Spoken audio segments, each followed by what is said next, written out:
ผลบทที่70บ้านไผ่กองดินเ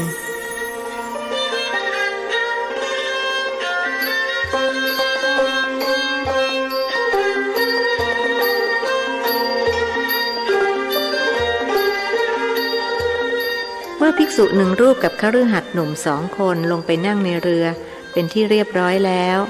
นายหล่อผู้ทำหน้าที่เป็นคนขับและเป็นลูกชายเจ้าของเรือก็พานาวาน้อยแล่นล่องไปตามลำน้ำเจ้าพระยาบ่ายหน้าไปทางบางซ้ายจากบางซ้ายก็จะตรงไปบ้านแพนจุดหมายคือบ้านไผ่กองดินจังหวัดสุพรรณบุรีตามที่ท่านสมภารจ้างวานมาหลวงพี่นั่งให้สบายนะครับไม่ต้องกลัวประเดี๋ยวผมจะพาเหาะไปจนถึงไผ่กองดินเลยเชียวคนขับร้องตะโกนมาจากทางท้ายเรือไปแบบธรรมดาก็ได้ไม่ต้องเหาะว่าแต่ว่าเอง3 คนกินข้าวมากันเรียบร้อยหรือยังถ้ายังจะได้แวะกินที่บางซ้ายพระหนุ่มถามอย่างอาทรท่านถือคติกองทัพเดินได้ด้วยท้องเรียบร้อยแล้วครับคนทั้ง3ตอบเป็นเสียงเดียวกันแล้วหลวงพี่ล่ะครับฉันเช้าหรือยังนายเชี่ยวซึ่งนั่งถัดจากท่านถามขึ้นข้าก็เรียบร้อยแล้วเหมือนกันพอฉันเสร็จพวกเองก็มาตามพอดี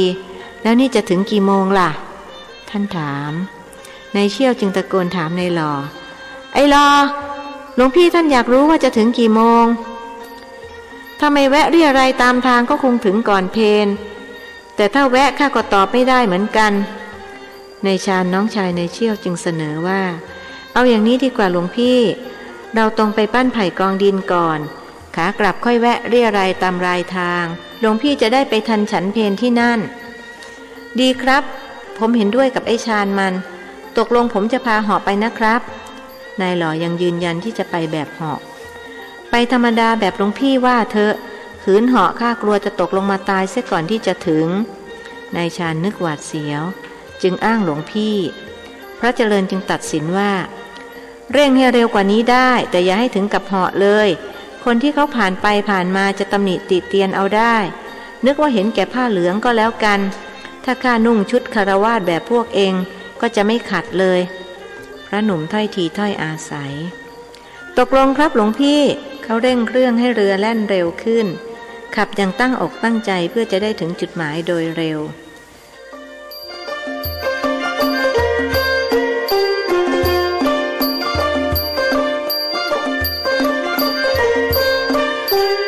เกือบ10 โมงเช้านายหล่อก็พาเรือหางยาวบรรทุกผู้โดยสาร1 รูปกับ2 คนมาถึงบ้านไผ่กองดินเขาลดความเร็วลงและพูดขึ้นว่าหลวงพี่เราเริ่มเรียรัยตั้งแต่ตรงนี้ไปเลยไหมครับก็ดีเหมือนกันท่านหันมาบอกนายเชี่ยวกับนายชาญว่าเอง2 คนลงมือเรียรัยได้เลยหลวงพี่นำสิครับผมเป็นคฤหัสถ์ต้องเป็นผู้ตามเหอะหน้าข้าให้เอง2 คนเป็นผู้นำบอกตามตรงว่าข้ารู้สึกอายตั้งแต่บวชมายังไม่เคยเรียรัยใครสักทีเอง2 คนว่าไปเลยไม่ต้องเกรงใจข้าหลวงพี่ผมก็บอกตามตรงว่าอายเหมือนกันผม2 คนยังไม่เคยบวชด้วยซ้ำอย่าว่าแต่จะไปเรียรัยเลยนายเชี่ยวออกตัวเขาเพิ่งอายุ18เท่านั้นจะให้ทำหน้าที่ทายกเขาอายพวกสาวๆเหอะหน้าก็ฝึกไว้ก่อนไงล่ะพอบวชจะได้ไม่รู้สึกเก้อเขินอย่างข้านี่ไม่เคยฝึกปรือมาก่อนเลยทำไม่เป็นท่านหาทางออกให้ตัวเองหลวงพี่พูดเอาแต่ได้รู้งี้ผมไม่มาด้วยก็ดีหรอกนี่ถ้าไม่เห็นแก่หลวงพ่อช่อผมไม่มาเด็ดขาดนายชาญช่วยพี่ชายเถียงข้าก็มาเพราะเห็นแก่หลวงพ่อช่อเหมือนกันถ้ารู้ว่าเอง2 คนเป็นอย่างนี้ข้าจะไม่มาให้เสียเวลาดูเอาเถอะข้าต้องนั่งสู้แดดสู้ลมมากับพวกเอง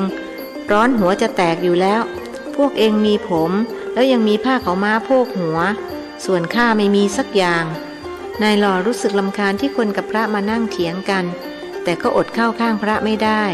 หน้าและศีรษะของท่านออกแดงๆเพราะกรำแดด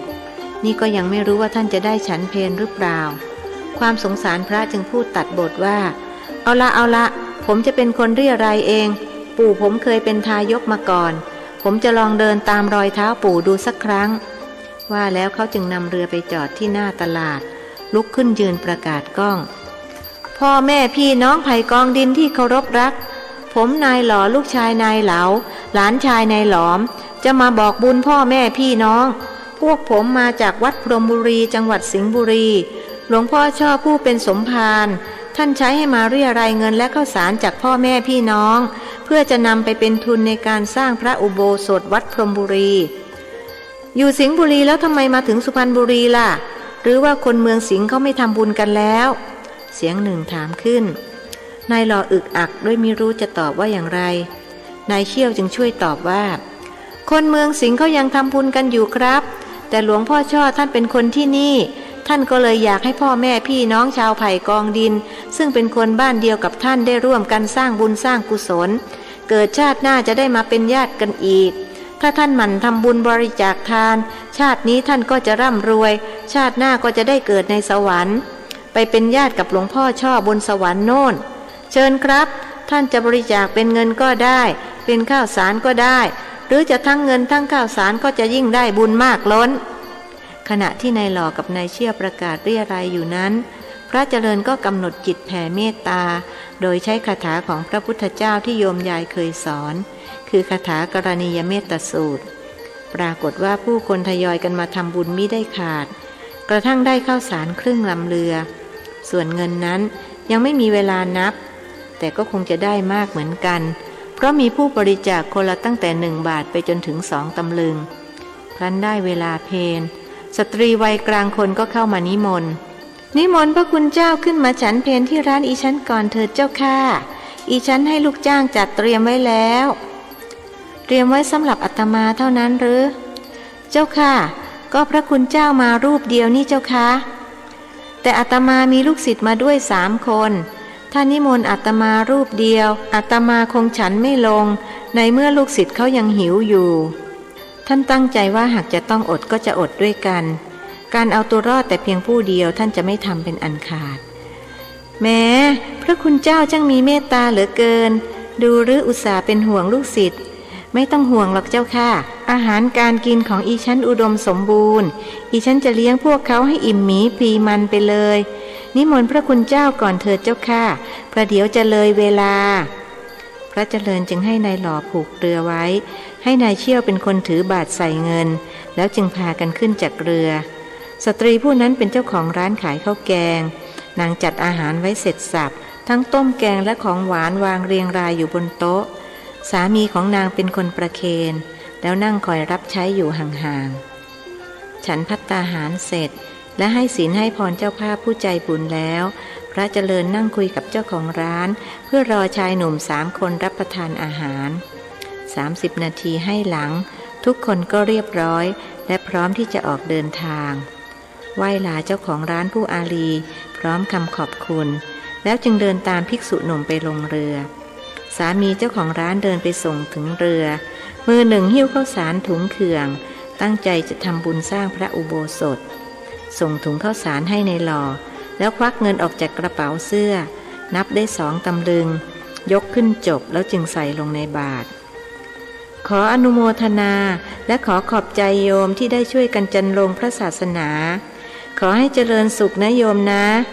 พระหนุ่มให้พรอีกครั้งบุรุษวัยกลางคนประนมมือน้อมรับอย่างยินดีเมื่อท้องอิ่มชายหนุ่มทั้ง3ก็พร้อมที่จะทำงานพวกเขาปักหลักเรี่ยรายอยู่ที่เดิมสักครู่พอคนซาจึงแล่นเรือต่อไปผู้คนที่ตั้งบ้านเรือนเรียงรายอยู่2 ฝั่งแม่น้ำไม่ค่อยจะสนใจทำบุญกันนายหล่อถึงกับบ่นอุบคนแถวนี้ทำไมไม่ชอบทำบุญนะหลวงพี่ผ่านมาตั้งหลายบ้านเห็นเขามองดูเฉยๆสงสัยเขาจะเป็นมุสลิมดูการแต่งตัวสิพวกผู้ชายเขาจะนุ่งสโลงและใส่หมวกมุสลิมเขาไม่ทำบุญหรือครับถามอย่างสงสัยเขาไม่ทำบุญกับศาสนาอื่นแต่ศาสนาของเขาก็มีการทำบุญเหมือนกันเรียกว่าสะกาดจะเรียกว่าทำบุญก็คงไม่ถูกนักเพราะไม่ได้นำเงินมาสร้างโบสถ์สร้างศาลาเหมือนพวกเราเขานำเงินไปแจกจ่ายคนยากจนเรียกว่าสงเคราะห์ช่วยเหลือคนที่ด้อยโอกาสดีนะครับชาวพุทธน่าจะมีการช่วยเหลือกันอย่างนี้บ้างนายชาญออกความเห็นเรือแล่นมาถึงบ้านใหญ่หลังหนึ่งมีศาลาท่าน้ำอยู่หน้าบ้านผู้ชาย5-6 คนยืนคุยกันอยู่ดูท่าทางเคร่งขรึมพระเจริญสั่งคนขับเรือว่า เข้าไปจอดที่ศาลาท่าน้ำนั่นข้าจะขึ้นไปพักสักหน่อยบางทีคนบ้านนั้นเขาอาจจะทำบุญด้วยก็ได้นายหล่อจึงนำเรือเข้าเทียบท่านายเชี่ยวอุ้มบาตรเดินตามพระหนุ่มขึ้นมาบนศาลาชาย5-6 คนที่กำลังคุยกันอยู่หันมามองคนหนึ่งถามขึ้นว่าท่านมาจากไหนอาตมาจากวัดพรหมบุรีท่านสมภารให้มาเรียรายเงินไปสร้างโบสถ์ท่านตอบคิดในใจว่าคงจะต้องมีคนทำบุญกับท่านบ้างแต่แล้วก็ใจฝ่อเมื่อบุรุษคนเดิมพูดขึ้นว่าท่านมาผิดที่เสียแล้วแถวนี้มีแต่มุสลิมทั้งนั้นไม่มีใครเขาทำบุญกันหรอกพวกผมก็เป็นมุสลิมพระหนุ่มรู้สึกผิดหวังจึงบอกศิษย์ผู้ติดตามทั้ง3ว่าไปลงเรือได้มาผิดที่เสียแล้วขอบใจนะโยมที่บอกท่านหันมาขอบใจชายผู้นั้นยังมิทันที่นายหล่อจะนำเรือออกจากท่าชายผู้หนึ่งก็ตะโกนลงมาจากเรือนหลังใหญ่ว่านี่พระที่อยู่ในเรือน่ะไล่ผีเป็นไหมถ้าเป็นก็นิมนต์หน่อยพระหนุ่มจึงพูดกับลูกศิษย์ว่าเหมาะแล้วเราจะได้บอกบุญเรียรัยข้าวสารเรียรัยเงินไปสร้างโบสถ์กำลังหาพวกอยู่พอดีท่านคิดว่าเจ้าของบ้านต้องเป็นชาวพุทธหลวงพี่ไล่ผีได้หรือนายหล่อถามได้หรือไม่ได้ก็ต้องลองดูสักตั้งข้ามีคาถาเยอะเรียนมาจากหลวงพ่อเดิมคงจะใช้ได้สักบทหรอกหน้าเสียงคนข้างบนตะโกนย้ำลงมาอีกว่ายังไงล่ะถ้าไล่ผีได้ก็ขึ้นมาเลยอย่ามัวชักช้าดูมันสั่งหลวงพี่แน่นายชาญพูดฉุนพระเจริญไม่สนใจตอบคนบนเรือนไปว่านี่แหละหมอผีอาตมาจะขึ้นไปเดี๋ยวนี้ท่านขึ้นจากเรือมายืนบนศาลาท่าน้ำเตรียมจะขึ้นไปบนเรือนจะไหวหรือท่านระวังผีมันจะหักคอเอานะคนที่ยืนคุยกันอยู่ที่ศาลาท่าน้ำทักท้วงผีตัวนี้มันดุมากหรือพระหนุ่มถามเสียงสั่นจนท่านเองก็รู้สึกดุหรือไม่ดุมันก็ด่าหมอผีกระจุยมาแล้วมันเป็นผีแขกนะท่านไม่ใช่ผีธรรมดาไอ้หมอผีที่มาปราบโดนมันด่าทั้งนั้นผู้ชายอีกคนตอบคนฟังที่เป็นพระรู้สึกใจฝ่อมากขึ้นจึงซักว่าแล้วหมอเขาว่าคาถายังไงท่านต้องการรู้เพื่อหาทางหนีทีไร่โอ้ยไม่ว่าจะว่ายังไงไอ้ผีมันก็ว่าได้หมดหมอว่านะโมผีมันก็ว่านะโมว่าอิติปิโสผีมันก็ว่าอิติปิโสชายคนเดิมตอบถ้าอย่างนั้นคงไม่ใช่ผีแขกกระมังอาจเป็นผีพระมาเข้าก็ได้เคยมีนะหลวงพี่เพื่อนผมถูกผีพระเข้าแม้มันสวดมนต์คืนยังรุ่งเลยพอผีออกนะโมมันยังว่าไม่ได้เพราะไม่เคยสวดนายหล่อเล่าประสบการณ์ของตนเมื่อ2 ปีก่อนนี่เราจะเอาคาถาบทไหนดีจะเอาบทไหนถึงจะปราบเจ้าผีตัวนี้ได้พระหนุ่มครุ่นคิดความกล้าเปลี่ยนมาเป็นความกลัวท่านอย่าเสี่ยงเลยผมว่าท่านกลับไปเถอะดีไม่ดีผีมันหักคอเอานาบุรุษนั้นเตือนพระหนุ่มถึงกับขนลุกใครบ้างจะไม่กลัวตายถึงจะเป็นพระก็ยังกลัวตายเช่นเดียวกับคนทั่วๆไปแต่ครั้นจะหันหลังเดินกลับก็จะเสียเชิงชายท่านตกที่นั่งลำบากเสียแล้วทางที่ดีที่สุดคือต้องขอความคุ้มครองจากลูกศิษย์3 คนคิดดังนี้จึงกระซิบกับนายเชี่ยวนายชาญและนายหล่อว่านี่ถ้าข้าถูกผีเล่นงานพวกเองต้องช่วยนะมีดหมอข้าก็ไม่มีไม่เป็นไรหลวงพี่ไม่ต้องกลัวพวกผมช่วยแน่นายหล่อพูดอย่างไม่สะทกสะท้านนายเชี่ยวพูดเสริมว่าเรา3 คนขอถวายชีวิตให้หลวงพี่ถ้าตายก็คงไม่ตกนรกมั้งเห็นลูกศิษย์รับปากแข็งขันเช่นนั้นคนเป็นพระค่อยคลายความกลัวดูรูปร่างเจ้า3 คนก็ล่ำซ้ำแข็งแรงคงจะพอฟัดพอเหวี่ยงกับเจ้าผีนั่นได้กระมัง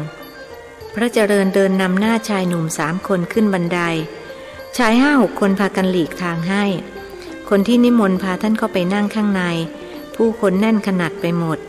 พระหนุ่มรู้สึกใจเต้นตุบๆหากก็ปลอบใจตัวเองว่า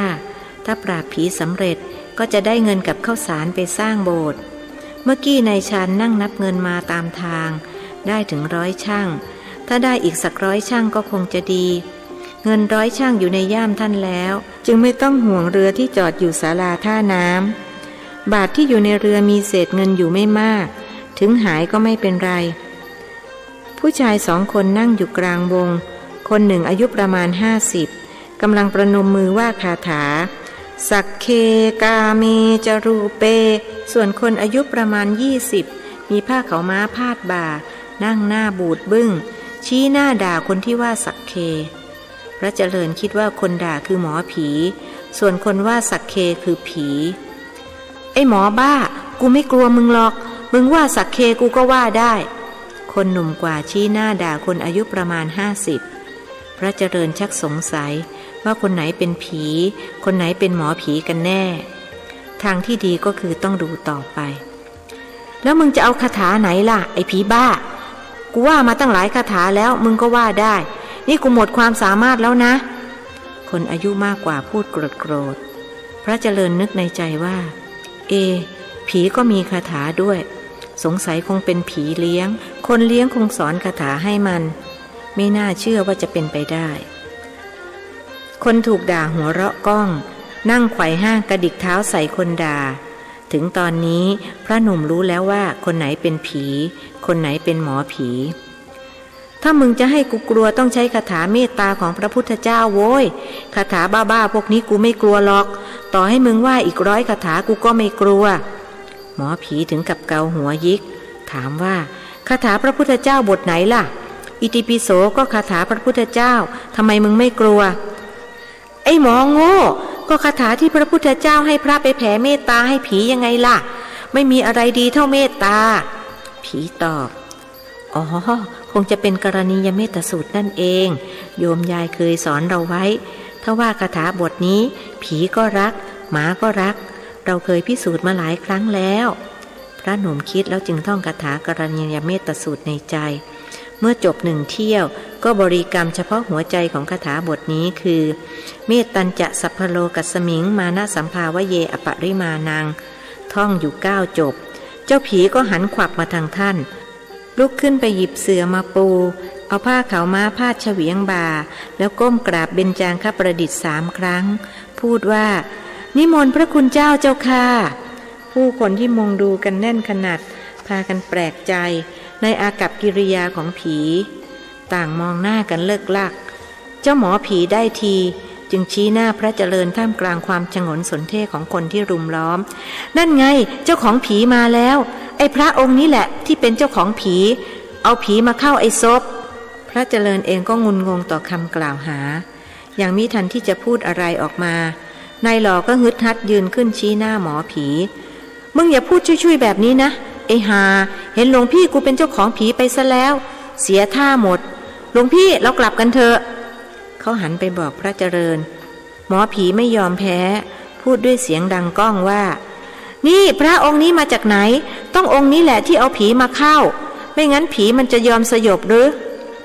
นายหล่อเป็นคนเลือดร้อนเขาปราดเข้าใส่หมอผีมือหนึ่งคว้าคอเสื้อ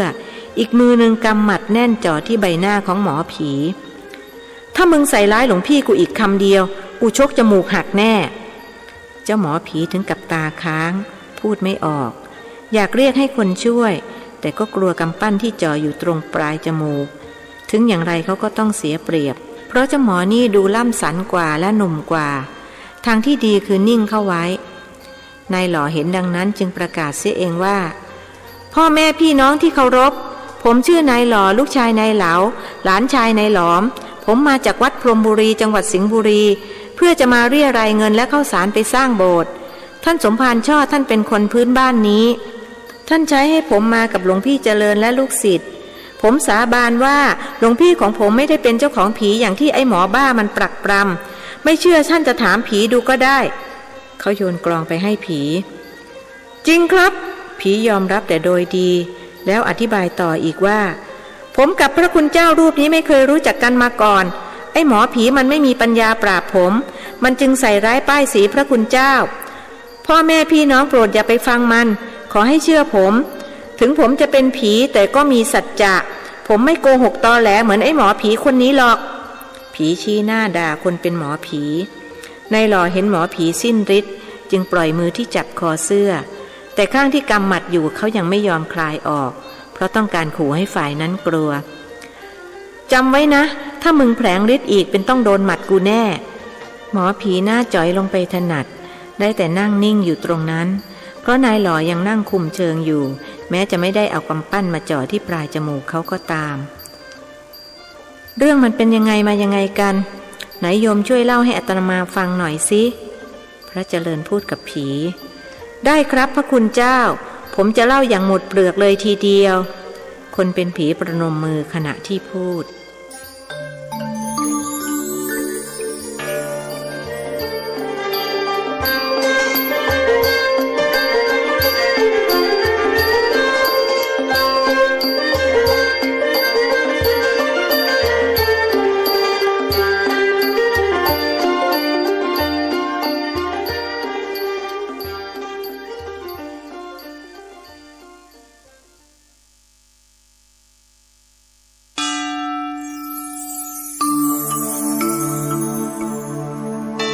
ธรรมนิยายชุด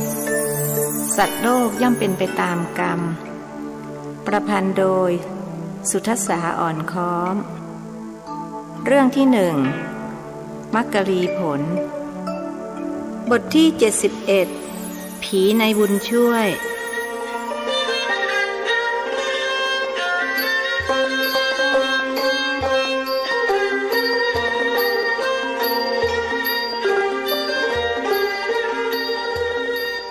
เหตุการณ์ตึงเครียดค่อยคลี่คลายลงเมื่อผียอมสยบให้พระผีที่สิงอยู่ในร่างของนายยูซฟประนมมือขณะเล่าเรื่องที่เกิดขึ้นให้พระเจริญรับรู้ผู้คนที่อยู่ในเหตุการณ์ต่างนั่งนิ่งฟังอย่างใจจดใจจ่อผมชื่อบุญช่วยบ้านอยู่บางปะอินเคยบวชอยู่5 พรรษา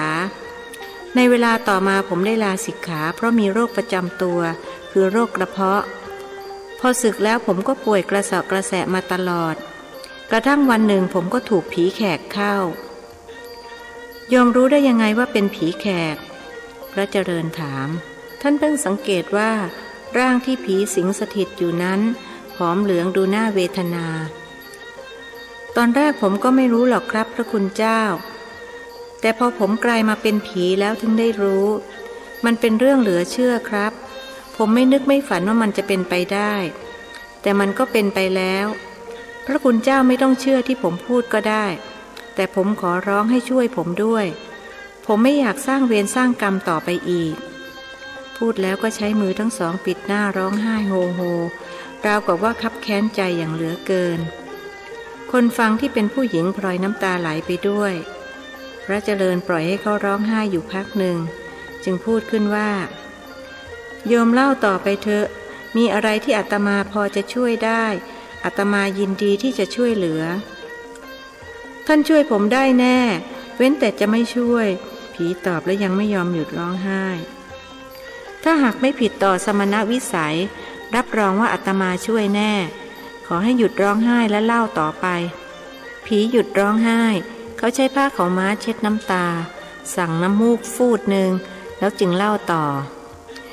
แขกที่อยุธยามันเอาผีมาเข้าผมมันต้องการให้ผมไปเป็นบริวารของมันไอ้คนนี้ร้ายกาจมากมันเลี้ยงผีไว้มากมายเอาไว้ให้คนเช่ามีอย่างนั้นด้วยหรือโยมพระเจริญถามยิ้มด้วยนึกขำเพราะเคยเห็นแต่เขาเช่าพระเช่าผีนั้นไม่เคยเห็นท่านไม่ต้องเชื่อที่ผมพูดก็ได้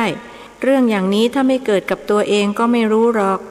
สำหรับผมต้องเชื่อเพราะมันเกิดกับผมมิฉะนั้นผมก็ไม่เชื่อเหมือนกันผีในร่างของนายยูซุปชี้แจงแขกคนนั้นเขามีคาถาเลี้ยงผีหรือคนเป็นพระถามถูกแล้วครับพระคุณเจ้ามันใช้คาถากักผีไว้เป็นบริวารของมันพระคุณเจ้าอาจคิดว่าเป็นเรื่องเหลวไหลแต่ถ้าพิจารณาให้ลึกซึ้งแล้วมันเป็นไปได้ใช่ไหมครับในพระวินัยพระพุทธองค์ทรงอนุญาตไว้ว่าหากภิกษุถูกผีเข้าให้งดการสวดปาติโมกข์ได้อีกข้อหนึ่งถ้าภิกษุฉันเนื้อดิบถือว่าต้องอาบัติทุนลัดใจแต่ถ้าภิกษุฉันเนื้อดิบเพราะถูกผีเข้าไม่ถือว่าเป็นอาบัติผีที่ชื่อบุญช่วยอธิบายให้พระฟังถูกต้องอย่างที่โยมว่ามาขนาดเป็นพระยังถูกผีเข้านับประสาอะไรกับคฤหัสถ์จริงไหมโยมเสียงผู้หญิงร้องกรี๊ดขึ้น ทุกคนพากันตกใจรวมทั้งพระเจริญด้วยต่างหันไปมองที่มาของเสียงเด็กสาวผู้หนึ่งอายุราว14-15นั่งหลับตาส่งเสียงร้องกรี๊ดกรี๊ดหญิงที่นั่งอยู่ข้างๆจับตัวหล่อนเขย่าแรงๆเป็นอะไรอีพุทธหรือว่ามึงถูกผีเข้าข้ากลัวหล่อนละร่ำละลักมึงกลัวอะไรไหนลืมตามาพูดกันหน่อยสิหล่อนค่อยๆลืมตามองไปที่พระแล้วลุกพรวดพลาดเข้าไปหาหวังยึดเป็นที่พึ่งนายเชี่ยวกับนายชาญรีบกันไว้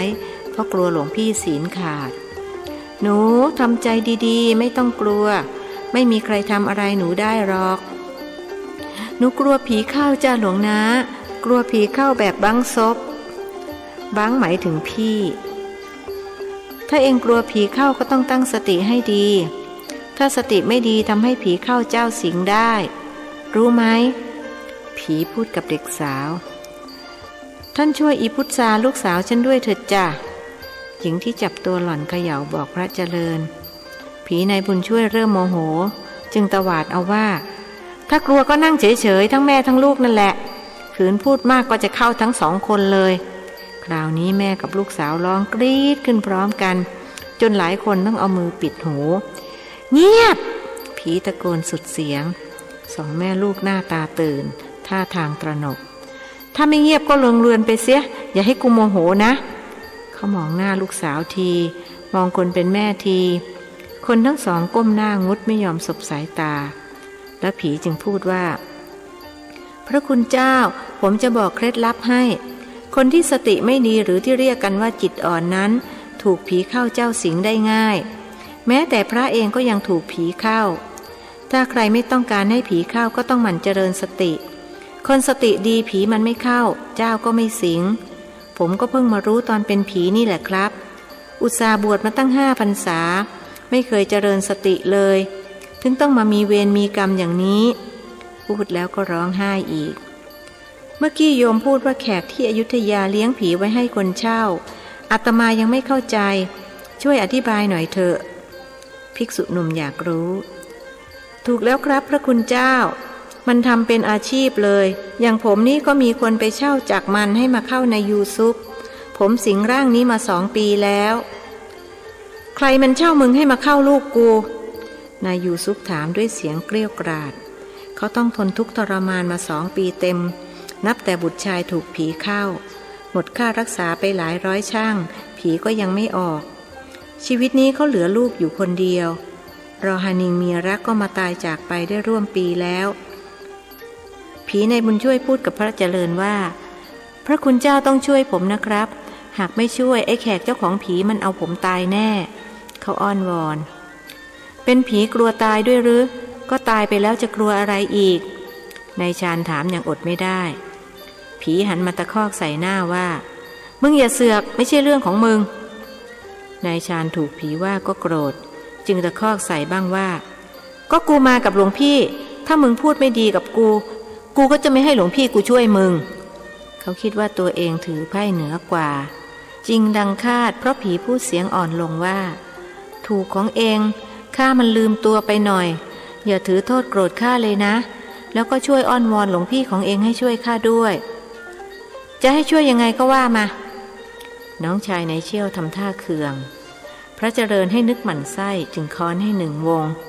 แทนที่จะพูดกับนายชาญผีในบุญช่วยกลับพูดกับพระเจริญว่าถ้าพระคุณเจ้ารับปากว่าจะช่วยผมจึงจะยอมเปิดเผยความลับไม่เช่นนั้นไอ้แขกมันจะต้องลงโทษผมอย่างสาหัสสากันเลยทีเดียวท่านรับปากนะครับว่าจะช่วยผมจะให้อาตมาช่วยอะไรล่ะพระหนุ่มถามยังไม่กล้าตกปากรับคำช่วยให้ผมพ้นจากการเป็นทาสไอ้แขกคนนั้นให้ผมได้เป็นอิสระไม่ต้องมาสร้างกรรมก่อเวรอีกแล้วผมจะบอกว่าทำอย่างไร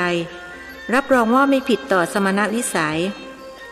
ถ้าเช่นนั้นอาตมาก็ยินดีจะช่วยขณะที่พระกับผีสนทนากันหมอผีฟังอย่างตั้งอกตั้งใจด้วยหวังว่าจะได้เรียนรู้วิธีการใหม่ๆไปใช้ปราบผีวิธีที่ใช้อยู่คงจะล้าสมัยเพราะผีมันก้าวหน้ากว่าก็เพิ่งจะรู้นี่แหละว่าเดี๋ยวนี้เขามีการเลี้ยงผีไว้ให้เช่าผีในบุญช่วยก้มลงกราบพระเจริญ3 ครั้ง แล้วพูดว่าผมกราบขอบพระคุณพระคุณเจ้าที่เมตตาต่อผมคราวนี้ผมจะได้ไปผุดไปเกิดเสียทีเขาหันไปทางบิดานายยูซุฟแล้วพูดว่าอยากรู้ใช่ไหมว่าใครมันไปเช่าข้ามาเข้าลูกชายเองแทนคำตอบนายยูซุฟพยักหน้าเขานั่งคอตกหมดอะไรตายอยากถ้าอยากรู้ข้าก็จะบอกนี่ไงล่ะไอ้คนที่มันไปเช่าข้ามาไอ้ยูโซะน้องชายเองนี่ไงเขาชี้หน้านายยูโซะซึ่งนั่งติดกับพี่ชายนายยูซุฟหันมาจ้องหน้าน้องชายนายยูโซะลุกพรวดพลาดขึ้นเดินอ้าวลงเรือนไปเสียงผู้หญิงคนหนึ่งพูดขึ้นดังๆว่ามันจะเป็นไปได้ยังไงบังยูโซะจะทำกับหลานชายแท้ๆได้เชียวหรือผีนายบุญช่วยรีบตอบว่าได้หรือไม่ได้มันก็ทำแล้วมันไปเช่าข้ามาเมื่อ2 ปีก่อนบังคับให้สิงอยู่ในร่างของไอ้ซบจนกว่าจะตายนี่ถ้าข้าไม่ออกอีก2 เดือนไอ้ซบตายแน่เพราะมันทั้งผอมทั้งเหลืองออกอย่างนี้ข้าไม่ได้ตั้งใจจะฆ่ามันแต่ข้าถูกบังคับไอ้ยูซุฟมันทำอย่างนี้เพื่ออะไรนายยูซุฟถามเขาไม่ค่อยจะแน่ใจนักแต่ถ้าน้องชายไม่ได้ทำอย่างที่ถูกกล่าวหาเหตุใดจึงผุนผันลงเรือนไปเช่นนั้นมันอยากได้สมบัติเองนะสิเพราะเองได้เมียรวยเองก็เลยรวยกว่ามันอิจฉาแล้วนางรอฮานิงเมียของเองก็ตายเพราะฝีมือของมันจริงหรือนายยูซุฟถามขบกรามแน่นจนเห็นเป็นสันนูนที่โหนกแก้มเองจำได้ไหมวันที่นางรอฮานิงจะตายมันเดินไปที่บ้านไอ้ยูโซะเองเรียกมันก็ไม่สนใจนายยูซุฟนึกลำดับเหตุการณ์วันนั้นนางรอฮานิงมีอาการกระสับกระส่ายจนผิดสังเกตพูดแต่ว่าอยากไปกินซุปสมองวัวที่บ้านนายยูโซะเขาบอกว่าถ้าอยากก็ไปซื้อมาทำกินเองหล่อนก็พร่ำแต่ว่าจะไปกินที่บ้านนายยูโซะในที่สุดก็ลงเรือนไปเขาจะเรียกเท่าไรก็ไม่ยอมฟังหล่อนหายไปพักใหญ่ๆก็กลับมาในตาเหม่อลอยเหมือนคนละเมอแล้วหล่อนก็เข้านอนตั้งแต่เที่ยงวันถึง6 โมงเย็นก็ยังไม่ตื่นพอเขาเข้าไปปลุกก็พบว่าหล่อนตัวแข็งและไม่หายใจแล้วคิดมาถึงตอนนี้นายยูซุฟสุดจะกลั้นความโศกไว้ได้เขาใช้มือทั้งสองปิดหน้าร้องไห้อย่างไม่อายใครๆรอฮานิงเอ็งต้องมาตายเพราะข้าแท้ๆไอ้ยูโซะไอ้น้องทรยศเสียแรงกูเกื้อกูลอุดหนุนมึงมาไม่นึกเลยว่าจะเนรคุณมาฆ่าลูกฆ่าเมียที่กูรักดังดวงใจบุรุษวัย50พร่ำรำพันมันคิดว่าถ้าเมียเองกับลูกเองตายสมบัติทั้งหมดก็จะตกเป็นของมันพอมันฆ่าลูกเองเสร็จต่อไปมันก็จะฆ่าเองแบบเดียวกับฆ่านางรอฮานิงคือเอาผีมาเข้าแล้วให้นึกอยากกินซุปสมองวัวที่บ้านของมันจะฆ่าเองอย่างเลือดเย็นที่สุดผีในบุญช่วยบอกแผนการชั่วร้ายของน้องชายนายยูซุฟไอ้น้องอับปรีขออัลเลาะห์จงลงโทษมันเขาสาปแช่งน้องชายโอ้อัลเลาะห์โปรดช่วยลูกชายข้าด้วยเองคงไม่อยากให้ลูกเองตายเหมือนเมียไปอีกคนใช่ไหมเองต้องทำตามข้อเสนอของข้าผีในบุญช่วยพูดกับบิดานายยูซุฟเองจะให้ข้าทำอะไรข้าทำได้ทั้งนั้นขอแต่ให้ไว้ชีวิตลูกชายข้าด้วยข้ายอมเองทุกอย่างจะเสียเงินเสียทองเท่าไรข้าไม่ว่าหมอผีเกรงจะเสียรายได้เพราะนายยูซุฟว่าจ้างมาถึง200 ตำลึงจึงชิงพูดขึ้นเสียก่อนว่าเอ็งอย่าเพิ่งไปเชื่อมันเชื่อข้าดีกว่าเดี๋ยวข้าจะปราบมันเองเลยถูกผีตวาดเอาว่าไอ้หมอผีขี้งกมึงไม่มีปัญญาปราบกูได้หรอกเพราะมึงไม่มีคาถาเมตตาต้องอย่างพระคุณเจ้ากูถึงจะยอมสยบขืนมึงพูดมากกูจะเล่นงานมึงหมอผีได้ฟังให้รู้สึกครั่นคร้ามขืนพูดมากกว่านี้ก็รังแต่จะเสียหน้าหนักขึ้นสู้นิ่งเอาไว้ก่อนดีกว่าแล้วค่อยไปขอเรียนคาถาจากพระรูปนี้รอให้ท่านหายโกรธเสียก่อนท่านคงจะโกรธที่เขาไปกล่าวหาว่าท่านเป็นเจ้าของผีเอ็งจะให้ข้าทำอะไรว่ามาเลยนายยูซุฟบอกกับผีเขาคิดว่าหากจะต้องเสียเงินเสียทองอีก100 ช่างพันช่างก็จะยอมทั้งนั้นก่อนที่จะบอกผีนายบุญช่วยพูดกับพระเจริญว่าพระคุณเจ้าช่วยเป็นพยานให้ผมด้วยนะครับว่าถ้าเจ้ายูซุฟมันไม่ทำตามข้อเสนอของผมลูกชายมันจะต้องตายเพราะผมไม่อาจพ้นจากมนต์ดำของไอ้แขกนั่นได้ตกลงอาตมาจะเป็นพยานให้ โยมต้องมีสัจจะนะท่านกำชับนายยูซุฟครับท่านผมรับรองว่าจะไม่บิดพริ้วถึงจะให้ผมตายแทนลูกผมก็ยอมบิดานายยูซุฟรับคำแข็งขันถ้าเช่นนั้นก็ฟังให้ดีวิธีเดียวที่เองจะช่วยลูกชายได้คือต้องให้ไอ้ซุฟมันบวช1 พรรษาบวชแล้วก็ต้องเจริญสติอย่างเคร่งครัดไม่ใช่มานั่งกินนอนกินให้เปลืองข้าวสุกชาวบ้านเหมือนไอ้พวกชาวพุทธมันทำกันรวมทั้งข้าด้วยผีนายบุญช่วยชี้แจงชัดเจนนายยูซุฟรีบขัดขึ้นว่าข้าให้มันบวชไม่ได้หรอกมันเป็นมุสลิมเช่นเดียวกับข้าจะบวชได้ยังไงเป็นตายข้าก็ไม่ยอมให้มันบวชเพราะขัดต่อองค์การของอัลเลาะห์ไม่บวชลูกมึงตายผีตะคอกใส่นายยูซุฟนายเชี่ยวแอบนึกในใจว่าเจ้าบุญช่วยมันเป็นผีขี้โมโหดูมันโกรธง่ายเสียจริงเชียวท่านช่วยพูดกับผีให้ผมหน่อยเถอะมันบังคับในสิ่งที่ผมทำไม่ได้นายยูซุฟขอร้องให้พระเจริญช่วยพระจึงพูดกับผีว่าโยมผ่อนผันให้เขาหน่อยไม่ได้หรือมันผิดต่อหลักศาสนาของเขาคนอิสลามเขาเคร่งศาสนามากนะไม่ละหลวมเหลาะแหละเหมือนพวกชาวพุทธหรอกผีนายบุญช่วยตอบว่าไม่ได้หรอกครับพระคุณเจ้าการบวชเป็นวิธีเดียวที่จะเอาชนะมนต์ดำของไอ้แขกนั่นได้เพราะมันเป็นเจ้ากรรมนายเวรของผมและของไอ้ซบถ้าไอ้ซบบวชขอให้เจริญสติแผ่เมตตาให้มันผมก็จะพ้นจากอำนาจของมันและไอ้ซบก็จะปลอดภัยก็ไหนเองว่าตายแทนลูกได้ยังไงล่ะผีหันไปถามนายยูซุฟข้าตายแทนลูกได้เองฆ่าข้าให้ตายหรือมาเข้าข้าก็ได้แต่อย่าให้ข้าละเมิดองค์การของอัลเลาะห์เลยนายยูซุฟพูดจาน่าสงสารข้อนั้นข้าเข้าใจละแต่ข้าก็ไม่ได้ให้ลูกเองมาเป็นพุทธเพียงแต่ให้บวชแทนข้าเพราะข้าเป็นผีบวชไม่ได้ออกพรรษาแล้วลูกเองก็จะกลับไปเป็นมุสลิมตามเดิมอัลเลาะห์ท่านคงไม่ว่าหรอกผีนายบุญช่วยชี้แจงเขาอยากจะพ้นจากสภาพที่เป็นอยู่ในเวลานี้นายยูซุฟคิดไม่ตกได้แต่นั่งกัดฟันกรอดเสียงผู้หญิงคนหนึ่งพูดให้กำลังใจว่ายอมเขาเถอะบังซุฟแค่พรรษาเดียวเท่านั้นเสียงผู้ชายแทรกขึ้นว่าอย่ายอมเราเป็นมุสลิมจะบวชได้ยังไงไม่ยอมลูกมึงตายผียืนยันเงื่อนไขเดิมผู้คนที่มุงดูอยู่ต่างพากันวิพากษ์วิจารณ์กันเสียงอึงคนึงบ้างต้องการให้ทำตามที่ผีบอกแต่พวกที่เคร่งศาสนาก็ยืนยันว่าทำไม่ได้นายยูซุฟแสนจะอึดอัดขัดข้องนึกคิดอะไรไม่ออกพระเจริญรู้สึกสงสารบิดาของนายยูซุฟหากก็ไม่อาจช่วยอะไรได้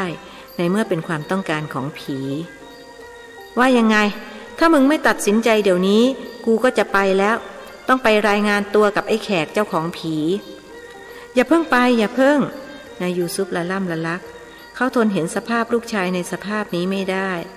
เมื่อวิญญาณนายบุญช่วยออกจากร่างของลูกชายนายยูซุฟจะนอนระทดระทวยเหมือนคนเจ็บหนักข้าวปลาไม่ยอมกินพร่ำเพ้อตลอดเวลาว่าป้าช่วยข้าด้วยมันทรมานข้าเหลือเกินมันทารุณข้าเหลือเกินเอาอย่างนี้ก็แล้วกันขอให้ข้าถามลูกดูก่อนเองให้เขาพูดกับข้าสักหน่อยได้ไหมก็ได้ข้าให้เวลา30 นาทีแล้ววิญญาณของนายบุญช่วยก็ออกจากร่างนายยูซุฟร่างที่นั่งอยู่หงายผึ่งไปนอนกับพื้นพวกลูกจ้างช่วยกันหายาดมไปจ่อที่จมูกเจ้านายเหมือนที่เคยทำทุกครั้งประมาณ20 นาทีนายยูซุฟก็ลืมตานายยูซุฟเข้ามาใกล้ลูกชายแล้วถามยูซุฟเอ็งเป็นยังไงบ้างป้าสงสารเอ็งเหลือเกินทรมานมากครับป้าทำยังไงข้าจะพ้นไปจากสภาพนี้มันทารุณข้าเหลือเกินให้ข้าตายไปเสียยังจะดีกว่าข้าจะได้ไปอยู่กับมะลูกชายพูดเสียงเบาพอได้ยินกัน2 คนไอ้ผีที่มาเข้าเองมันจะให้เองบวช1 พรรษาแล้วมันสัญญาว่าจะออกจากร่างเองตลอดไปเองจะว่ายังไงป้าให้ผมบวชเถอะผมไม่อยากตายอย่างทรมานบวชใช้เวรใช้กรรมให้มันไปเสียแต่อย่าลืมว่าเราเป็นมุสลิมนะลูกจะบวชได้ยังไงช่างมันเถอะป้าแค่3 เดือนเองอัลเลาะห์ท่านคงไม่ว่าศึกออกมาแล้วข้าจะทดแทนด้วยการบริจาคซะกาด1,000 ตำลึงถือศีลอดอีก3 เดือนชดเชยกับที่ไปบวช ข้าว่าอัลเลาะห์ท่านคงพอพระทัยคำพูดของลูกชายทำให้นายยูซุฟค่อยคลายทุกข์เขาพูดกับพระเจริญว่าท่านบอกไอ้ผีมันด้วยว่าผมกับลูกยอมทำตามข้อเสนอของมันจะให้ลูกบวชในพรรษานี้ดีแล้วโยมอาตมาขออนุโมทนาจะได้หมดทุกข์หมดโศกกันเสียทีร่างที่นอนสมเหมือนคนไข้หนักลุกขึ้นอย่างกระฉับกระเฉงซึ่งทุกคนรู้ว่าผีเข้านายยูซุฟอีกครั้งขอบพระคุณพระคุณเจ้าครับที่ช่วยเจรจาได้สำเร็จ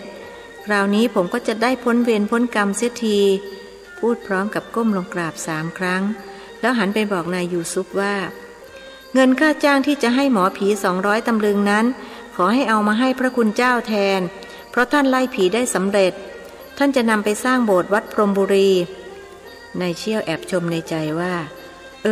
ไอ้ผีตัวนี้มันช่างรู้ใจหลวงพี่ไอ้ผีแสนรู้แต่ข้าเป็นมุสลิมทำอย่างนั้นไม่ได้ศาสนาอิสลามก็ห้ามทำบุญกับศาสนาอื่นนายยูซุฟปฏิเสธข้าก็ไม่ได้บอกให้เองทำบุญแต่เงินจำนวนนี้เองต้องจ่ายให้หมอผีเป็นค่าจ้างอยู่แล้วทีนี้หมอผีมันทำงานไม่สำเร็จพระคุณเจ้าท่านทำงานนี้ได้เองก็ต้องจ่ายให้พระคุณเจ้าจริงไหมเสียงผู้คนที่มุงดูพากันพูดว่าจริงจริงนายยูซุฟจึงว่าตกลงข้าจะจ่ายเป็นค่าไล่ผีแต่ข้าไม่ได้ทำบุญนะบิดานายยูซุฟย้ำด้วยเกรงจะละเมิดต่อคำสอนในศาสนาของตนถึงเองไม่ได้ทำบุญแต่เองก็จะได้บุญเพราะศาสนาพุทธสอนว่าทำดีได้ดีทำชั่วได้ชั่วใครที่ทำดีไม่ว่าจะนับถือศาสนาอะไรก็ต้องได้ดีการทำบุญเป็นความดีเมื่อเองทำเองจึงได้บุญไม่ว่าเองจะอยากได้หรือไม่อยากได้ก็ตามผีอธิบายให้คนฟังครั้นเห็นหมอผีนั่งหน้าจ๋อยเพราะเสื่อมลาภจึงถือโอกาสอบรมสั่งสอนว่าวิธีปราบผีที่มึงใช้อยู่น่ะไม่ได้ผลหรอกไม่ว่าผีหรือคนเขาก็ชอบพูดดีๆทั้งนั้นไม่มีใครชอบพูดร้ายๆการพูดดีต้องพูดด้วยเมตตาถ้ามึงมีเมตตารับรองว่าผีก็รักคนก็รักแถมหมาก็ยังรักอีกด้วยไม่เชื่อมึงลองดูก็ได้เวลาเจอหมาถ้ามึงไปไล่มันหรือตีมันรับรองมันอาฆาตมึงไปจนตายแต่ถ้ามึงแผ่เมตตาให้มันก็รักมึงไปจนตายเหมือนกันคนที่มีเมตตานั้นผีก็รักหมาก็รักจำเอาไว้ถ้อยคำของผีทำให้พระเจริญนึกไปถึงเจ้าโทนตั้งแต่ท่านเป็นเด็กจนบวชเป็นพระแล้วมันก็ยังไม่ยอมญาติดีกับท่านแม้จะแก่หูตาฝ้าฟางก็ยังอุตส่าห์เห่าท่านทุกครั้งที่พบกันขณะเดียวกันท่านก็นึกถึงอานิสงส์ของคาถากรณียเมตสูตรของพระพุทธเจ้าที่โยมยายสอนนักสอนหนาว่าเป็นคาถากันผีได้ทำให้ผีรักหมาก็รักผีในบุญช่วยยอมสยบให้ท่านก็เพราะคาถาบทนี้โยมยายช่างฉลาดหลักแหลมและลึกซึ้งอย่างที่ท่านเองก็คาดไม่ถึง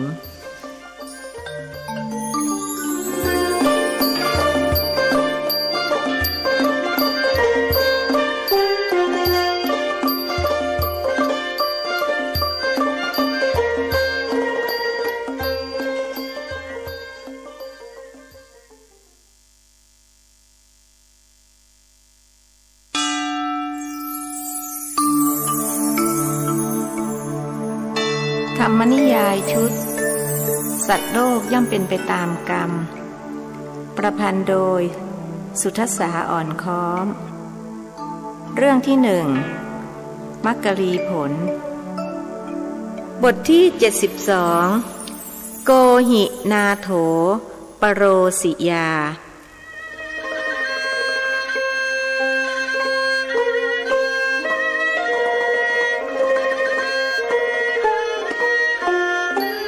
ขณะนั่งเรือกลับวัดพรหมบุรีพระเจริญย้อนนึกถึงเหตุการณ์ที่เพิ่งผ่านมาสดๆร้อนๆเกิดมาก็เพิ่งจะเคยพบเคยเห็นอาเช่าผีมาเข้าหลานเพราะอยากได้สมบัติของพี่ชายเห็นจะต้องนำไปเล่าสู่โยมยายฟังเพราะถ้าไม่ได้คาถากรณียเมตสูตรที่โยมยายกำชับโยมพ่อสอนให้ท่านท่องตอนไปเรียนบางกอกป่านนี้ท่านคงต้องอับอายขายหน้าผู้คนบนบ้านนายยูซุฟด้วยว่าเป็นพระแต่กลับมาพ่ายแพ้ผี หรือดีไม่ดีอาจถูกผีหักคอมอดม้วยมรณาชีวาวายแว่เป็นประแปบปิ้งไปแล้วก็ได้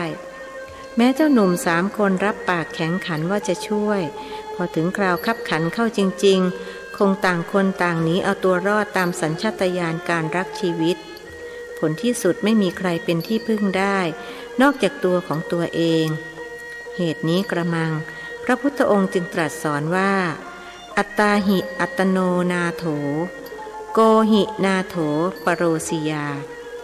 ตนแลเป็นที่พึ่งของตนใครไหนเล่าจะเป็นที่พึ่งแก่เราได้ผู้คนที่แออัดกันอยู่บนบ้านนายยูซุฟมีทั้งชาวพุทธและมุสลิมเท่ากับมีพยานรู้เห็นทั้งสองฝ่ายแล้วท่านจึงสรุปว่าคนเราเมื่อถูกอกุศลมูล3คือโลภะโทสะโมหะเข้าครอบงำจิตก็สามารถทำชั่วได้ทั้งนั้นไม่ว่าจะเป็นชาวพุทธหรือมุสลิมแม้ศาสนาทุกศาสนาจะมีคำสอนเหมือนกันอยู่2 ประการคือสอนให้มนุษย์ละชั่วทำดีก็ใช่ว่าจะมีผู้ปฏิบัติตามไปเสียทุกคนเฉพาะคนดีมีปัญญาเท่านั้นที่ปฏิบัติตามส่วนคนโง่เขลาเบาปัญญาเขาจะมองไม่เห็นคุณค่าหรือประโยชน์ของศาสนาจึงพากันก่อกรรมทำชั่วตามอำนาจของกิเลสที่ชักจูงไปในทางเสื่อมดังนั้นทุกชาติทุกศาสนาจึงมีทั้งคนดีและคนชั่วปะปนกันไปนายเชี่ยวกับนายชาญอยากจะนับเงินในบาทแต่เห็นว่าไม่สะดวกเพราะเรือแล่นเร็วเกรงว่าเงินจะปลิวตกน้ำจึงเลิกล้มความตั้งใจหันมาคุยกับพระเจริญแทนหลวงพี่ของผมเยี่ยมจริงๆปราบผีได้โดยไม่ต้องมีมีดหมอนายชาญเอ่ยปากชมต่อไปนี้พวกเรารวยแน่ตามหลวงพี่ไปไล่ผีแล้วขอแบ่งเปอร์เซ็นต์นายเชี่ยวเสริมนี่พวกเองริหากินกับพระหรือก็คงทำนองนั้นแหละครับ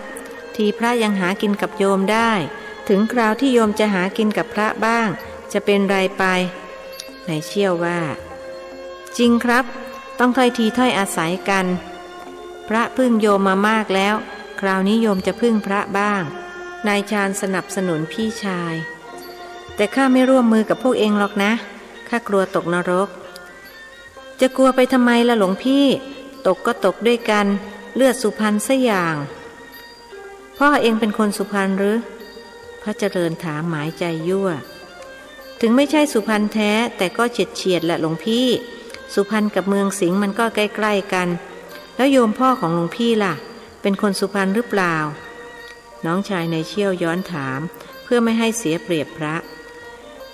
นี่อย่าลามปามถึงโยมพ่อของข้าพระเจริญออกโกรธที่หลวงพี่ลามปามโยมพ่อผมล่ะโยมพ่อที่ไหนเองเป็นคฤหัสถ์มีโยมพ่อด้วยหรือท่านหันมาจับผิดเรื่องการใช้ภาษาเมื่อถูกฝ่ายนั้นโต้กลับเรื่องบิดาเหอะหน้าอีกหน่อยผมบวชก็ต้องเรียกโยมพ่อเหมือนหลวงพี่นั่นแหละนายชาญหาทางออกแต่ตอนนี้เองยังไม่ได้บวชจึงไม่มีสิทธิ์เรียนแบบข้านายเชี่ยวรู้สึกรำคาญประกอบกับไม่พอใจที่ถูกพระหนุ่มพูดพาดพิงไปถึงบิดาจึงพูดขึ้นว่าผมว่าหลวงพี่เลิกพูดเรื่องพ่อไอชาญมันเถอะเพราะพ่อไอชาญก็เป็นพ่อผมเหมือนกันเกิดผมโมโหทำร้ายหลวงพี่ตกน้ำตกท่าก็จะเป็นบาปกับผมเปล่าๆตกลงเลิกก็เลิกพระหนุ่มยอมรับเงื่อนไขอย่างง่ายดายเพราะตรึกตรองรอบคอบแล้วว่าท่านเสียเปรียบทั้งขึ้นทั้งล่องเข้ามากัน2 คนส่วนท่านตกที่นั่งหัวเดียวกระเทียมรีบหากมีเรื่องมีราวนายหลอก็คงไม่ช่วยท่านใครจะเอามือไปซุกหีบเล่านะคนพวกนี้อยู่ในวัยคึกขนองเกิดมันเตะพระตกน้ำพระก็จะเจ็บตัวเปล่าๆยอมแพ้มันดีกว่าเพราะเราเป็นพระไม่งั้นคนโบราณท่านจะสอนไว้หรือแพ้เป็นพระชนะเป็นมาร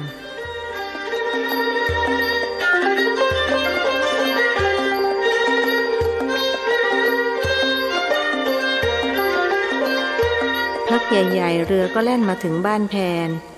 นายหล่อร้องตะโกนมาจากท้ายเรือว่าหลวงพี่จะแวะเรียรัยที่บ้านแพนอีกหรือเปล่าไม่แวะแล้วกูอารมณ์ไม่ดีโว้ยนายชาญตอบเสียเองหาเรื่องกับพระไม่ได้ก็หันมาหาเรื่องกับโยมใครจะทำไมกูถามหลวงพี่ไม่ได้ถามมึง นายหล่อว่าแต่กูจะตอบถึงมึงถามคนอื่นกูก็จะตอบมึงข้องใจใช่ไหมสิวะเอายังไงก็เอากันกูชักเหนื่อยแล้วนะไม่ได้นั่งสบายเหมือนพวกมึงบุตรชายนายเหลาเริ่มบ่นขากลับเรือแล่นทวนน้ำคนขับจึงรู้สึกว่าต้องใช้เรี่ยวแรงมากกว่าขามามึงว่าหลวงพี่หรือนายชาญวกกลับมาหาคนเป็นพระอีกเปล่าว่ามึงสองคนนั่นแหละงั้นก็ไม่ยุติธรรมสิวะหลวงพี่ก็นั่งมาเหมือนกันถ้าจะว่าก็ต้องว่าให้หมดว่าหมดก็ได้นายหล่อแซงประชดดีว่าง่ายดีแล้วมีอะไรข้องใจอีกไหมมีสิวะอยากเตะคนว่ะเตะแม่มันตกน้ำซะดีมั้งเฮ้ยไอ้หล่อมึงจะมากไปแล้วนะเรื่องอะไรมาด่าแม่กูแม่ไอ้ชาญก็เป็นแม่กูถ้ามึงเตะไอ้ชาญกูอาจจะนั่งดูเฉยๆแต่ถ้ามึงเตะแม่มันรับรองกูเตะมึงแน่นายหล่อจึงตะโกนถามพระเจริญอีกว่าหลวงพี่ขออนุญาตจอดเรือเตะไอ้สองคนนี่หน่อยเถอะพูดพลางนำเรือเข้าเรียบฝั่งภิกษุวัย22รีบยกมือห้ามไม่ต้องจอดถ้าเองจะกัดกันก็กลับไปให้ถึงวัดเสียก่อนข้าขึ้นกุฏิแล้วเองค่อยฟัดกันใครตายก็เอาเข้าเมนเผาเลยไม่ต้องจ้างคนหามพระหนุ่มพูดอย่างรำคาญครั้นนึกได้ว่าที่ท่านต้องมาร่วมหัวจมท้ายกับคนทั้ง3ก็เพื่อจะบอกบุญกับญาติโยมเมื่อบอกบุญแล้วได้บุญมาเต็มลำเรือแล้วฉะไหนจะมาทะเลาะเบาะแว้งกันให้บุญมัวหมองเล่าท่านเป็นพระจะต้องทำหน้าที่ของพระคิดดังนั้นแล้วจึงบอกคนทั้ง3ด้วยเสียงค่อนข้างดังให้ได้ยินไปถึงนายหล่อที่นั่งอยู่ท้ายเรือว่าวันนี้ข้าได้ดูลิเก2 เรื่องแต่พวกเองได้ดูเรื่องเดียวที่ไหนคนทั้ง3ถามขึ้นพร้อมกันได้ยินว่าลิเกก็หูผึ่งจิตใจชุ่มชื่นขึ้นมาทันทีที่บ้านไผ่กองดินเรื่องหนึ่งแล้วในเรือลำนี้อีกเรื่องหนึ่งโธ่หลวงพี่ก็หนุ่มวัยชกัน3 คนครางพร้อมกันอีกโดยที่มิได้นัดหมายล่วงหน้าแล้วต่างก็เกิดความละอายในสิ่งที่ทำลงไปพวกเขามากับหลวงพี่ด้วยจิตอันเป็นกุศลแล้วเหตุไฉนจึงยอมให้อกุศลเข้ามาครอบงำจิตเล่านายเชี่ยวได้สติก่อนเพื่อนจึงแกล้งถามพระหนุ่มว่าที่บ้านไผ่กองดินลิเกเล่นเรื่องอะไรครับหลวงพี่เรื่องโลภะส่วนในเรือลำนี้ลิเกเล่นเรื่องโทสะมีคนแสดงอยู่3 คนพระหนุ่มตอบเกินคำถามแล้วจะไปดูเรื่องโมหะได้ที่ไหนล่ะครับนายหล่อตะโกนถามอย่างนึกสนุกก็อยู่ใน2 เรื่องนี่แหละเพราะโมหะมันเป็นผู้กำกับถ้าไม่มีโมหะอยู่เบื้องหลังโลภะกับโทสะก็แสดงออกมาไม่ได้ไหนบอกมาสิว่าอกุศลมูล3อันเป็นต้นตอของความชั่วนั้นเองว่าตัวไหนร้ายกาจที่สุดโลภะครับเพราะตัวโลภะเป็นเหตุอิตายูโซถึงไปเช่าผีมาเข้าหลานโลภะทำให้มันคิดชั่วทำชั่วนายเชี่ยวตอบอย่างมั่นใจผมว่าโทสะครับหลวงพี่เพราะโทสะเป็นเหตุพวกผม3 คนถึงได้ทะเลาะกันที่เขาฆ่ากันตายก็เพราะตัวโทสะนี่แหละครับนายชาญไม่เห็นด้วยกับพี่ชายผมว่าโมหะต่างหากเพราะคนเรามีโมหะจึงทำให้มีโลภะมีโทสะถ้าไม่มีโมหะกำกับ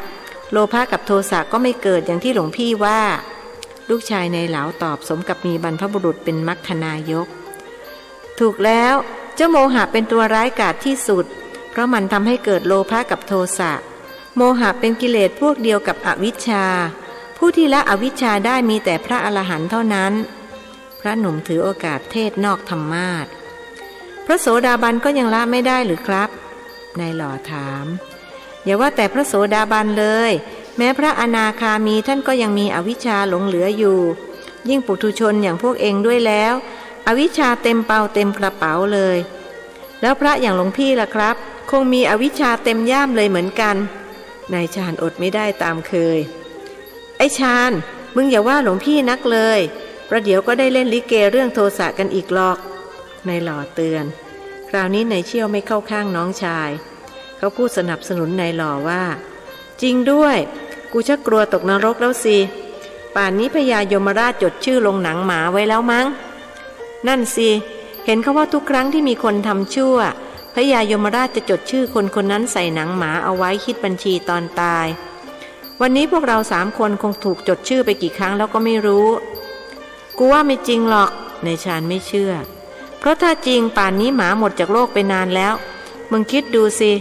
ประเทศไทยมีพลเมือง18 ล้านสมมติมีคนทำชั่ววันละ9 ล้านต้องถลกหนังหมากี่ตัวถึงจะพอจดแล้วไหนจะประเทศลาวเขมรพม่าอีกล่ะแบบนี้หมาไม่หมดโลกหรือไงเขาคงใช้หมาของเมืองนรกนั่นแหละคงไม่มาเอาจากโลกมนุษย์หรอกนายเจี้ยวสันนิษฐานเมืองนรกมีหมาด้วยหรือนายชาญสงสัยถึงอย่างไรเขาก็ไม่เชื่อทำไมจะไม่มีก็หมาปากเหล็กยังไงล่ะที่มันกัดคนกำลังปีนต้นงิ้วนายเชี่ยวบอกน้องชายอย่างที่เห็นในภาพชุดพระมาลัยเยี่ยมเมืองนรกนะหรือกูว่าคงเป็นเรื่องที่เขาเล่ากันมากกว่าคงไม่ใช่เรื่องจริงหรอกใช่ไหมครับหลวงพี่ข้าก็ไม่รู้เหมือนกันโยมยายของข้าเคยเล่าเรื่องพระมาลัยให้ฟังบ่อยๆตอนข้าเป็นเด็กตอนนั้นข้าไม่เชื่อแต่ตอนนี้ชักไม่ค่อยแน่ใจเพราะสิ่งที่โยมยายเล่ามักเป็นเรื่องจริงทั้งนั้นพระหนุ่มตอบแบบแบ่งรับแบ่งสู้ผมว่าผู้ใหญ่เขาเล่าอะไรก็เชื่อไว้ก่อนดีกว่าเชื่อได้ประโยชน์กว่าไม่เชื่ออย่างเรื่องนรกก็เหมือนกันถ้าเราเชื่อว่านรกมีเราก็ไม่ทำความชั่วพอตายไปถ้านรกมีจริงเราก็ไม่ต้องตกนรกแต่ถ้านรกไม่มีก็แค่เสมอตัวนายหล่อเสนอแนะจริงของไอ้หล่อมันผมว่าอะไรที่เราเชื่อแล้วทำให้เราเป็นคนดีถึงสิ่งนั้นจะมีหรือไม่มีมันก็ไม่เสียหายอะไรจริงไหมครับหลวงพี่นายเชี่ยวเห็นด้วยกับนายหล่อก็แล้วแต่เองจะคิดสำหรับข้าเห็นว่าโลกนี้มันมีอะไรลี้ลับมหัศจรรย์อีกมากมายที่เรายังไม่รู้สักวันหนึ่งข้าจะต้องพิสูจน์ให้ได้ว่านรกสวรรค์มีจริงหรือไม่หลวงพี่จะพิสูจน์ยังไงนายชาญถามอย่างสนใจข้าก็ยังไม่รู้เหมือนกันแต่ต่อไปอาจจะรู้ถึงตอนนั้นเองค่อยมาถามใหม่ก็แล้วกันตกลงครับแล้วหลวงพี่อย่าลืมบอกผมนะครับ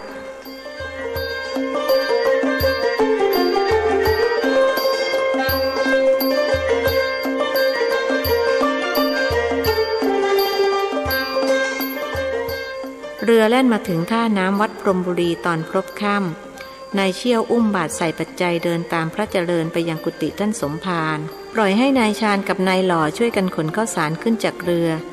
สมภารชอบเพิ่งสงน้ำเสร็จและคลองไตรจีวรเรียบร้อยเห็นพระหนุ่มมาถึงก็ทักทายเป็นยังไงญาติโยมเขาให้ความร่วมมือดีไหมดีมากครับหลวงพ่อได้ข้าวสารมาค่อนลำเรือกับปัจจัยเกือบเต็มบาตรเดี๋ยวหลวงพ่อช่วยนับด้วยนะครับผมขอตัวไปส่งน้ำก่อนเหนื่อยมาทั้งวันท่านกราบสมภาร3 ครั้งแล้วลุกออกมาก็ได้เจ้าเชี่ยวจะอยู่ช่วยข้านับก่อนได้หรือเปล่าท่านถามนายเชี่ยวผมก็ต้องขอตัวเหมือนกันหลวงพ่อให้เนนมาช่วยดีกว่านะครับพูดจบก็ก้มลงกราบ3 ครั้งแล้วลุกตามพระเจริญไปหลวงพี่มีอะไรก็เรียกใช้ผมอีกนะครับวันนี้ผมขอกลับบ้านก่อนเขาบอกพระหนุ่มเมื่อเดินตามมาทันตรงทางจะเลี้ยวไปกุฏิของท่านขอบใจเองมากคงได้ร่วมงานกันอีกฝากขอบใจเจ้าชาญกับเจ้าหล่อด้วยนายเชี่ยวยกมือไหว้พระหนุ่มแล้วจึงเดินไปยังเรือเพื่อจะกลับบ้านขณะนั้นพวกเด็กวัดพากันมาช่วยขนข้าวสารขึ้นจากเรือเสร็จพอดีสมภารช่อนับปัจจัยเสร็จและเก็บไว้อย่างมิดชิดคือใต้ฐานพระพุทธรูปที่อยู่ในกุฏิของท่านจากนั้นจึงเดินไปยังกุฏิพระเจริญเพื่อจะขอบใจที่พระหนุ่มทำงานได้สำเร็จลุล่วงไปขั้นหนึ่งก่อนชีวาลาลับขอให้ท่านได้เห็นพระอุโบสถหลังใหม่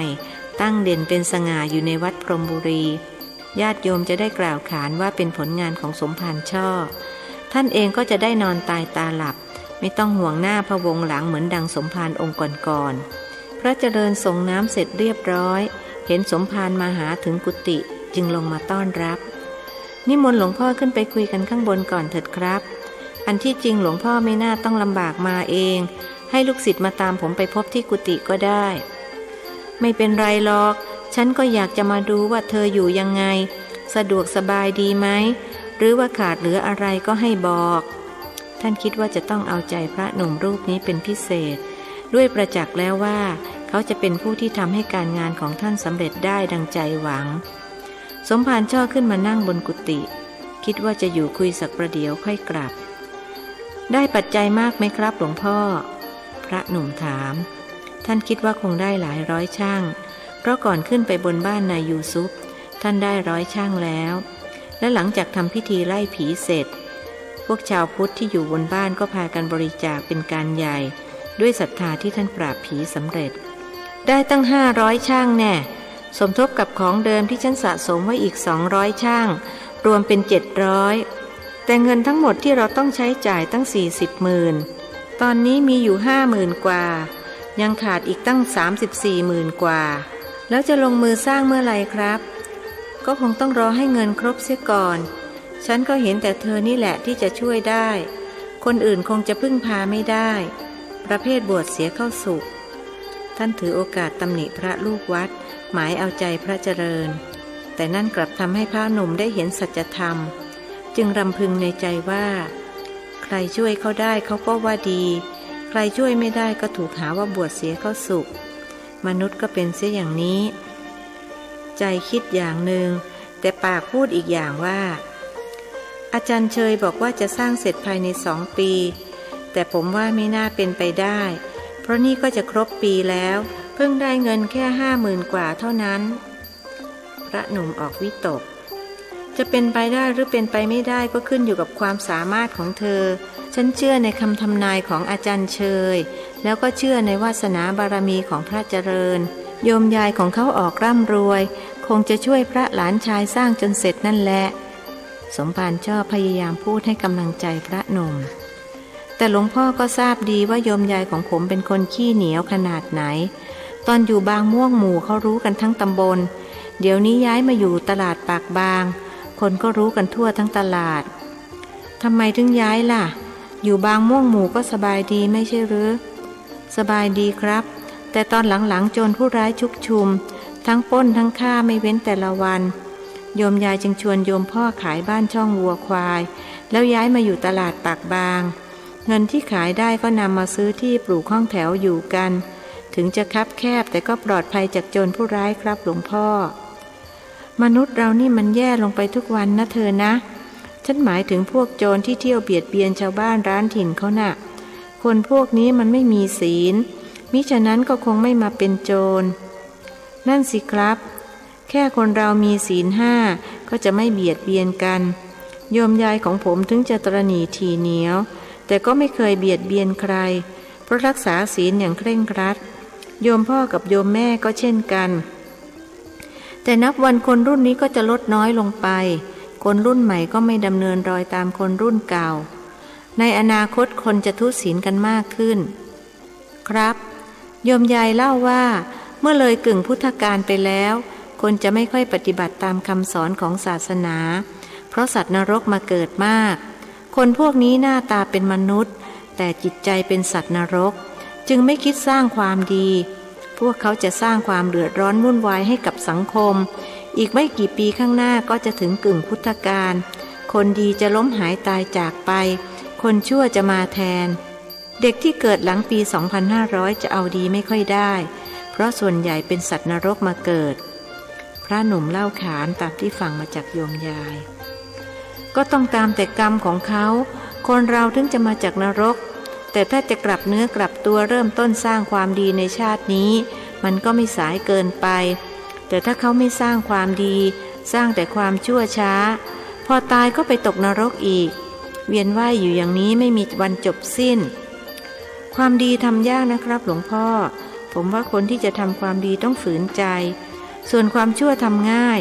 คนที่ชอบอะไรง่ายๆก็เลยพากันทำชั่วเอาละถ้าจะพูดเรื่องนี้คงไม่จบง่ายๆเธอคงจะเหนื่อยมาทั้งวันพักผ่อนเถอะฉันไม่กวนแล้วพูดจบก็ลุกขึ้นเดินลงจากกุฏิพระเจริญตามมาส่งที่หน้าบันไดสมภารไปแล้วจึงขึ้นมาล้างมือล้างเท้าทำวัดเย็นแล้วจึงจำวัด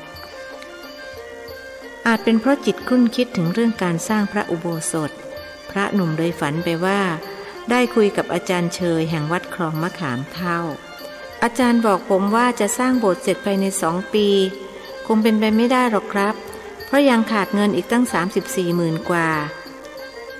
เป็นไปได้สิฉันพูดคำไหนก็ต้องเป็นคำนั้นอาจารย์เชยยืนยันแต่เงินอีกตั้งมากมายนะครับนี่ก็เข้าไปค่อนปีแล้วได้เงินแค่50,000 กว่าเท่านั้นหลวงพ่อช่อบอกว่าต้องให้ได้เงินครบเสียก่อนจึงจะลงมือสร้างนั่นแหละเมื่อไรลงมือสร้างเมื่อนั้นก็จะเสร็จภายใน2 ปีแล้วเมื่อไรถึงจะได้ลงมือสร้างครับเธอบวชครบ5 พรรษาเมื่อไรเมื่อนั้นก็สร้างได้ตอนนี้เธอยังบวชไม่ครบ2 พรรษานี่นะทานบารมียังไม่แก่กล้าพอต้องรอให้ครบ5 พรรษาก่อนหรือครับถูกแล้วถึงตอนนั้นเธอจะพบคนอุปถัมภ์หลายคนในบรรดาคนเหล่านี้มีอยู่คนหนึ่งที่เธอเคยก่อกรรมทำเข็ญไว้กับเขามากมายแต่เขาจะอโหสิให้เธอและจะช่วยสร้างโบสถ์ผมนึกไม่ออกว่าเป็นใครเพราะก่อกรรมทำเข็ญไว้กับหลายคนเหลือเกินผมเกเรมากสมัยเป็นเด็กข้อนั้นฉันรู้เพราะอย่างนี้แหละเธอถึงมีอันต้องบวชตลอดชีวิตเพื่อใช้หนี้ทั้งคนและสัตว์ที่เคยทำกับเขาไว้เอาล่ะฉันมีงานอื่นต้องทำเธอหลับต่อเถอะฉันจะกลับแล้วภาพอาจารย์เชยหายไป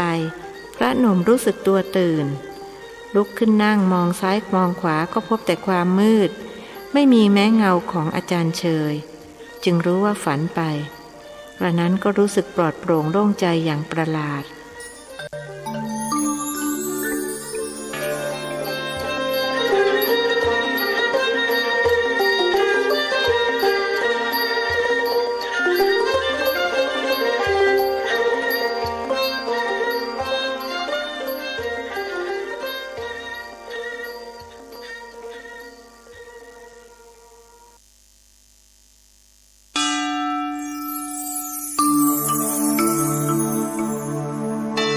ธรรมนิยายชุดสัตว์โลกย่อมเป็นไปตามกรรมประพันธ์โดยสุทัสสาอ่อนค้อมเรื่องที่1มักกรีผล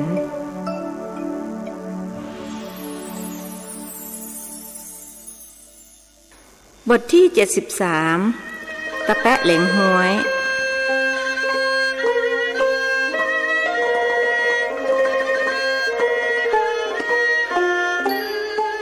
ในกลางพรรษาที่2แห่งการครองสมณเพศพระเจริญก็ได้ต้อนรับภิกษุอาคันตุกะรูปหนึ่งซึ่งมาเยือนถึงกุฏิที่พักของท่านพระคุณเจ้าจำกระผมได้ไหมครับภิกษุอาคันตุกะถามหลังจากทำความเคารพเจ้าของกุฏิและนั่งในที่อันสมควรแล้วขอประทานโทษคุณมาจากอารามไหนภิกษุหนุ่มคิดว่าท่านไม่เคยเห็นหน้าค่าตาบุคคลผู้นี้มาก่อนกระผมมาจากวัดกุดีทองครับผู้อ่อนวัยกว่าตอบอ้ออยู่วัดกุดีทองใกล้ๆนี่เองหรอกหรือแล้วมีธุระอะไรกับผมหรือเปล่าพระคุณเจ้าจำกระผมไม่ได้จริงๆหรือครับกระผมจะมากราบขอบพระคุณที่ท่านได้ช่วยกระผมให้พ้นจากการตกนรกทั้งเป็นภิกษุอาคันตุกะหยิบพานเล็กๆออกมาจากย่ามในพานมีธูปเทียนแพรวางอยู่บนธูปเทียนแพรเป็นพวงมาลัยดอกมะลิส่งกลิ่นหอมอบอวลขอประทานโทษผมจำคุณไม่ได้จริงๆช่วยบอกหน่อยเถอะผมชักงงแล้วภิกษุหนุ่มบอกอาคันตุกะกระผมนายยูซฟครับที่พระคุณเจ้าไปช่วยไล่ผีออกจากกระผมผีในบุญช่วยนะครับกระผมจึงบวชให้เขาตามสัญญาตอนนี้เขาไปเกิดแล้วพระคุณเจ้ามีบุญคุณต่อกระผมและนายบุญช่วยมากอ้อคุณเองหรอกหรือท่านนึกลำดับเรื่องราวที่เกิดขึ้นเมื่อก่อนเข้าพรรษาแล้วจึงถามถึงนายยูโซะอาของคุณว่ายังไงบ้างล่ะปฏิเสธหรือว่ายอมรับกระผมไม่สนใจหรอกครับแล้วก็ไม่ได้แจ้งตำรวจจับเขาด้วยเนื่องจากไม่มีหลักฐานมันพิสูจน์ไม่ได้เพราะเป็นเรื่องลี้ลับตำรวจก็คงไม่เชื่อกระผมอโหสิกรรมให้เขาแล้วอย่างน้อยเขาก็เป็นน้องชายของป๊ะดีแล้วผมขออนุโมทนาเวรย่อมระงับด้วยการไม่จองเวรครับกระผมก็คิดอย่างนั้นกระผมมานี่ก็เพื่อจะกราบขอบพระคุณท่านที่ให้ชีวิตใหม่กระผมพูดพลางยกพานส่งให้พระเจริญด้วยอาการนอบน้อมภิกษุหนุ่มรับพานแล้ววางไว้ด้านขวามือของท่าน ผู้มาเยือนหยิบถุงผ้าดิบบรรจุเงินออกมาจากย่ามถวายภิกษุหนุ่มกระผมร่วมสมทบทุนสร้างโบสถ์10 ช่างครับคุณไม่กลัวผิดกฎของมุสลิมหรือท่านยาวตอนนี้กระผมเป็นพุทธอยู่ครับจึงทำบุญได้ผู้อ่อนวัยกว่าตอบยิ้มหมายความว่าคุณจะเปลี่ยนศาสนาอย่างนั้นหรือหามิได้ครับกระผมเพียงแต่จะเรียนว่า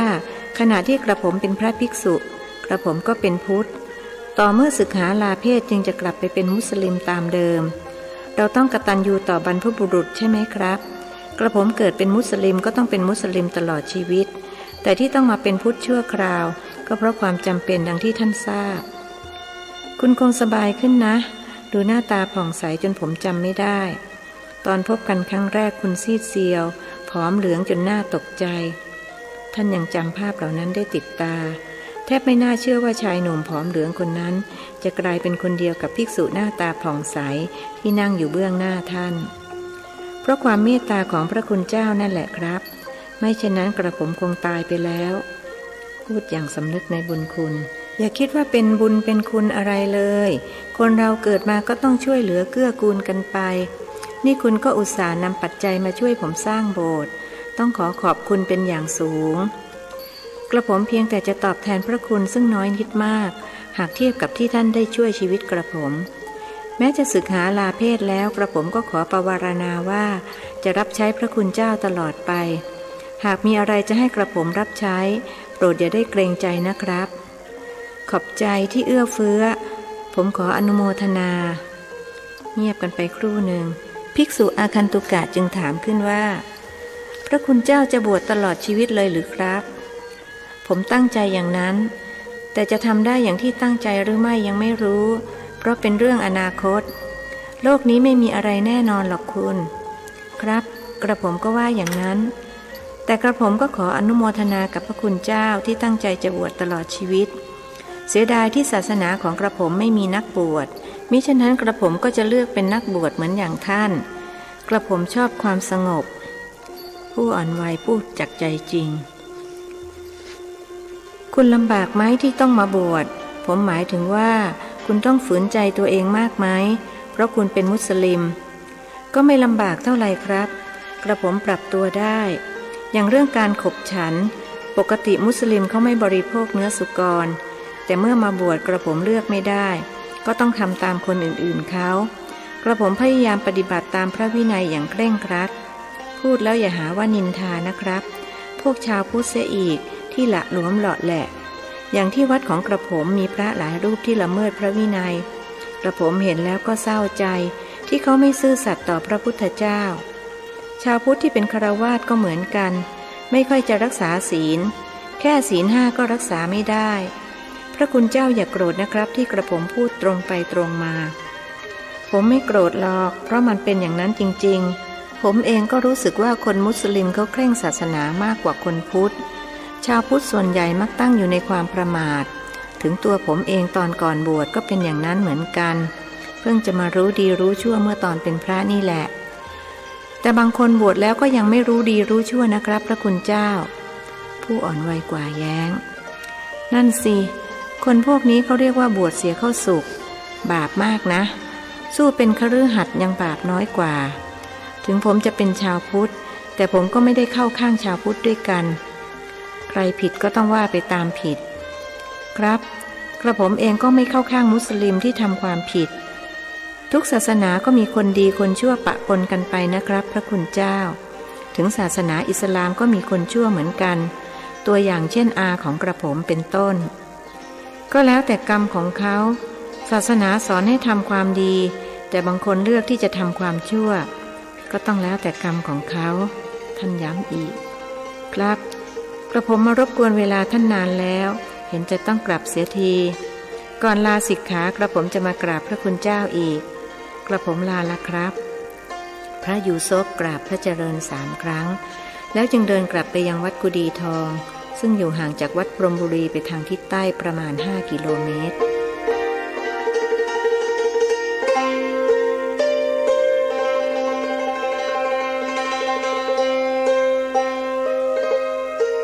ออกพรรษาเป็นเทศกาลงานเทศมหาชาติ วัดพรหมบุรีได้จัดงานนี้อย่างใหญ่โตและเอิกกระเริกกว่าทุกปีโดยมีพระเจริญเป็นหัวเรี่ยวหัวแรงภิกษุหนุ่มมุ่งมั่นที่จะหาเงินมาสร้างโบสถ์ให้กับวัดตามที่ได้รับมอบหมายจากท่านสมภารหลังจากที่ฝันถึงอาจารย์เชย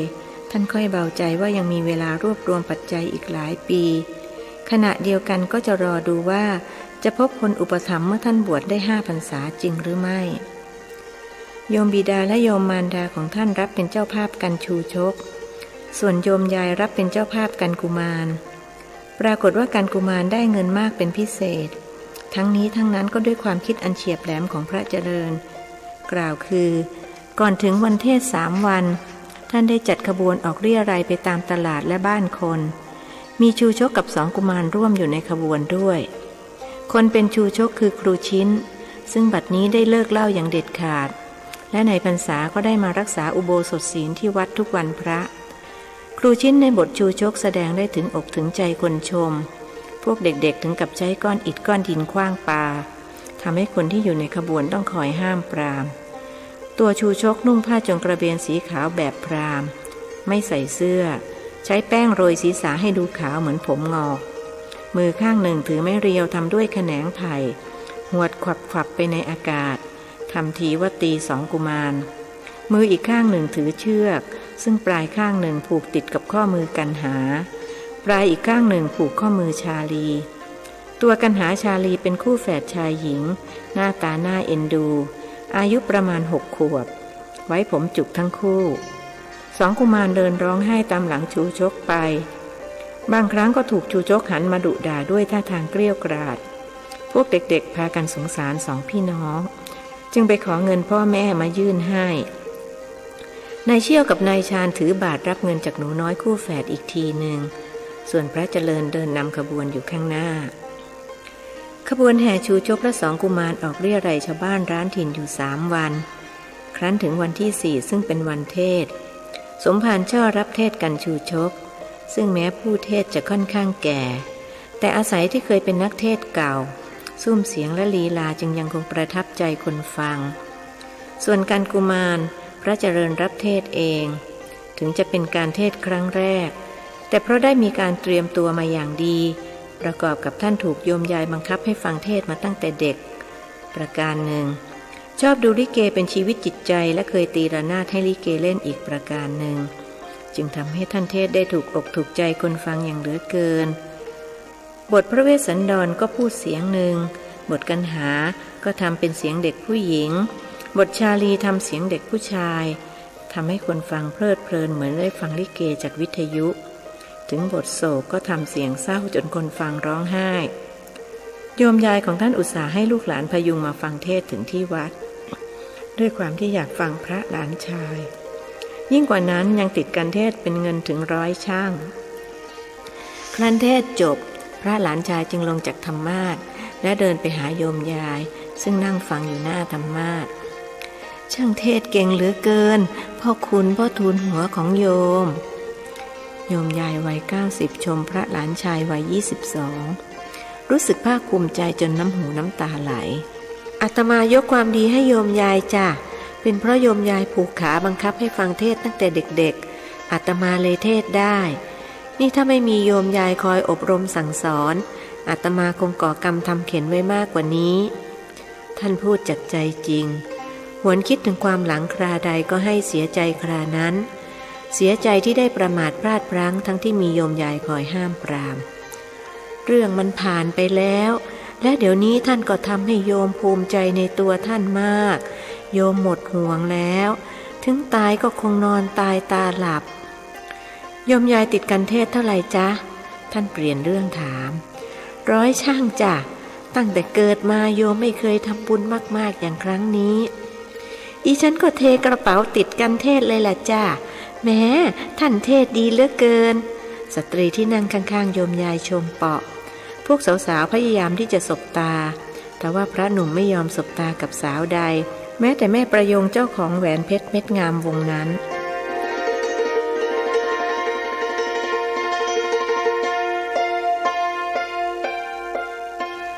พรรษาที่4แห่งการครองสมณเพศ พระเจริญยังคงทำหน้าที่รวบรวมปัจจัยเพื่อใช้ในการสร้างพระอุโบสถสมภารช่อแจ้งให้ท่านทราบว่าเงินที่สะสมไว้มีถึง 22,000 แล้วครบ 40,000 เมื่อใดก็จะลงมือสร้างเมื่อนั้นภิกษุหนุ่มค่อนข้างมั่นใจในคำทำนายของอาจารย์เชยเหลือเวลาอีก1 พรรษาท่านก็จะได้รู้ว่าใครบ้างจะมาเป็นคนอุปถัมภ์เย็นวันหนึ่งท่านสมภารได้มาหาพระเจริญถึงกุฏิที่พักเพื่อจะมอบหมายให้ไปเรี่ยไรทางนครสวรรค์พรุ่งนี้เป็นวันโกนฉันเช้าแล้วฉันจะให้เธอไปบอกบุญญาติโยมที่นครสวรรค์ฉันสั่งให้คนเตรียมเช่าเรือในหล่อไว้แล้วครับหลวงพ่อมะรืนเป็นวันพระและตรงกับวันศาสตร์คงมีคนทำบุญมากกว่าปกติเพราะเขาจะได้อุทิศส่วนกุศลไปให้บรรพบุรุษและเปตชนทั้งหลายตลอดทั้งเจ้ากรรมนายเวรด้วยฉันก็คิดอย่างนั้นวันโกนวันพระคนเขานิยมทำบุญกันยิ่งเป็นเทศกาลศาสตร์ด้วยแล้วน่าจะได้เงินมากเป็นพิเศษช่วงนี้เธอก็ทนเหนื่อยหน่อยนะที่ต้องเดินทางบ่อยขอให้คิดเสียว่าทำเพื่อพระศาสนาครับหลวงพ่อไม่ว่าจะทำเพื่อพระศาสนาหรือทำเพื่อหลวงพ่อผมก็เต็มใจทั้งนั้นพระหนุ่มอดมิได้ที่จะประชดทว่าหลวงพ่อช่อท่านไม่รู้เท่าทันจึงได้แต่ภาคภูมิใจในวาสนาบารมีของตัวท่านเองขาไปคงจะช้าหน่อยเพราะเรือแล่นทวนน้ำแต่ขากลับแล่นฉิวเลยละขอให้ประสบความสำเร็จเหมือนครั้งที่ไปบ้านไผ่กองดินนะท่านอวยชัยให้พร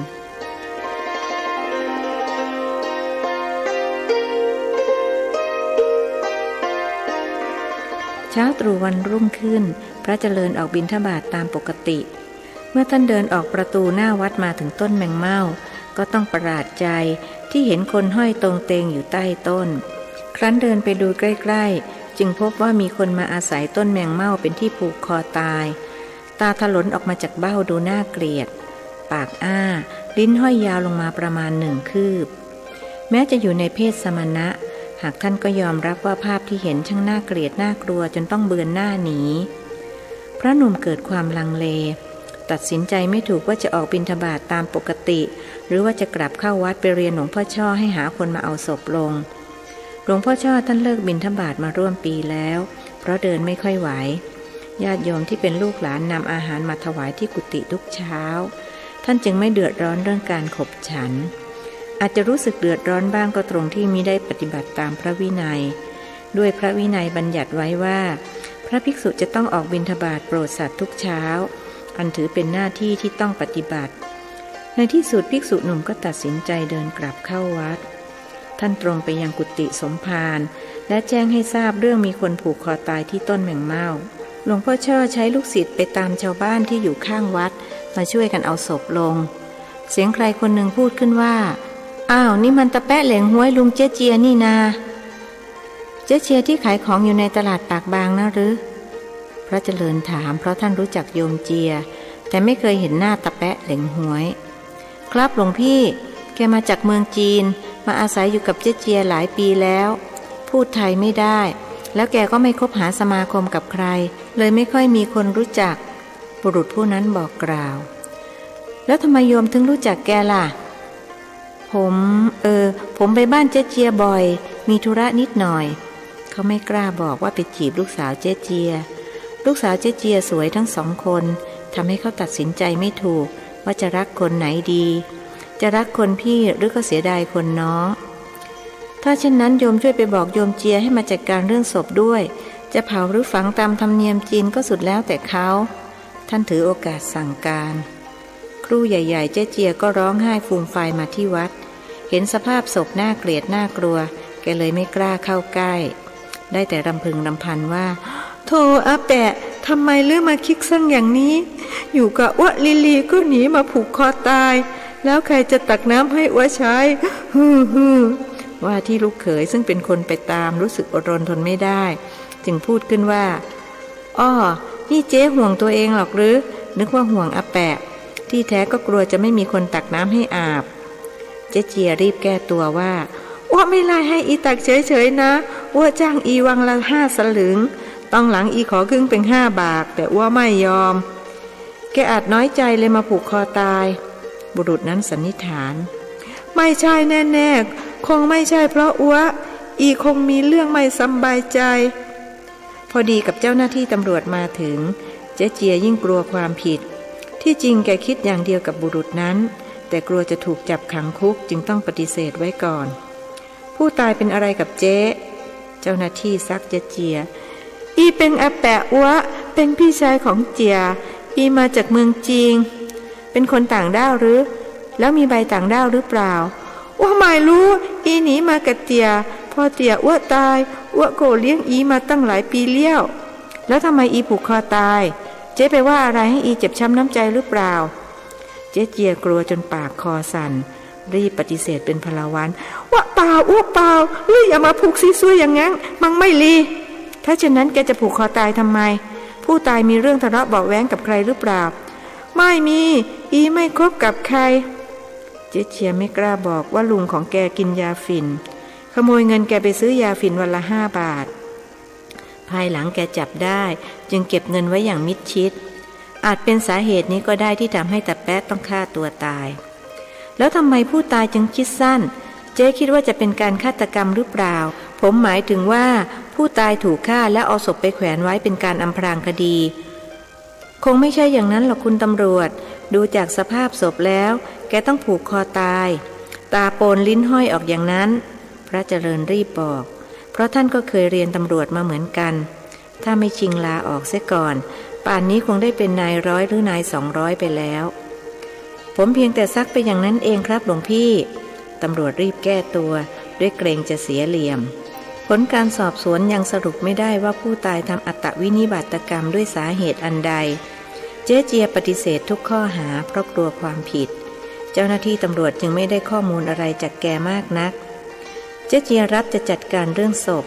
โดยจะสวดกงเต็ก3 คืนแล้วฝังไว้ในป่าช้าวัดพรหมบุรีเธอก็เลยไม่ได้ออกบิณฑบาตแต่ไม่เป็นไรมาฉันที่กุฏิของฉันก็ได้อาหารมีเยอะแยะสมภารช่อชวนพระนมขอบคุณครับแต่ผมคงจะฉันไม่ลงภาพศพตาแปะมันติดตาจนรู้สึกสะอิดสะเอียนคงจะฉันข้าวไม่ได้ไปอีกหลายวันแต่เธอจะต้องปรงให้ได้คิดเสียว่าอีกหน่อยเราก็จะต้องตายอย่างนี้เหมือนกันหลวงพ่อช่อให้สติผมคงไม่ตายในสภาพน่าเกลียดน่ากลัวอย่างนี้หรอกครับหลวงพ่อเป็นตายยังไงผมก็จะไม่ผูกคอตายเป็นอันขาดคนรักตัวกลัวตายว่าฉันก็ไม่ได้หมายความว่าเธอจะทำอย่างนั้นเพียงแต่อยากให้เธอปรงให้ได้ว่าเรื่องเกิดแก่เจ็บตายเป็นของธรรมดาโลกครับผมจะพยายามปรงให้ได้แต่คงต้องใช้เวลาวันนี้ยังไงผมก็ฉันไม่ลงผมขอตัวกลับกุฏิไปเตรียมตัวก่อนนะครับประเดี๋ยวเจ้า3 คนคงจะมาท่านหมายถึงนายเชี่ยวนายชาญและนายหล่อไปเถอะว่าแต่ว่าเธอจะไม่หิวกลางทางนะสมภารยังห่วง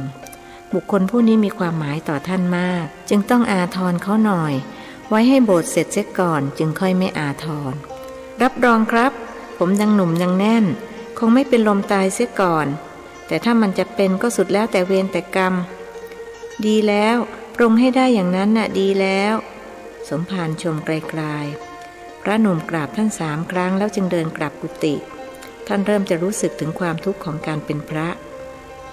ะก็ทุกข์อย่างพระเป็นโยมก็ทุกข์อย่างโยมจะเป็นอะไรมันก็ทุกข์ทั้งนั้นภิกษุวัย22คิดปรง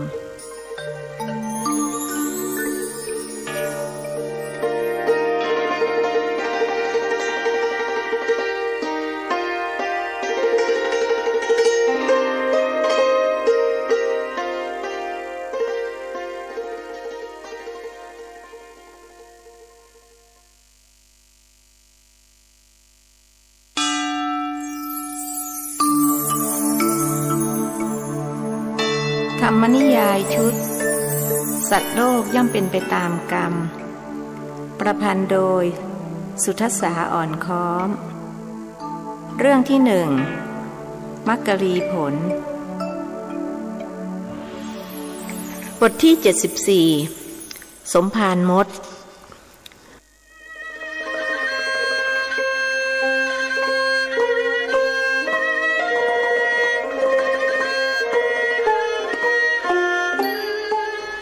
หลวงพี่พรุ่งนี้ผมจะไปซื้อทองที่บางกอก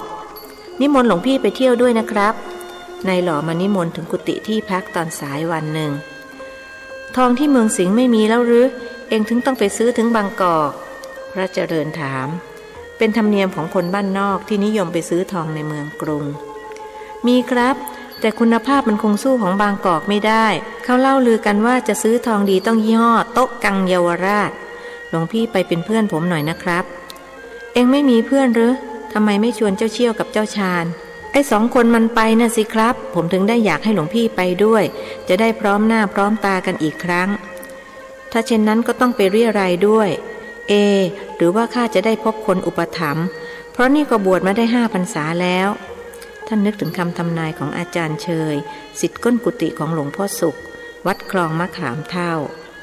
ครั้นนึกได้ว่าวันนี้เป็นวันโกนพรุ่งนี้เป็นวันทำบุญศาสตร์จึงบอกนายหล่อว่า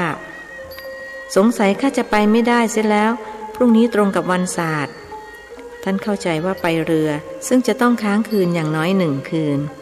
ได้สิครับผมกำลังจะบอกหลวงพี่ว่าผมซื้อรถ2 แถวมาคันหนึ่งใหม่เอี่ยมเลยเราไปเช้าเย็นกลับได้ออกจากที่นี่ตี 4กลับถึงวัดก็คงไม่เกิน4 ทุ่มผมรับรองว่าหลวงพี่กลับมาทันทำบุญศาสตร์แน่หนุ่มเมืองสิงห์พูดอย่างมั่นใจถ้าเช่นนั้นขอให้ข้าบอกท่านสมภารก่อน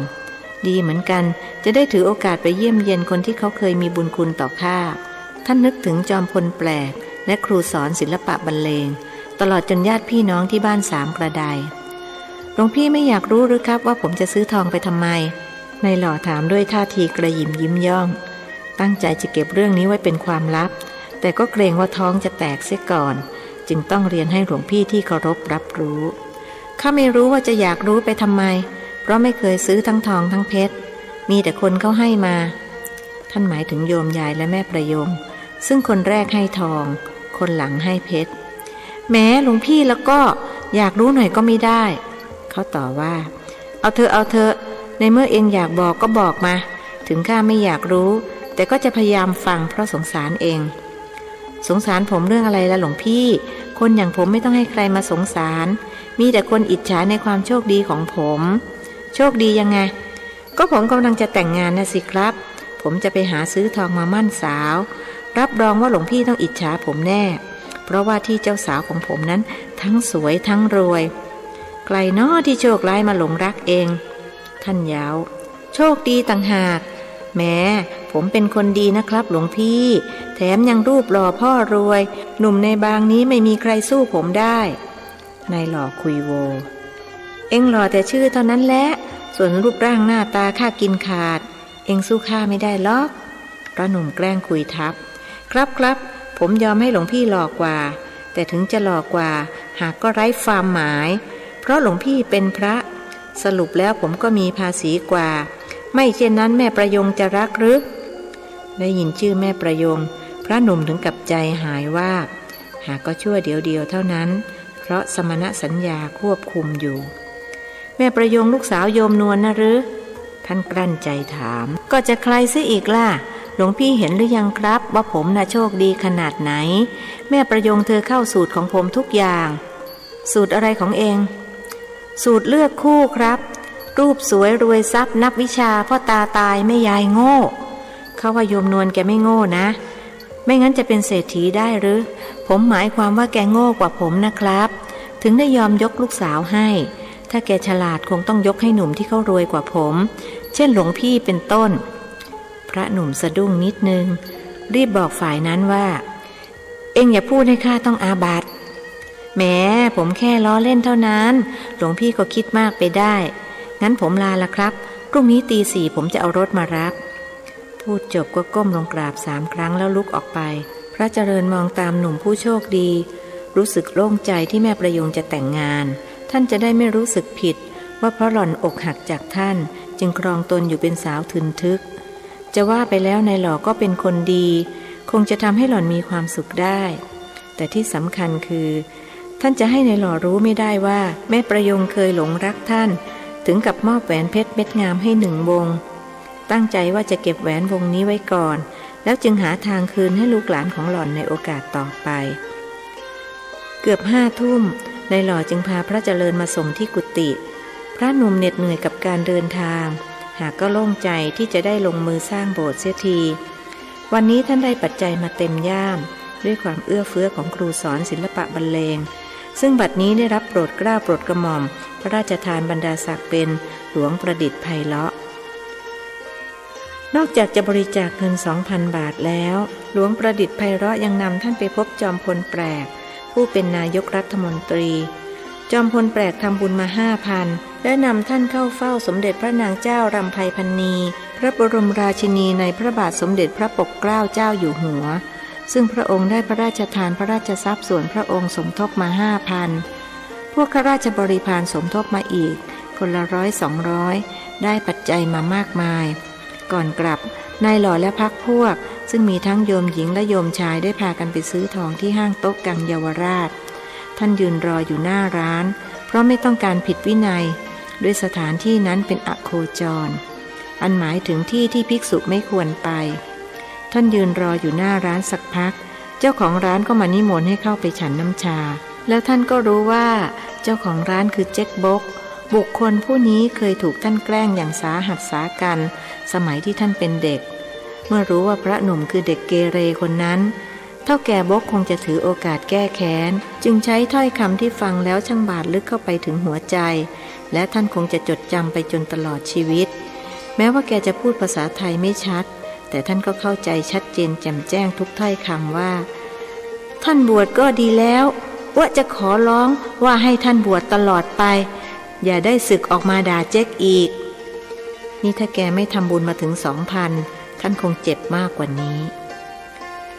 ส่งน้ำชำระกายเรียบร้อยแล้วภิกษุหนุ่มจึงไหว้พระสวดมนต์และที่จะลืมเสียมิได้คือคาถากรณียเมตสูตรซึ่งท่านได้รับอานิสงส์มากมายสุดจะพรรณนาสวดมนต์เสร็จท่านก็จำวัดและหลับสนิทอย่างรวดเร็วด้วยเหน็ดเหนื่อยกับการนั่งรถมาทั้งวัน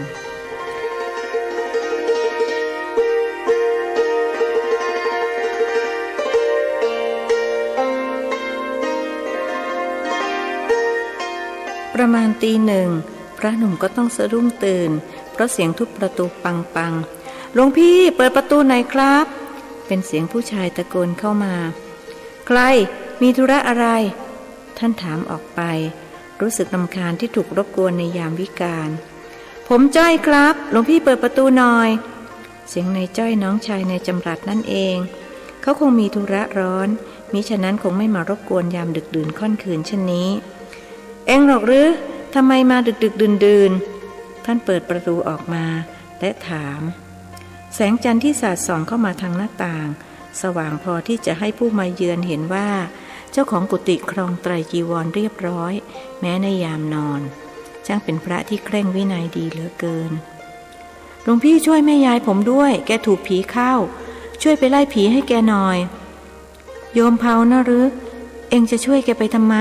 ก็ไหนเองว่าอยากให้แกตายไปเสียท่านสัพพยอกถึงจะเป็นพระอยู่ในวัดก็ยังรู้เรื่องของคฤหัสถ์นอกวัดรู้ว่าในจ้อยมีเรื่องระหองระแหงกับแม่ยายในจำรัดเคยมาเล่าให้ฟังผมยังไม่อยากให้แกตายตอนนี้นี่ครับแกยังไม่ได้เซ็นชื่อยกนาให้เมียผมยอดลูกเขยว่าอ้อนี่เองห่วงสมบัติหรอกหรือห่วงลูกด้วยหลวงพี่ลูกสาวคนเล็กของผมติดแกยังกับตังเมไว้ลูกโตไม่ต้องพึ่งแกแล้วค่อยแช่งให้แกตายเร็วๆแต่ตอนนี้หลวงพี่ต้องไปช่วยไล่ผีให้แกก่อนพระเจริญนึกหมั่นไส้น้องชายเพื่อน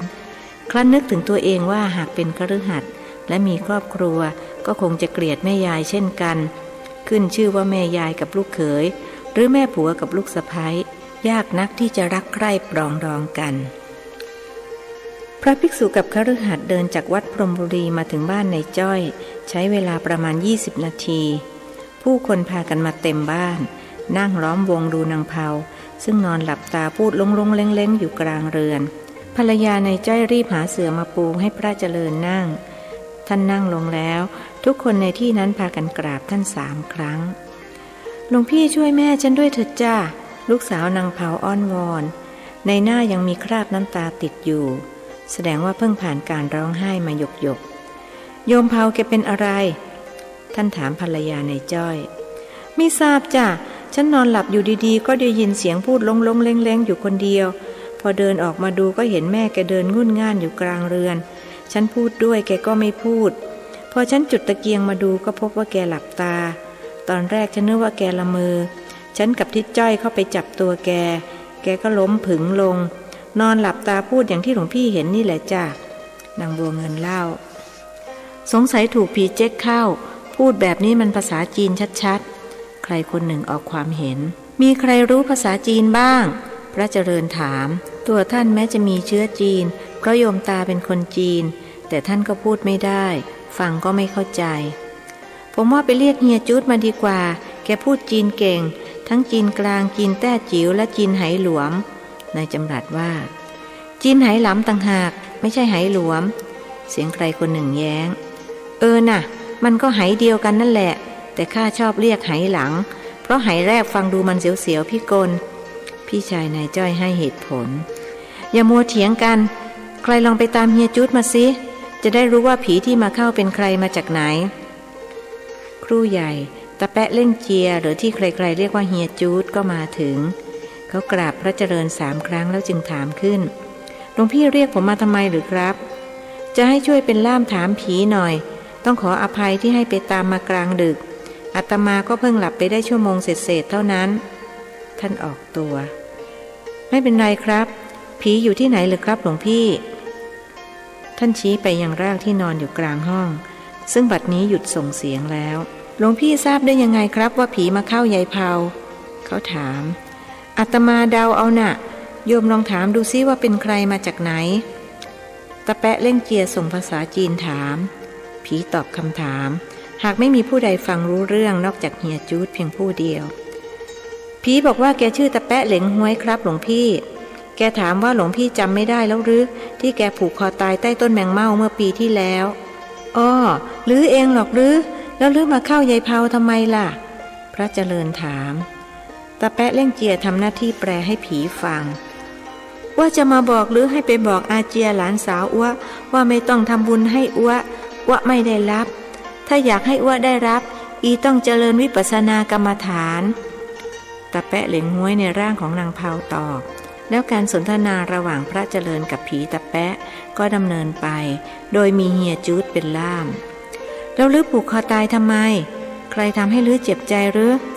อ้วน้อยใจอาเจียหลานสาวอ้วที่ไม่ให้เงินซื้อฝิ่นสูบอ้วติดฝิ่นต้องซื้อสูบวันละ5 บาทหรือเอาไปสอนญาติโยมด้วยว่าอย่าทำอย่างอ้วตายด้วยโทสะจึงน่าเกลียดตาปริ้นลิ้นแลบยาวตั้งคืบถ้าตายเพราะหมดกรรมจะไม่น่าเกลียดอย่างนั้นแล้วตอนนี้ลืออยู่ที่ไหนอ้วอยู่ในนรกอ้วตกนรกอยู่ที่ไหนพระเจริญถามอยากรู้เรื่องนรกมานานแล้วก็อยู่แถวนี้แหละอ้วเห็นลือออกไปบิณฑบาตทุกวันพูดกับลือก็ไม่ยอมพูดด้วยตาแปะต่อว่าต่อขานพระเจริญจึงได้ความรู้ข้อหนึ่งว่าเมืองนรกกับเมืองมนุษย์ก็อยู่ใกล้ๆกันนี่เองแต่เป็นคนละภพภูมิแล้วลือกินอาหารที่ไหนก็หากินตามกองขยะของดีๆกินไม่ได้เพราะไม่เคยทำไว้คนที่ไม่เคยทำบุญให้ทานตายไปแล้วจะอดอยากต้องหากินตามกองขยะแม้จะปฏิกูลน่าเกลียดมีหนอนขึ้นเต็มไปหมดก็ต้องกินประทังความหิวหรืออยู่กับใครมีเพื่อนหรือเปล่าว่าอยู่กับห้อยเสียเท้าชื่อมดเคยเป็นสมภารวัดกลางพรหมนครแต่ได้ผูกคอตายเมื่อ50 ปีที่แล้วผีตอบห้วยเสียเท้าแปลว่าสมภารทำไมท่านถึงผูกคอตายท่านเสียใจที่ถูกทายกยักยอกเงินวัดไปใช้ญาติโยมเข้ามาบริจาคเงินเพื่อสร้างโบสถ์แต่ทายกเอาไปใช้หมดพอเขามาทวงโบสถ์ท่านไม่มีให้เขาเลยผูกคอตายแบบนี้ทายกต้องตายไปลงนรกดูสิมาทำให้พระสงฆ์องค์เจ้าต้องผูกคอตายเสียงใครคนหนึ่งสาปแช่งทำไมสมภารวัดเป็นพระแท้ๆแต่กลับไปผูกคอตายพระเจริญซักไซผีตะแปะเพราะท่านไม่เคยเจริญวิปัสสนากรรมฐานจึงถูกอวิชชาเข้าครอบงำถ้าเจริญวิปัสสนาจนเกิดปัญญาเห็นแจ้งตามความเป็นจริงก็จะไม่ทำอย่างนั้นผีอธิบายรู้สึกว่ารู้อะไรจากเมืองนรกมากเหมือนกันนะอ้วก็มารู้ตอนตกนรกนี่แหละตอนมีชีวิตอยู่ไม่รู้อะไรเลยวันๆได้แต่สูบฝิ่นกับตักน้ำให้อาเจียใช้ เขาเรียกว่ามีชีวิตอยู่ด้วยความประมาทคนทุกวันนี้ชอบตั้งอยู่ในความประมาทเหมือนกันหมดถึงพวกพระก็เถอะบวชมานั่งกินนอนกินตายไปถ้าไม่ตกนรกก็ต้องไปเกิดเป็นเปรตคนเป็นพระสะดุ้งแล้วถามต่อหรือทำอะไรในเมืองนรกเขาใช้อ้วขุดดินทั้งวันแล้วเขาก็ยังทำโทษอย่างสาหัสสากันอ้วถูกเขาเฆี่ยนจนขาขาดเจ็บปวดรวดร้าวเหลือเกินพอขาขาดได้สักประเดี๋ยวมันก็มาต่อกันใหม่ให้เขาเฆี่ยนอีกเป็นอยู่อย่างนี้ทุกวันยกเว้นวันโกนกับวันพระห้วยเสียเท้ามดก็ถูกทำโทษแบบเดียวกันทำไมถึงยกเว้นวันโกนกับวันพระเพราะมีพระมาลัยมาเทศโปรดพวกสัตว์นรกจะได้รับการปลดปล่อยให้มาฟังเทศและมาเจริญวิปัสสนากรรมฐานพระเจริญเคยฟังเรื่องราวของพระมาลัยจากโยมยายสมัยเมื่อท่านเป็นเด็กจึงค่อนข้างแน่ใจว่าสิ่งที่ตะแปะเหลงห้วยเล่านั้นเป็นเรื่องจริงพระมาลัยเป็นใครพระหนุ่มต้องการทดสอบผีตะแปะท่านเป็นพระอรหันตขีณาสพเป็นฉายาไม่ใช่ชื่อเฉพาะพระอรหันต์ที่ไปเทศโปรดสัตว์นรกจะเรียกว่าพระมาลัยจึงมีพระมาลัยหลายองค์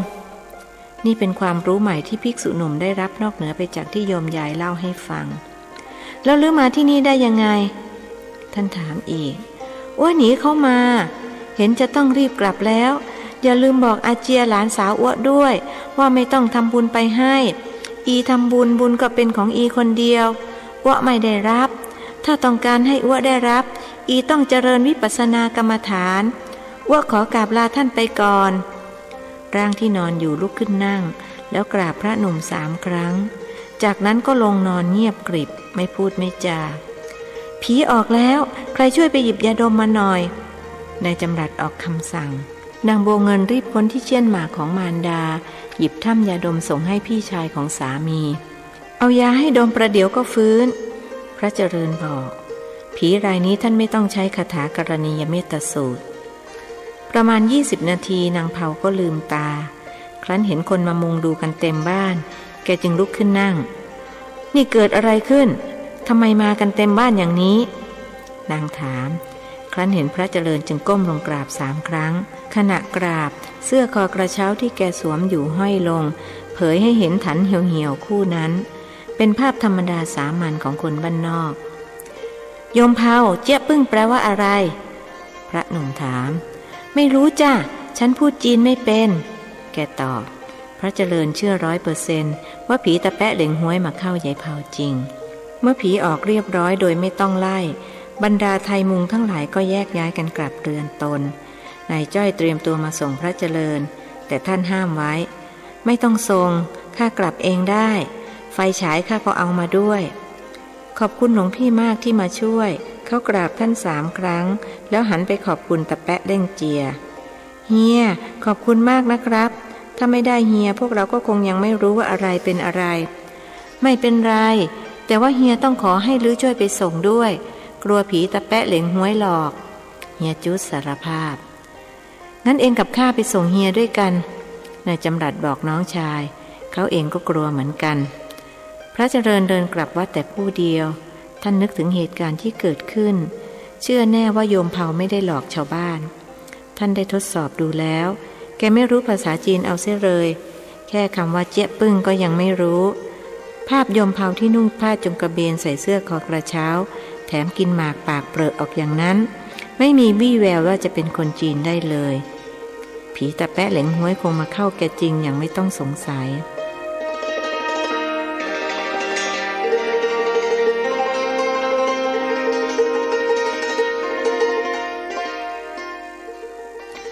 บ่ายวันรุ่งขึ้นพระเจริญจึงเดินทางไปบ้านโยมยายที่ตลาดปักปางเพื่อสอบถามเรื่องสมภารมดตะแปะเหลงห้วยบอกว่าห้วยเสียเท้ามดได้ผูกคอตายเมื่อ50 ปีที่แล้วตอนนั้นโยมยายก็อายุราว40คงจะรู้เรื่องนี้บ้างโยมยายรู้จักสมภารมดวัดกลางพรหมนครหรือเปล่าท่านถามโยมจางนึกอยู่ประเดี๋ยวหนึ่งจึงตอบว่าท่านมรณภาพไปร่วม50 ปีแล้วท่านถามทำไมหรือแทนคำตอบพระหลานชายกลับถามอีกว่าท่านเป็นอะไรถึงมรณภาพ โยมไม่อยากพูดถึงเลยเพราะสงสารท่านเป็นพระเป็นเจ้าไม่น่าผูกคอตายท่านถูกทายกโกงเงินสร้างโบสถ์เลยต้องผูกคอตายไปที่ชอบเถิดนะท่านสมภารโยมจ่างยกมือท่วมศีรษะเมื่อพูดประโยคหลังพระเจริญอยู่คุยกับโยมยายอีกพักใหญ่ๆจึงเอ่ยลาครั้นเดินมาถึงวัดแทนที่จะตรงไปยังกุฏิท่านกลับไปที่ศาลาซึ่งมีตู้พระไตรปิฎกอยู่เพื่อหาหลักฐานเกี่ยวกับนรกสวรรค์ท่านค้นอยู่นานกระทั่งพบข้อความที่ทำให้หายสงสัยการที่ตะแปะเหลงห้วยบอกว่าแกถูกเขาเฆี่ยนจนขาขาดแล้วมันก็มาต่อกันใหม่ตรงกับข้อความที่ปรากฏในพระไตรปิฎกซึ่งกล่าวถึงการลงโทษทันสัตว์นรกว่าสัตว์นั้นย่อมเสวยเวทนากล้าอยู่ในนรกนั้นและยังไม่ตายตราบเท่าบาปกรรมยังไม่สิ้น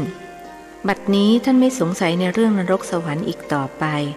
ท่านจะต้องประพฤติตนเป็นพระที่ดีจะได้ไม่ต้องไปตกนรกหรือไปเกิดเป็นเปรตอย่างที่ตะแปะพูด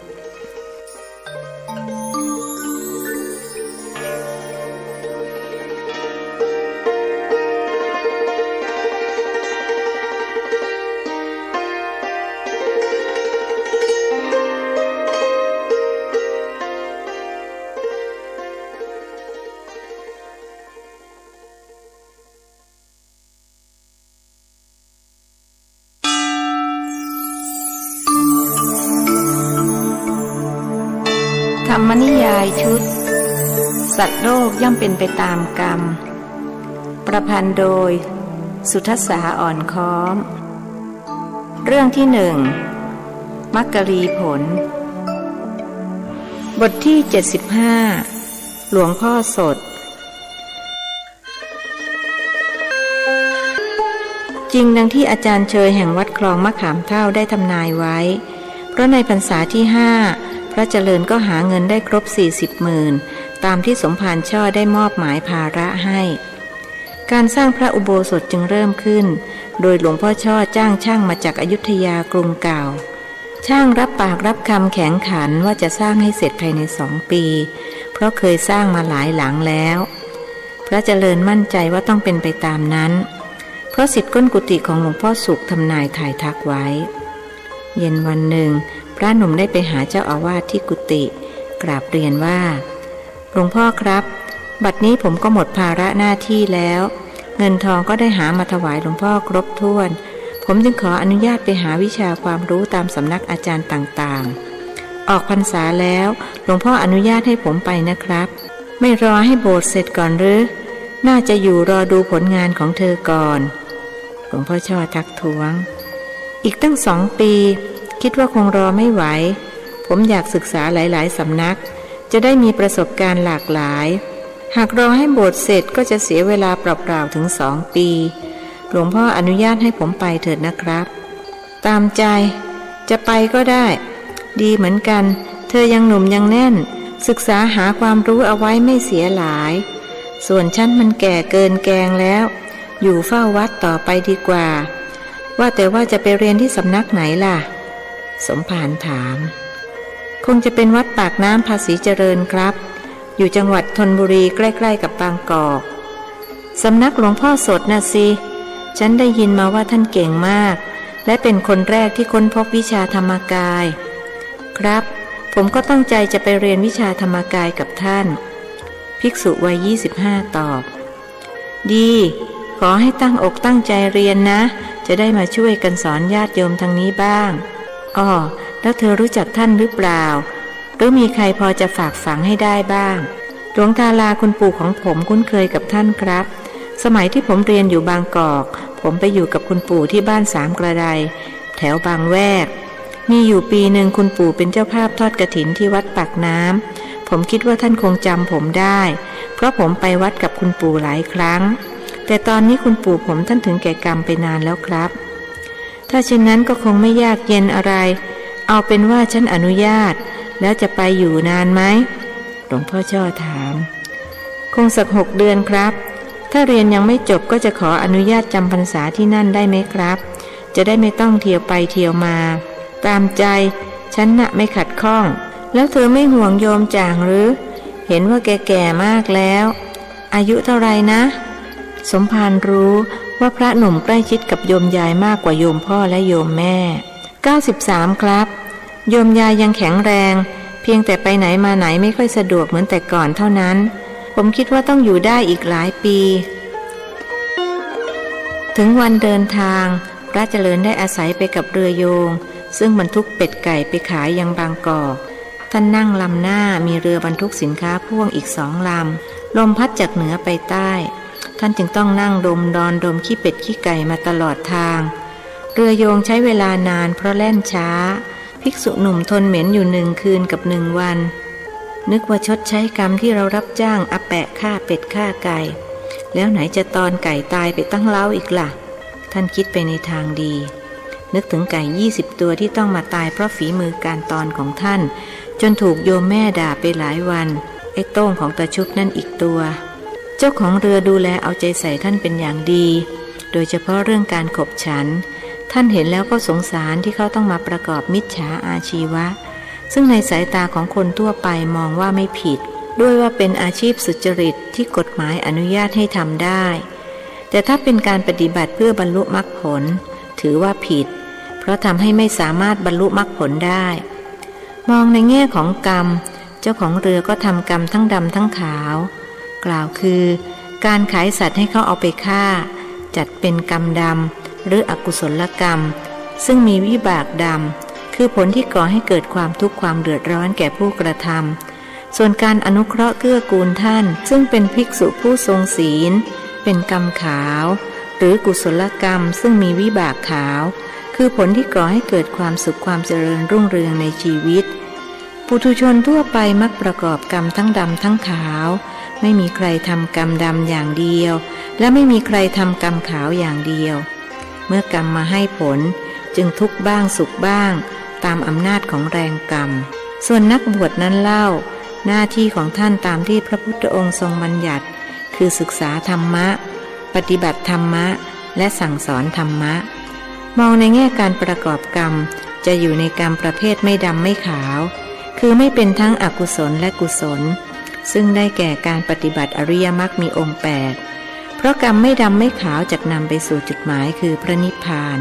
อันเป็นการสิ้นสุดของกรรมผู้เข้าถึงจุดหมายเรียกว่าพระอรหันต์ซึ่งหมายถึงเป็นผู้บริสุทธิ์ไกลจากกิเลสทำลายกรรมแห่งสังสารวัฏได้แล้วจึงไม่ต้องเวียนว่ายอยู่ในวัฏสงสารอีกต่อไปภิกษุวัย25ตั้งปณิธานแน่วแน่ว่าจากเพียรทำหน้าที่ของนักบวชให้สมบูรณ์ที่สุดขณะเดียวกันก็จะปรารภความเพียรเพื่อเข้าถึงจุดหมายซึ่งอาจจะเป็นในชาตินี้หรือในภพต่อไปขึ้นอยู่กับเหตุปัจจัยที่ได้สร้างสมบำเพ็ญมาแต่ครั้งอดีตและที่จะบำเพ็ญต่อไปถึงไพบูลย์ในอนาคตการหลวงพ่อสดครั้นทราบว่าพระเจริญเป็นหลานชายหลวงทาราก็ปิติยินดีดังนั้นนอกจากจะอนุญาตให้อยู่ในวัดแล้วยังไว้วางใจเรียกมารับใช้ใกล้ชิดเป็นลูกศิษย์ก้นกุฏิพระหนุ่มจึงได้เรียนวิชาธรรมกายซึ่งหลวงพ่อสดเป็นผู้สอนให้ด้วยตนเองหลวงพ่อเรียนวิชาธรรมกายมาจากอาจารย์องค์ไหนครับพระเจริญถามหลวงพ่อสดในคืนวันหนึ่งขณะทำหน้าที่นวดให้ท่านอาศัยที่เคยนวดให้โยมยายมาตั้งแต่สมัยเป็นเด็กครั้นบวชก็ได้ปรนนิบัติรับใช้หลวงพ่อเดิมท่านจึงมีประสบการณ์ในการนวดเป็นอย่างดีจากหลวงพ่อสดวัดปากน้ำภาษีเจริญภิกษุวัย66ตอบหมายความว่าท่านสมภารองค์ก่อนชื่อเดียวกับหลวงพ่อหรือครับพระหนุ่มสงสัยเปล่าหลวงพ่อสดมีองค์เดียวคือเราผมไม่เข้าใจครับผู้มาจากต่างถิ่นสงสัยหนักขึ้นเธอจะเข้าใจยังไงล่ะก็เรากำลังจะบอกกับเธอว่าเราเป็นผู้ค้นพบวิชาธรรมกายด้วยตนเองหรือครับแล้วก่อนหน้านี้มีใครเคยค้นพบมาก่อนหรือเปล่าครับท่านต้องการทดสอบว่าสิ่งที่หลวงพ่อช่อรู้มานั้นจริงหรือเท็จแม้เธอนี่ซอกแซกจริงแต่เอาเธอเราจะตอบให้เธอหายสงสัยฟังให้ดีนะเราเป็นคนแรกและคนเดียวที่ค้นพบวิชานี้ก่อนหน้านี้ยังไม่มีใครเคยค้นพบมาก่อนเป็นยังไงชัดเจนหรือยังชัดเจนแล้วครับแต่ผมก็ยังอยากรู้ต่อไปอีกว่าหลวงพ่อค้นพบวิชานี้ตั้งแต่เมื่อไรและได้สอนลูกศิษย์สำเร็จวิชานี้ไปแล้วกี่คนภิกษุวัย25ถามเพราะอยากรู้สมภารวัดปากน้ำนิ่งไปพักหนึ่งเพื่อทบทวนความจ แล้วจึงตอบว่านับถึงเดี๋ยวนี้ก็20 ปีพอดีและเราก็สอนวิชานี้แก่ลูกศิษย์ลูกหามาได้20 ปีแล้วส่วนใครจะสำเร็จหรือไม่สำเร็จเราไม่ทราบเพราะไม่เคยติดตามผลอีกประการหนึ่งเรื่องอย่างนี้เขาไม่นำมาพูดกันเพราะมันเป็นเรื่องเฉพาะตัวเรียกว่ามันเป็นปัจจัตตัง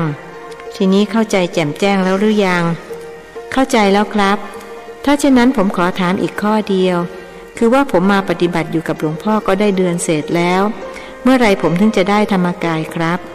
ถามแบบนี้ไม่น่าเป็นหลานหลวงทาราเลยจริงๆหลวงพ่อสดว่าคุณปู่ผมเกี่ยวข้องกับคำถามนี้อย่างไรครับพ่อหนุ่มรู้สึกงงเกี่ยวข้องสิเพราะหลวงทาราเขาเป็นคนฉลาดและเราก็คิดว่าหลานชายของเขาคงจะฉลาดด้วยมองดูเหมือนเป็นคนฉลาดหลักแหลมเพิ่งจะรู้ก็ตอนเธอพูดออกมานี่เองรู้อะไรครับพระหนุ่มยังไม่มั่นใจนักว่านี่คือการด่าจึงถามเพื่อความมั่นใจรู้ว่าเธอไม่ฉลาดนะสิแต่ไม่เป็นไรเรามีลูกศิษย์ฉลาดมามากแล้วบางทีคนไม่ฉลาดอาจจะไปดีกว่าที่ฉลาดก็ได้หลวงพ่อสดใช้วิธีตบหัวแล้วลูบหลังครับผมก็มั่นใจอย่างนั้นไม่งั้นโบราณเขาจะสอนไว้หรือความรู้ท่วมตัวเอาหัวไม่รอดเราเคยได้ยินแต่ความรู้ท่วมหัวเอาตัวไม่รอดภิกษุสูงวัยแย้งแบบนั้นยังไม่น่าสมเพชเท่าไรเพราะหัวมันเล็กกว่าตัวแต่คนที่มีความรู้ท่วมตัวเอาหัวไม่รอดนี่สิผมว่าแย่ที่สุดพระหนุ่มอธิบายเธอพูดเข้าท่าดีชักฉลาดขึ้นบ้างแล้วเห็นไหมพอได้มาอยู่ใกล้เราเธอฉลาดขึ้นเป็นกองหลวงพ่อสดตั้งใจยั่วแต่ผมรู้สึกว่าผมฉลาดด้วยตัวเองนะครับ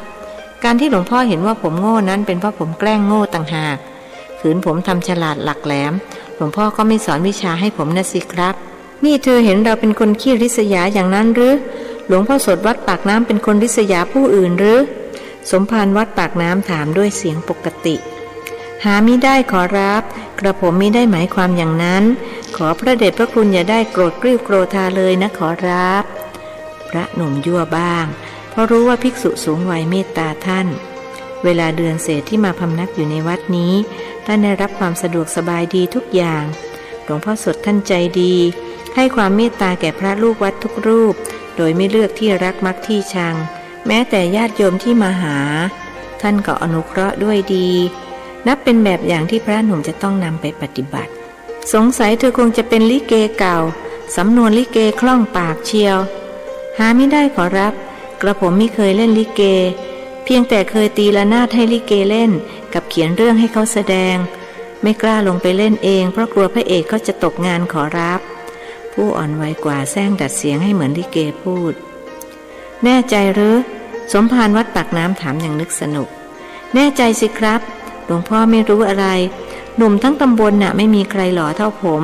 เวลาเดินไปไหนผมต้องถือไม้2 อันคราวนี้พูดด้วยเสียงปกติทำไมต้องทำอย่างนั้น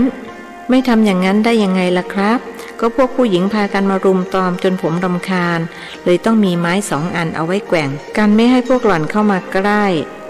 หลวงพ่อสดหัวเราะหึ่ๆด้วยคำที่พระหนุ่มเล่าเห็นท่านอารมณ์ดีพระเจริญจึงถามอีกว่าหลวงพ่อครับเมื่อไรผมจะได้สำเร็จวิชาธรรมกายครับอันนี้ต้องถามตัวเธอเองเราตอบเธอไม่ได้หรอกถ้าเธอมีความพยายามเธอก็สำเร็จเร็วแต่ถ้าเธอเกียจคร้านรับรองว่าไม่สำเร็จผมว่าอีก20 ปีละมั้งเพราะถ้าสำเร็จเร็วประเดี๋ยวจะเก่งเกินอาจารย์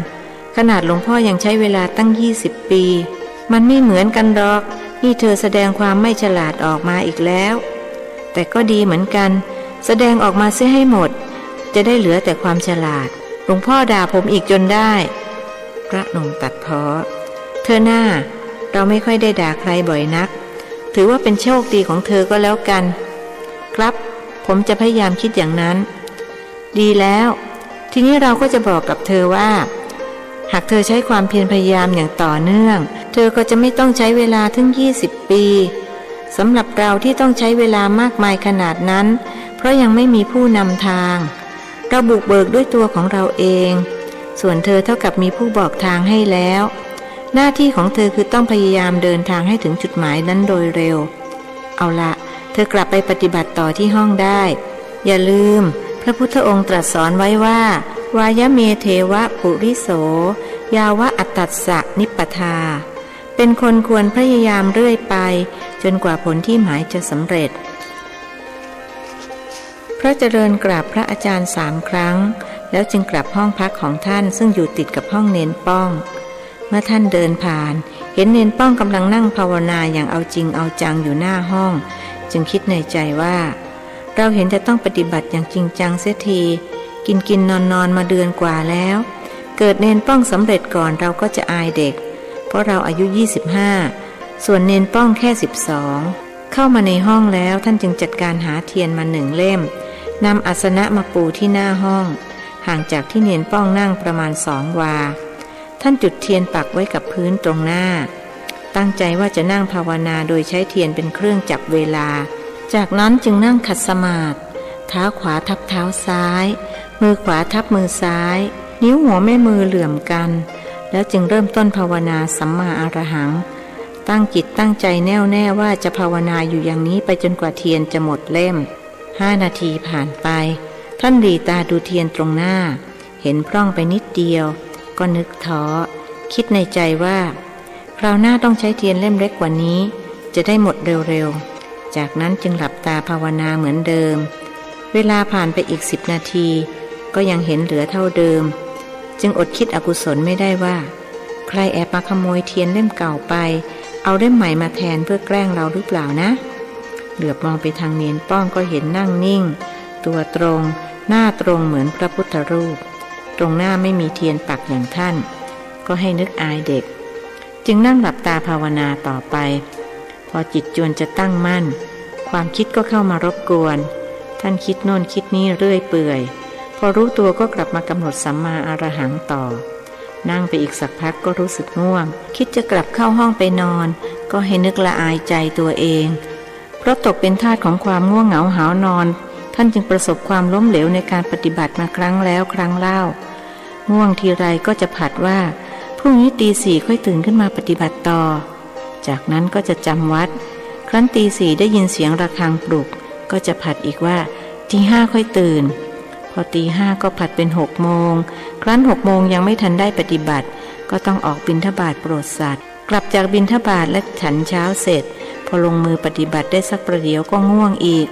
และท่านก็มีอันผัดเพี้ยนไปได้ทุกครั้งวันนี้เราจะไม่ยอมแพ้จะขอสู้ตายท่านตั้งจิตตั้งใจใหม่อีกครั้ง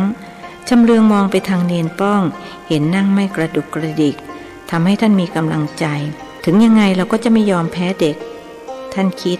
แล้วจึงนั่งต่อไปเนนป้องนั่งภาวนาครบ2 ชั่วโมงแล้วจึงกำหนดลืมตามองตรงไปข้างหน้าแล้วเหลียวไปทางซ้ายจากนั้นก็มองไปทางขวาและเห็นพระหนุ่มนั่งโงกอยู่รู้ว่าท่านเป็นคนใจดีจึงคิดจะแกล้งเล่นสนุกถึงอย่างไรฝ่ายนั้นก็คงไม่โกรธรู้จักกันมาเดือนเศษยังไม่เคยเห็นท่านโกรธใครสักทีเนนวัย12ค่อยๆคลานเข้าไปใกล้ที่พระหนุ่มนั่งและพบว่าท่านไม่ได้หลับอย่างเดียวแต่ยังมีน้ำลายไหลยืดออกมาจากปากด้วยจึงจับเทียนไปลนที่ใต้คางท่านเหมือนที่หมอผีลนเอาน้ำมันพรายจากแม่นาคที่ท่านเคยดูภาพยนตร์สมัยที่ยังไม่ได้บวชเป็นเนนพระเจริญอยู่ในภาวะครึ่งหลับครึ่งตื่นครั้นรู้สึกร้อนที่บริเวณใต้คางท่านกลับเข้าใจว่ากำลังจะได้ธรรมกายจึงกำหนดยืดตัวตรงและภาวนาอย่างตั้งอกตั้งใจเนนป้องเลื่อนเทียนสูงขึ้นทีละนิดละนิดจนเปลวเทียนจดคางท่านพระหนุ่มร้อนจนทนไม่ไหวจึงลืมตาขึ้นดูเนนนี่มันอะไรกันท่านถามเสียงดังไม่มีอะไรหรอกครับเห็นหลวงพี่นั่งหลับผมก็เลยจะช่วยแก้ง่วงให้พอดีผมอยากหาอะไรเล่นสนุกอยู่ด้วยเนนตอบตามตรงไม่มีวิธีอื่นแล้วหรือที่หลังอย่าทำพิลึกแบบนี้นะหลวงพี่ไม่ชอบ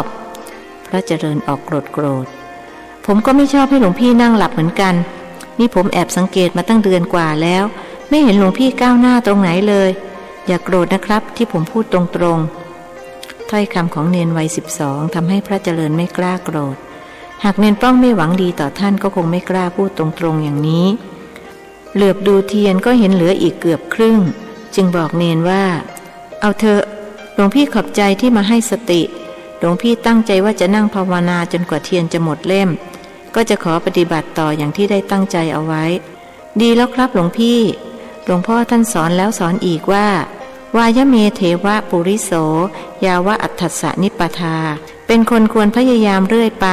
จนกว่าผลที่หมายจะสำเร็จหลวงพ่อท่านบอกว่าพระพุทธองค์ท่านตรัสสอนไว้ครับเนนน้อยพูดเสียงใส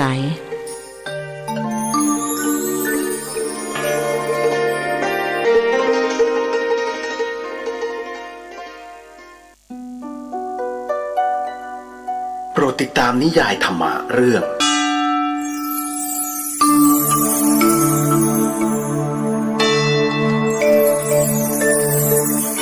มักกรีผลประพันธ์โดยสุทัสสาอ่อนค้อมวันพรุ่งนี้สวัสดีครับ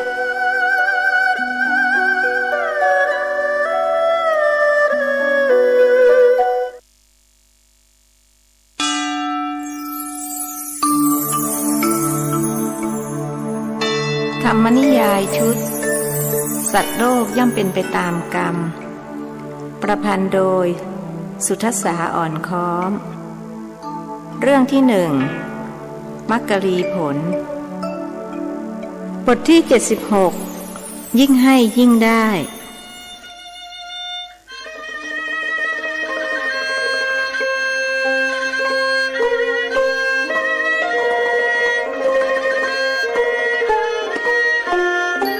หลวงพ่อข้าวสารกับมะพร้าวหมดแล้วโยมท้วมวัย66บอกหลวงพ่อสดในตอนเย็นวันหนึ่งโยมท้วมเป็นเพื่อนกับหลวงพ่อมาตั้งแต่สมัยเป็นเด็กได้มาช่วยดูแลเรื่องอาหารการกินในวัดโดยไปมาครั้นสามีตายและลูกเต้าออกย่าออกเรือนกันไปหมดแกจึงมาอยู่วัดอย่างถาวรตอนอายุ60พอดีนี่ก็อยู่มาได้6 ปีกว่าแล้วหมดก็ช่างเถอะเดี๋ยวเขาก็เอามาให้สมภารวัดปากน้ำบอกเพื่อนเก่าตอนมาอยู่วัดนี้ใหม่ๆพระเจริญรู้สึกไม่ถูกชะตากับโยมท้วมเพราะแกชอบวางท่าเคืองคงจะเห็นว่าเป็นเพื่อนกับสมภารครั้นอยู่นานไปจึงได้รู้ว่าแกไม่มีอะไรนิสัยแกเป็นอย่างนั้นเองเนื่องจากวัดปากน้ำเป็นสำนักสอนวิชาธรรมกายมีพระภิกษุมาเรียนกันมากที่มาจากวัดใกล้ๆก็สามารถไปกลับได้ส่วนที่มาจากต่างจังหวัดจะมาพักอยู่ที่วัดปากน้ำหรือวัดใกล้เคียงที่สามารถจะไปกลับได้สะดวกวัดปากน้ำจึงมีพระมากกว่าวัดอื่นๆทั้งในพรรษาและนอกพรรษาครั้นจำนวนพระมีมากอาหารที่ได้จากการออกบิณฑบาตในตอนเช้าจึงไม่เพียงพอตกเป็นหน้าที่ของโยมท้วมที่จะต้องหุงหามาถวายเป็นการอนุเคราะห์ภิกษุสามเณรในวัดและแกก็ทำหน้าที่ได้โดยไม่ขาดตกบกพร่องรุ่งเช้าปรากฏว่ามีโยมนำมะพร้าวมาถวาย2 ลำเรือข้าวสารบรรจุมาในกระสอบอีก1 ลำเรือโยมท้วมต้องเกณฑ์พระเนนมาช่วยกันขนขึ้นจากเรือนำไปเก็บไว้ในครัวพระเจริญก็มาช่วยเขาขนด้วยโดยแบกไปเก็บครั้งละ1 กระสอบแม้จะผอมหากก็แข็งแรงแบกข้าวสารทั้งกระสอบไว้ขณะที่รูปอื่นๆช่วยกันหามโยมมาจากไหนจ๊ะท่านถามสตรีวัยกลางคนที่เป็นคนนำเรือขนมะพร้าวและข้าวสารมาอีฉันมาจากบางช้างจ้ะนางตอบมีใครไปบอกให้เอามาถวายหรือเปล่าท่านถามอีกก็เมื่อวานหลวงพ่อสดพูดว่าเดี๋ยวเขาก็เอามาให้ไม่มีหรอกจ้ะเมื่อเย็นวานอีฉันเกิดนึกอยากจะทำบุญเลยให้ลูกๆช่วยกันสอยมะพร้าวได้2 ลำเรือแล้วก็มีคนเขาเอาข้าวสารมาให้เป็นค่าเช่านาอีฉันเลยปันมาทำบุญ1 ลำเรือวัดนี้มีพระเยอะกลัวว่าท่านจะอดอยากนางพูดพลางบ้วนน้ำหมากลงไปในลำคลองทำให้น้ำตรงนั้นกลายเป็นสีแดงแล้วค่อยๆจางหายไปขนมะพร้าวและข้าวสารขึ้นจากเรือเสร็จแล้วเจ้าของเรือจึงไปกราบลาหลวงพ่อสดขอบใจนะโยมอาตมาขออนุโมทนาท่านหยิบพระผงขึ้นมา4 องค์บอกให้นางแบมือทั้ง2 ข้างยื่นออกมาข้างหน้าเพื่อรับพระแล้วหย่อนพระผง4 องค์ลงไปในมือนางเอาไปให้คนขับเรือคนละองค์ท่านสั่งสตรีผู้ใจบุญกลับไปแล้วพระเจริญจึงพูดขึ้นว่าหลวงพ่อครับผมสงสัยจริงๆสงสัยมานานแล้วด้วยเห ห็นจะต้องขอความเมตตาจากหลวงพ่อช่วยให้หายสงสัยขี้สงสัยจริงนะเอาละจะถามอะไรก็ถามมาภิกษุวัย66กล่าวอนุญาต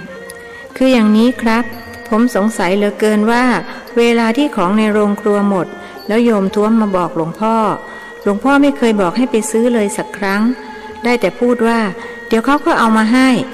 แล้วก็มีคนเอามาให้จริงๆโดยไม่ต้องไปเสียเงินซื้อผมตั้งข้อสังเกตมานานแล้วทำไมถึงเป็นอย่างนั้นครับหรือว่าหลวงพ่อมีคาถาเมตตามหานิยมคาถาเมตตานิยมที่เธอว่าน่ะเราไม่มีหรอกมีแต่คาถาแผ่เมตตาเฉยๆมันอยู่ที่จิตนะถ้าจิตเรามีเมตตาเราก็แผ่ออกไปยังสรรพสัตว์ทั้งหลายขอให้เขามีความสุขความเจริญเมื่อมีเมตตาจิตก็ดีเมื่อจิตดีนึกอะไรก็ได้หมดนึกเงินก็ไหลนองนึกทองก็ไหลมามันสำคัญอยู่ที่จิตตัวเดียวท่านย้ำแบบนี้ถ้าใครอยากได้อะไรก็แผ่เมตตาไปใช่ไหมครับพระหนุ่มถามอีกมันคงไม่ง่ายอย่างนั้นหรอกนะเอาอย่างนี้เราจะยกตัวอย่างให้เธอเห็นง่ายๆสมมติว่าเรามีเงิน100,000 โกฏเราอยากจะทำบุญสัก10 โกฏเธอคิดว่าเราจะทำได้หรือเปล่าได้สิครับหลวงพ่อทำไป10 โกฏก็ยังเหลือเงินอีกตั้งพระหนุ่มหยุดคิดความที่ตกคณิตศาสตร์บ่อยจึงทำให้คิดช้าตั้ง 99,990 โกฏรู้สึกโล่งใจที่ตอบออกมาได้นั่นแหละทีนี้สมมติอีกครั้งหนึ่งสมมติว่ายาจกเข็นใจยากจนมากแม้แต่จะกินเข้าไปก็ยังไม่มีแต่เขาคิดอยากจะทำบุญสัก10 โกฏเช่นกันเขาจะทำได้หรือเปล่าจะทำได้ยังไงล่ะครับหลวงพ่อแม้จะกินเข้าไปก็ยังไม่มีแล้วจะเอาที่ไหนมาทำบุญก็เหมือนกันนั่นแหละคนที่เขาจะทำบุญได้เขาก็ต้องมีบุญเป็นทุนอยู่ก่อนเหมือนกับที่เรามีทรัพย์อยู่เรื่องของจิตก็เหมือนกันการที่จะแผ่เมตตาได้ผลจิตจะต้องมีเมตตาก่อนคือต้องสร้างเมตตาให้มีในจิตตนเสียก่อนแล้วจึงจะสามารถแผ่ไปในผู้อื่นได้การที่เธอมาปฏิบัติมาภาวนาสัมมาอรหังก็เพื่อจะสร้างเมตตาขึ้นในจิตเมื่อมีเมตตาก็สามารถแผ่ไปให้คนอื่นได้ถ้าเราไม่มีเมตตาเลยเหมือนยาจกไม่มีทรัพย์จะแผ่ให้คนอื่นก็ไม่ได้จริงไหมจริงครับแล้วคนที่เราแผ่ไปให้จะได้รับทุกคนหรือเปล่าครับก็ขึ้นอยู่กับจิตของเขาอีกเหมือนกันคือถ้าจิตเขาเปิดรับก็รับได้เช่นสมมุติว่าเราเทศออกอากาศทางวิทยุกระจายเสียงกรมประชาสัมพันธ์วันที่1เวลาบ่าย2 โมงแต่วันนั้นเวลานั้นเธอไปเปิดฟังสถานียานเกราะเธอจะได้ฟังเทศของเราไหมไม่ได้ฟังครับหรือถ้าผมปิดวิทยุไว้ก็ไม่ได้ฟังเหมือนกันตอบเกินคำถามนั่นแหละการแผ่เมตตาไปให้ผู้รับจะได้หรือไม่ได้รับก็ขึ้นอยู่กับจิตของเขาเหมือนกันพูดอย่างนี้เธอคงพอจะเข้าใจครับผมเข้าใจแจ่มแจ้งเลยครับแต่ผมก็ยังสงสัยอยู่ดีแหละว่าทำไมคนเขาถึงชอบมาทำบุญที่วัดนี้ทำไมเขาไม่ไปทำที่วัดอื่นบ้างเท่าที่ผมเห็นมานะครับหลวงพ่อบางวัดมีคนไปทำบุญเยอะแยะข้าวของเหลือเฟือแต่บางวัดกลับอดอยากยากแค้นแม้แต่จะหาธูปเทียนมาจุดบูชาพระก็หาไม่ได้เพราะไม่มีคนมาถวายอันนี้ก็ขึ้นอยู่กับปัจจัยหลายอย่างเป็นต้นว่าพระในวัดโดยเฉพาะอย่างยิ่งสมภารเจ้าวัดท่านปฏิบัติดีปฏิบัติชอบสมควรแก่ของที่เขานำมาถวายหรือเปล่าญาติโยมเขาศรัทธาไหมและท่านเคยช่วยเหลือแบ่งปันญาติโยมเวลาที่เขาเดือดร้อนอดอยากบ้างไหมที่วัดนี้เราให้นะเราไม่ใช่แต่จะรับอย่างเดียวพระบางรูปท่านรู้จักแต่จะรับจากญาติโยมแต่ไม่เคยให้แก่ญาติโยมเป็นการตอบแทนเลยส่วนเราใครมาขอเราให้หมดไม่เคยหวงเช่นบางครั้งมีโยมเขาพายเรือมาบอกหลวงพ่อข้าวสารที่บ้านฉันหมดไม่มีข้าวหุงให้ลูกกินขอบิณฑบาตข้าวสารหลวงพ่อสักหม้อเถอะเขาว่าอย่างนี้ใช้คำว่าบิณฑบาตอย่างกับตัวเองเป็นพระท่านพูดยิ้มแล้วหลวงพ่อให้หรือเปล่าครับให้สิก็บอกแล้วว่าเราไม่เคยหวงใคร เราก็สั่งโยมท้วมว่าช่วยเอาข้าวสารให้โยมเขาหน่อยแรกๆโยมท้วมแกก็กระฟัดกระเฟียดให้อย่างไม่เต็มใจบางครั้งถึงกับตะคอกใส่เราว่าข้าวที่วัดก็กำลังจะหมดเหมือนกันเราก็ว่าหมดก็ให้มันหมดไปเดี๋ยวเขาก็เอามาให้พอตกเย็นก็มีคนเอาใส่เรือมาถวายจริงๆตอนหลังโยมท้วมแกเลยเชื่อตามเราว่ายิ่งให้ก็ยิ่งได้หลวงพ่อสดเล่าให้พระหนุ่มฟังงั้นผมก็ได้ตำราจากหลวงพ่อแล้วพระหนุ่มพูดอย่างยินดีตำราอะไรของเธอล่ะตำราที่ว่ายิ่งให้ยิ่งได้ยิ่งหวงยิ่งอดหมดก็ไม่มาเราไม่หวงกันเราก็ไม่อดหมดก็มาเรื่อยๆตำรานี้ใช้ได้ไหมครับดีเข้าท่าดีตั้งแต่มาอยู่ใกล้เราเธอฉลาดขึ้นเยอะเลยหลวงพ่อด่าผมอีกแล้วพระหนุ่มตัดพ้อเธอก็นึกว่าเราเป็นผู้หญิงเสียก็สิ้นเรื่องภิกษุวัย66เย้าทำไมต้องนึกว่าหลวงพ่อเป็นผู้หญิงล่ะครับอ้าวก็เขาพูดกันว่าผู้หญิงด่าแปลว่าผู้หญิงรักผู้หญิงให้จวักแปลว่าเขากวักมือท่านตอบยิ้มแต่ผมเป็นโรคเกลียดผู้หญิงครับยกเว้นโยมแม่กับโยมยายอ้อโยมท้วมอีกคนนึงพระหนุ่มพูดฉะฉาน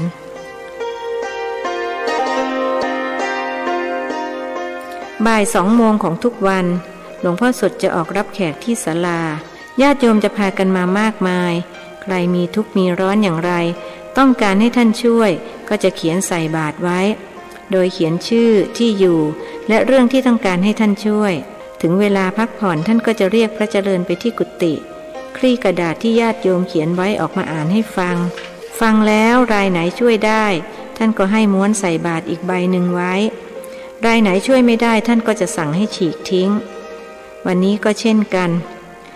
รายแรกที่พระเจริญอ่านคือดิฉันชื่อนางอรดีบ้านอยู่บางนาขอให้หลวงพ่อช่วยแผ่เมตตาให้ด้วยลูกชายดิฉันจะไปเรียนเมืองนอกดิฉันสามีและลูกสาวอีก2 คนจะบินไปส่งที่อเมริกาจึงขอให้หลวงพ่อพระหนุ่มยังอ่านไม่ทันจบหลวงพ่อก็สั่งว่าฉีกทิ้งรายนี้ช่วยไม่ได้พระหนุ่มทำตามแล้วหยิบม้วนที่ 2ออกมาคลี่อ่าน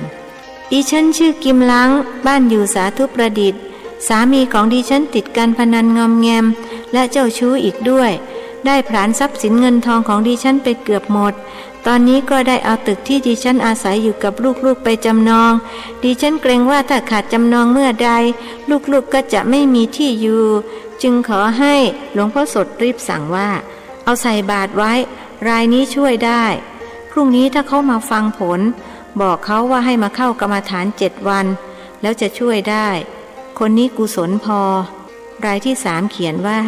หลวงพ่อคะหนูเป็นเมียน้อยคนที่4ของสามีถูกอีเมียน้อยคนที่5มันอิจฉาเพราะหนูสวยกว่ามันหลวงพ่อช่วยแผ่เมตตาให้หนูด้วยให้สามีรักหนูมากๆอย่าไปรักมัน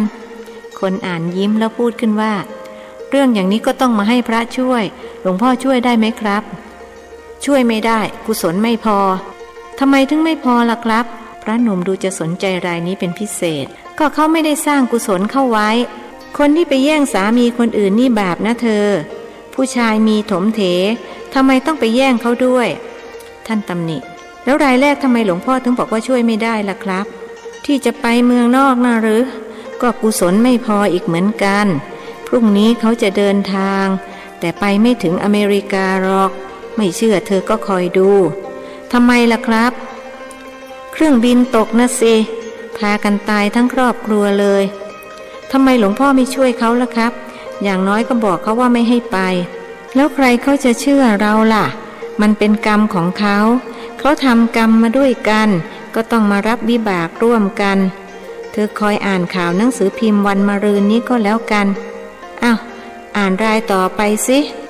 กว่าจะถึงรายสุดท้ายทั้งคนอ่านและคนฟังก็เหนื่อยไปตามๆกันวันนี้มีผู้มาร้องทุกข์100 กว่ารายมีช่วยได้50 รายนอกนั้นช่วยไม่ได้พระเจริญรู้สึกข้องใจจึงถามหลวงพ่อสดว่าหลวงพ่อครับหลวงพ่อรู้ได้ยังไงว่ารายนี้ช่วยได้รายนี้ช่วยไม่ได้ผมสังเกตว่ารายไหนที่หลวงพ่อบอกว่าช่วยได้ก็ช่วยเขาได้จริงๆส่วนรายที่ไม่ได้ก็ไม่ได้จริงๆอีกเหมือนกัน หลวงพ่อใช้อะไรเป็นเกณฑ์ในการพิจารณาครับถ้าเธออยากรู้ก็ต้องเร่งปฏิบัติให้ได้ธรรมกายแล้วเธอจะไม่ถามอย่างนี้อีกแหมหลวงพ่อครับผมเพิ่งจะบวชได้แค่5 พรรษา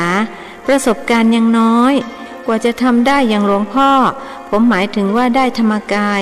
ก็คงจะแก่เกินแกงแล้วหลวงพ่อกรุณาอธิบายให้ผมฟังก่อนได้ไหมครับก็ได้เราจะอธิบายให้เธอฟังแบบย่อๆเพราะเคยพูดเรื่องนี้มาบ้างแล้วเธอยังคงจำได้เรื่องการแผ่เมตตาน่ะจำได้ไหมครับผมยังไม่ลืมนั่นแหละมันก็คล้ายๆกันคือการที่เราแผ่เมตตาไปก็เหมือนกับชาร์จไฟเข้าหม้อแบตเตอรี่ถ้าหม้อดีก็เก็บไฟอยู่แต่ถ้าหม้อรั่วไฟก็รั่วออกหมดทีนี้คนที่ไม่มีกุศลก็เปรียบเหมือนหม้อรั่วก็เสียเวลาที่เราจะไปช่วยถ้าเป่าหัวก็เสียลมในท้องเปล่าๆพอจะเข้าใจหรือยังเข้าใจครับแต่ก็ยังสงสัยอีกนั่นแหละว่าหลวงพ่อรู้ได้ยังไงว่าแบตเตอรี่ของคนนี้รั่วหรือไม่รั่วตรงนี้แหละสำคัญเราขอบอกเธอสั้นๆว่าได้ธรรมกายเมื่อไรเธอก็จะหายสงสัยเมื่อนั้นเอาละกลับห้องได้เราจะพักผ่อนเสียทีพระผงวัดปากน้ำรุ่นแรกที่หลวงพ่อสดแจกญาติโยมนั้นมีข้อเสียอยู่อย่างหนึ่งคือเมื่อถูกน้ำจะละลายพระเจริญหัวคิดดีจึงใช้เนนป้องไปซื้อแลกเกอร์ตราปลาตะเพียนคู่มาแล้วนำพระผงมาชุบแลกเกอร์ผึ่งลมไว้จนแห้งปรากฏว่าสามารถแก้ปัญหาพระละลายน้ำได้เมื่อต้นทุนการทำพระสูงขึ้นทางวัดจึงเปลี่ยนนโยบายจากการให้เปล่ามาเป็นให้เช่าองค์ละ25 บาทญาติโยมพากันมาเช่ามากกว่ามารับแจกเสียอีกคงจะเห็นว่าของได้เปล่าไม่มีค่าถ้าต้องใช้เงินแลกดูมีค่าขึ้นพระเจริญจึงมีหน้าที่ช่วยหยิบพระส่งให้หลวงพ่อซึ่งท่านจะให้เช่าเพียง1 องค์ต่อ1 คนใครจะขอเช่ามากกว่า1 องค์ท่านก็ไม่ให้โยมผู้หญิงคนหนึ่งมาแอบกระซิบพระเจริญว่าช่วยบอกหลวงพ่อหน่อยฉันจะขอเช่าหลายองค์จะได้หรือเปล่าจะเอาไปฝากญาติๆทางปากใต้พระหนุ่มยังมิทันบอกหลวงพ่อสดก็พูดขึ้นว่าไม่ได้เช่าเกิน1 องค์ไม่ได้โยมคนนั้นตกใจจนหน้าซีดคิดว่ากระซิบเบาที่สุดแล้วทำไมหลวงพ่อจึงได้ยินความจริงแล้วโยมคนนี้แกหูตึงเวลาใครพูดกับแกต้องตะโกนดังๆพอแกพูดกับคนอื่นก็คิดว่าเขาจะไม่ได้ยินเหมือนอย่างแกจึงพูดเสียงดังกว่าปกติขนาดพูดกระซิบก็ยังดังจนหลวงพ่อได้ยินถึงเวลาพักผ่อนพระหนุ่มต้องมาช่วยอ่านคำร้องทุกข์เช่นทุกวันจึงถือโอกาสเรียนถามสมภารว่าหลวงพ่อครับทำไมถึงไม่อนุญาตให้โยมเขาเช่าพระผงคนละหลายๆองค์จะได้มีเงินเข้าวัดมากๆท่านคิดว่าเป็นคำถามที่มีเหตุผลหากหลวงพ่อสดกลับตอบว่าช้าไว้เธอนี่บ้องตื้นมากรู้ไว้เถิดว่า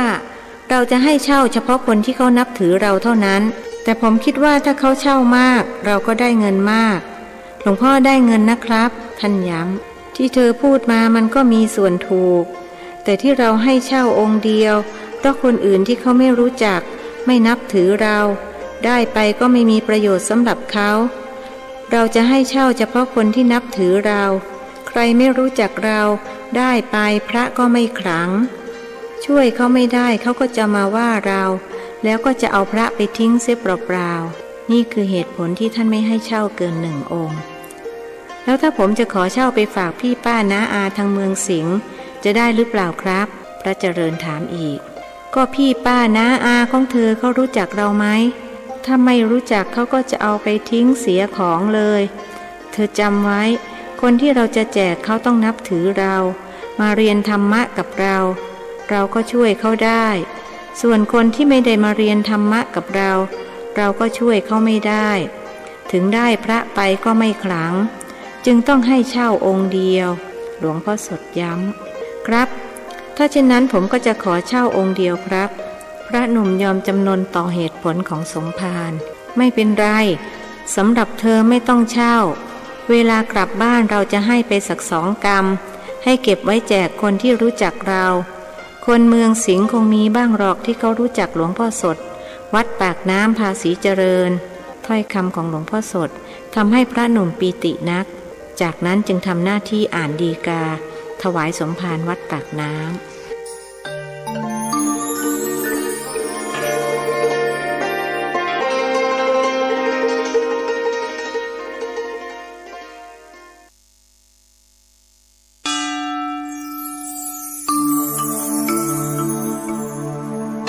ธรรมนิยายชุดสัตว์โลกย่อมเป็นไปตามกรรมประพันธ์โดยสุทัสสาอ่อนค้อมเรื่องที่หนึ่งมักกรีผลบทที่77พระผงวัดปากน้ำ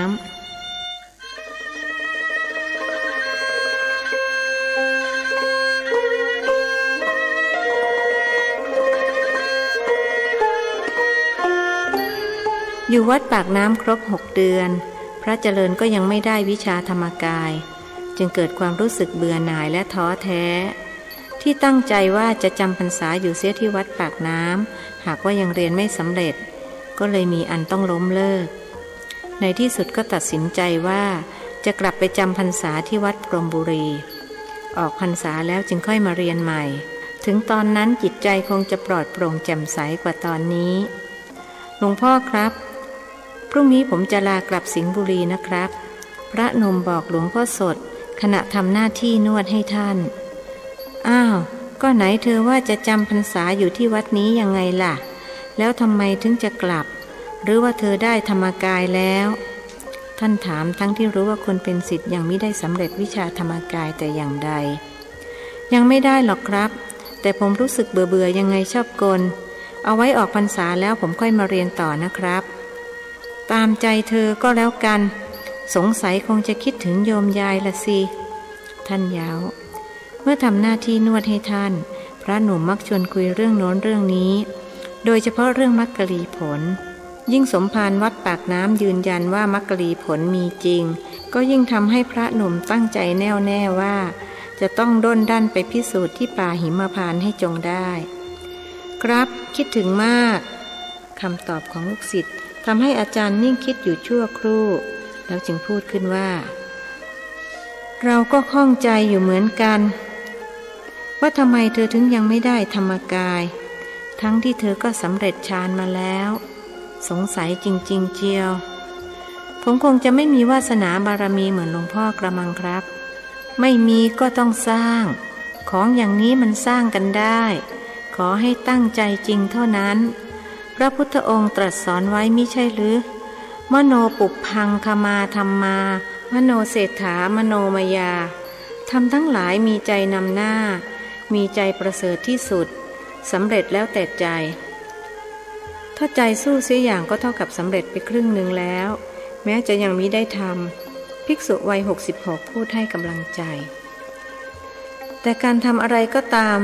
จะให้สำเร็จได้มันต้องใช้เวลานะครับหลวงพ่อ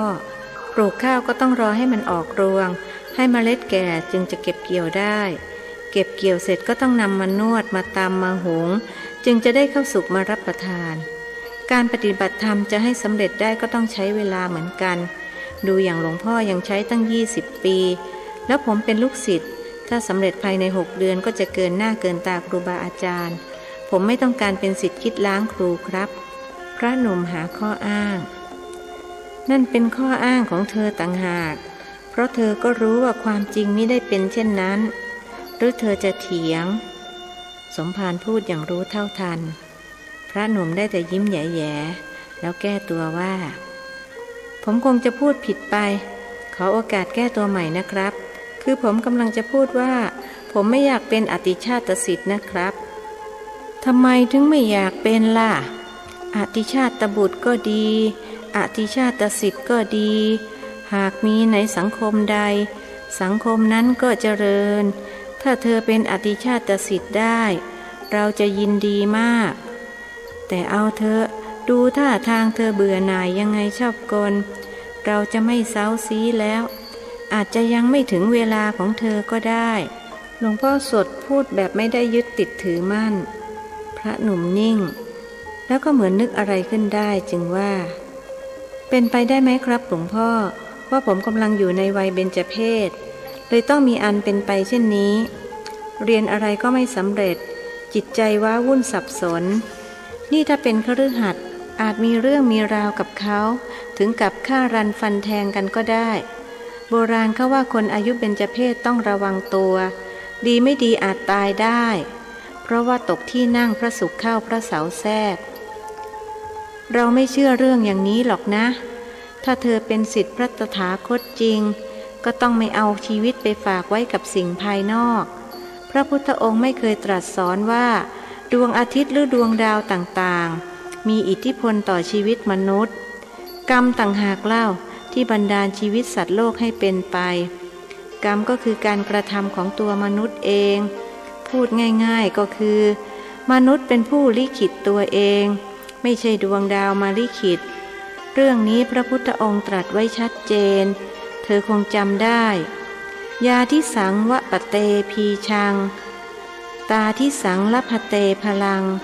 กัญญาณการีกัญญานัง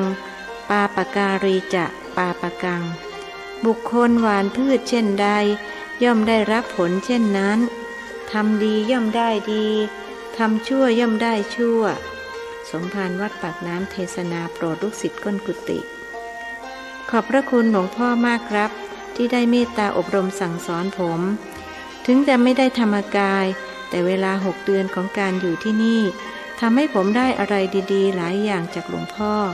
ที่ผมจะนำไปเป็นแบบอย่างในการประพฤติปฏิบัติผมตั้งปณิธานไว้ว่าจะทำประโยชน์ให้แก่ประชาชนจะไม่ทำให้สมณเพศของผมต้องเป็นหมันดีเราขออนุโมทนาเป็นนักบวชก็ต้องมีสมณสัญญากำกับอยู่ตลอดเวลาคนเขาจะได้ไม่ติฉินเอาว่ามาบวชก็เสียผ้าเหลืองสึกไปก็เปลืองผ้าลายแต่ผมคงไม่สึกหรอกครับหลวงพ่อเพราะไหนๆก็ได้ตัดสินใจแล้วว่าจะบวชไปจนตลอดชีวิตพระหนุ่มรีบบอกครั้นได้เวลาพักผ่อนของสมภารท่านจึงทวงถามขึ้นว่าหลวงพ่อบอกว่าจะให้พระผงผม2 กำมือเอาไปฝากคนที่เขารู้จักหลวงพ่อผมจะขอเดี๋ยวนี้เลยได้ไหมครับได้สินั่นไงในบาทนั่นหยิบเอาไป2 กำพระหนุ่มเอามือล้วงลงไปในบาทหยิบพระขึ้นมา2 กำบังเอิญท่านเป็นคนมือใหญ่แถมนิ้วก็ยาวพระ2 กำของท่านจึงมีปริมาณเท่ากับ4 กำมือของคนปกติหลวงพ่อสดอดพูดมิได้ว่าเราพลาดไปหน่อยไม่น่าพลาดเลยมีอะไรหรือครับพระเจริญถามก็เราน่าจะบอกเธอว่าที่ให้พระ2 กำมือนั้นหมายถึงกำมือเราซึ่งเท่ากับ1 กำมือของเธอ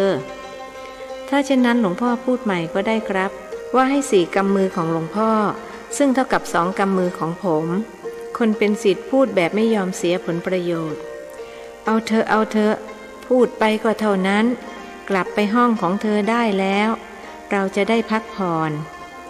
พระเจริญกราบสมภาร3 ครั้งแล้วจึงเดินกลับห้องของท่านผ่านห้องเนนป้องเห็นกำลังนั่งภาวนาสัมมาอรหังอยู่ก็นึกสนุกจึงไปหาเทียนมาจุดนำไปลนคางเนนเป็นการแก้แค้นท่านเอ็นดูเนนป้องเหมือนน้องชายพรุ่งนี้ก็จะจากกันแล้วต้องฝากรักไว้สักหน่อยพระหนุ่มลนอยู่นานเนนก็ไม่ยอมลืมตาจึงเลื่อนเทียนสูงขึ้นจนเปลวเทียนเลียคางเนนกระนั้นคนที่นั่งขัดสมาธิอยู่ตรงหน้าก็ยังไม่ยอมลืมตาเสียงตะโกนออกมาจากห้องข้างๆว่าหลวงพี่แกล้งเนนน่ะบาปกรรมนะยิ่งเขากำลังปฏิบัติก็ยิ่งทำให้คนแกล้งบาปหนักขึ้นท่านจึงดับเทียนแล้วเดินเข้าห้อง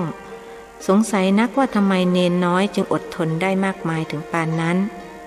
เข้ามานอนในห้องแล้วท่านจึงเก็บเครื่องอัฐบริขารซึ่งมีจำนวนเท่ากับตอนมาใหม่ๆที่จะเพิ่มขึ้นก็คงจะเป็นพระผงรุ่นหนึ่งของวัดปากน้ำจำนวน2 กำมือนั่นแหละเก็บของเสร็จท่านจึงทำความสะอาดห้องเพื่อคนต่อไปเข้ามาอยู่จะได้ไม่ด่าตามหลังว่าทำห้องสกปรกเลอะเทอะทิ้งไว้ให้เขาต้องมาเป็นภาระทำความสะอาดห้องเสร็จจึงส่งน้ำตั้งใจว่าวันนี้จะนั่งภาวนาเป็นการส่งท้ายเผลอๆอาจจะได้ธรรมกายในวันนี้ก็เป็นได้ มื่อปูอาสนะเรียบร้อยและลงนั่งแล้วก็พอดีกับเนนป้องกำหนดออกจากการภาวนาเนนน้อยรู้สึกแสบๆที่ใต้คางจึงเดินมาหาพระเจริญพูดว่าหลวงพี่เดี๋ยวก่อนอย่าเพิ่งนั่งช่วยดูคางให้ผมหน่อยทำไมมันแสบๆร้อนๆชอบกลหรือว่าถูกตัวอะไรมาต่อยตอนที่ผมกำลังนั่งภาวนาเนนน้อยชี้ที่คางตัวเองไม่ใช่หรอกเนนเขาเรียกว่าโรคกรรมน่ะพระเจริญบอกโดยมิได้ดูกรรมอะไรครับเนนป้องสงสัยกรรมสนองกรรมนะสิหลวงพี่เอาเทียนมาลนคางเนนตั้งใจจะล้อเล่นแต่เห็นนั่งไม่รู้สึกรู้สาเลยยกเทียนสูงขึ้นจนไฟลามคางเนนนั่นแหละหลวงพี่ขอโทษด้วยนะนึกว่าเจ้ากันไปท่านใช้ศัพท์ภาษาจีนอย่างนั้นเองหรอกหรือผมก็นึกว่าตัวอะไรมันมาต่อยเอาละเป็นอันว่าหายกันว่าแต่ว่าหลวงพี่เพิ่งจะเริ่มปฏิบัติหรือนี่กี่ทุ่มกี่ยามแล้วล่ะนี่คงจะสัก4 ทุ่มกระมังหลวงพี่เพิ่งนวดให้หลวงพ่อเสร็จเมื่อครู่นี้เองจากนั้นก็มาเก็บข้าวของพรุ่งนี้หลวงพี่จะกลับไปสิงห์บุรีแล้วนะจะกลับไปจำพรรษาที่วัดพรหมบุรีตามเดิมหรือครับแล้วจะกลับมาอีกหรือเปล่าผมคงคิดถึงแย่เพราะไม่มีคนคุยด้วยเนนวัย12พูดจากใจจริงคิดว่าออกพรรษาจะกลับมาเพราะหลวงพี่ยังไม่ได้ธรรมกายเลยเนนคงได้แล้วกระมังถึงได้ไม่รู้สึกร้อนตอนที่หลวงพี่เอาเทียนลนคางยังไม่ได้หรอกครับผมให้หลวงพี่ได้ก่อนแล้วผมค่อยดำเนินรอยตามอย่าเอาหลวงพี่เป็นตัวอย่างเลยขอให้ดำเนินรอยตามหลวงพ่อจะดีกว่าหลวงพี่ได้อะไรจากท่านไปเยอะแยะเลยมีวิชาธรรมกายเท่านั้นที่ยังไม่ได้พระหนุ่มรีบออกตัวหลวงพ่อท่านไปไกลมากแล้วผมคงตามไม่ทันจริงๆนะครับผมรู้สึกทึ่งมากที่ท่านรู้อะไรได้ราวกับเป็นผู้วิเศษอย่างเมื่อวานนี้โยมผู้หญิงคนหนึ่งมาร้องห่มร้องไห้กับท่านบอกว่าผัวเขาหายไป5 ปีแล้วไม่รู้ว่ายังมีชีวิตอยู่หรือเปล่าให้หลวงพ่อช่วยแผ่เมตตาให้ผัวกลับด้วยหรือถ้าตายแล้วก็ขอให้วิญญาณผัวมาเข้าฝันหลวงพ่อท่านบอกว่ายังไม่ตายหรอกพรุ่งนี้ก็กลับไม่ต้องร้องไห้เงียบซะท่านพูดแค่นี้แล้วหลวงพี่รู้ไหมครับว่าเกิดอะไรขึ้นใครจะไปรู้ก็หลวงพี่ไม่ใช่ผู้วิเศษอย่างหลวงพ่อนี่นาแต่ผมว่าอีกหน่อยหลวงพี่อาจจะเป็นเหมือนที่หลวงพ่อท่านเป็นอยู่ในเวลานี้ก็ได้ผมดูโง่เฮงแล้วหลวงพี่ต้องเก่งอย่างหลวงพ่อเอาเหอะถึงเรื่องที่พูดจะไม่จริงแต่เป็นเรื่องดีหลวงพี่ก็ขอรับไว้ด้วยความเต็มใจไหนเล่าเรื่องโยมที่สามีหายต่อสิท่านยังอยากรู้ว่าเกิดอะไรขึ้นกับสตรีผู้นั้นเมื่อตอนบ่ายเขามาหาหลวงพ่อนะสิพาผัวเขามาขอบคุณหลวงพ่อด้วยผัวเขาเล่าว่าถูกโจรลักพาตัวไปอยู่ต่างจังหวัดจะให้เขาเขียนจดหมายมาเรียกค่าไถ่จากเมียเขาก็ไม่ยอมเขียนโดยอ้างว่าเมียเขาไม่มีเงินมาไถ่ตัวเขาแน่เพราะต้องเลี้ยงลูกตั้ง5 คนถ้าต้องไปหยิบยืมใครมาเขาก็ไม่อยากกลับมาใช้หนี้จึงขอยอมตายดีกว่าจะให้ลูกเมียต้องเดือดร้อนโจรก็กักตัวไว้แล้วก็ใช้ให้ทำงานอย่างกับทาสกินก็อดอยากพออยู่นานไปโจรก็ชักจะเชื่อว่าเขาไม่ยอมให้เมียมาไถ่ตัวแน่ก็เกิดสงสารปล่อยตัวมาแต่ผมว่าเป็นเพราะหลวงพ่อแผ่เมตตาไปให้มากกว่าหรือหลวงพี่ว่ายังไงเนนป้องถามหลวงพี่ก็ไม่รู้จะว่ายังไงหลวงพ่ออาจเป็นผู้พิเศษจริงๆก็ได้ดูอย่างเรื่องโยมจากบางนาที่หลวงพี่เป็นคนอ่านให้ท่านฟังโยมเขามาขอให้ท่านแผ่เมตตาให้ลูกจะไปเรียนเมืองนอกและเขาจะไปส่งทั้งครอบครัวหลวงพ่อท่านบอกรายนี้ช่วยไม่ได้กุศลไม่พอท่านบอกพรุ่งนี้เครื่องบินตกจะพากันตายทั้งครอบครัวก็เป็นอย่างนั้นจริงๆแบบนี้จะเรียกท่านว่าอย่างไรถ้าไม่ใช่ผู้วิเศษจริงไหมจริงครับเนนป้องสนองเงียบกันไปครู่หนึ่ง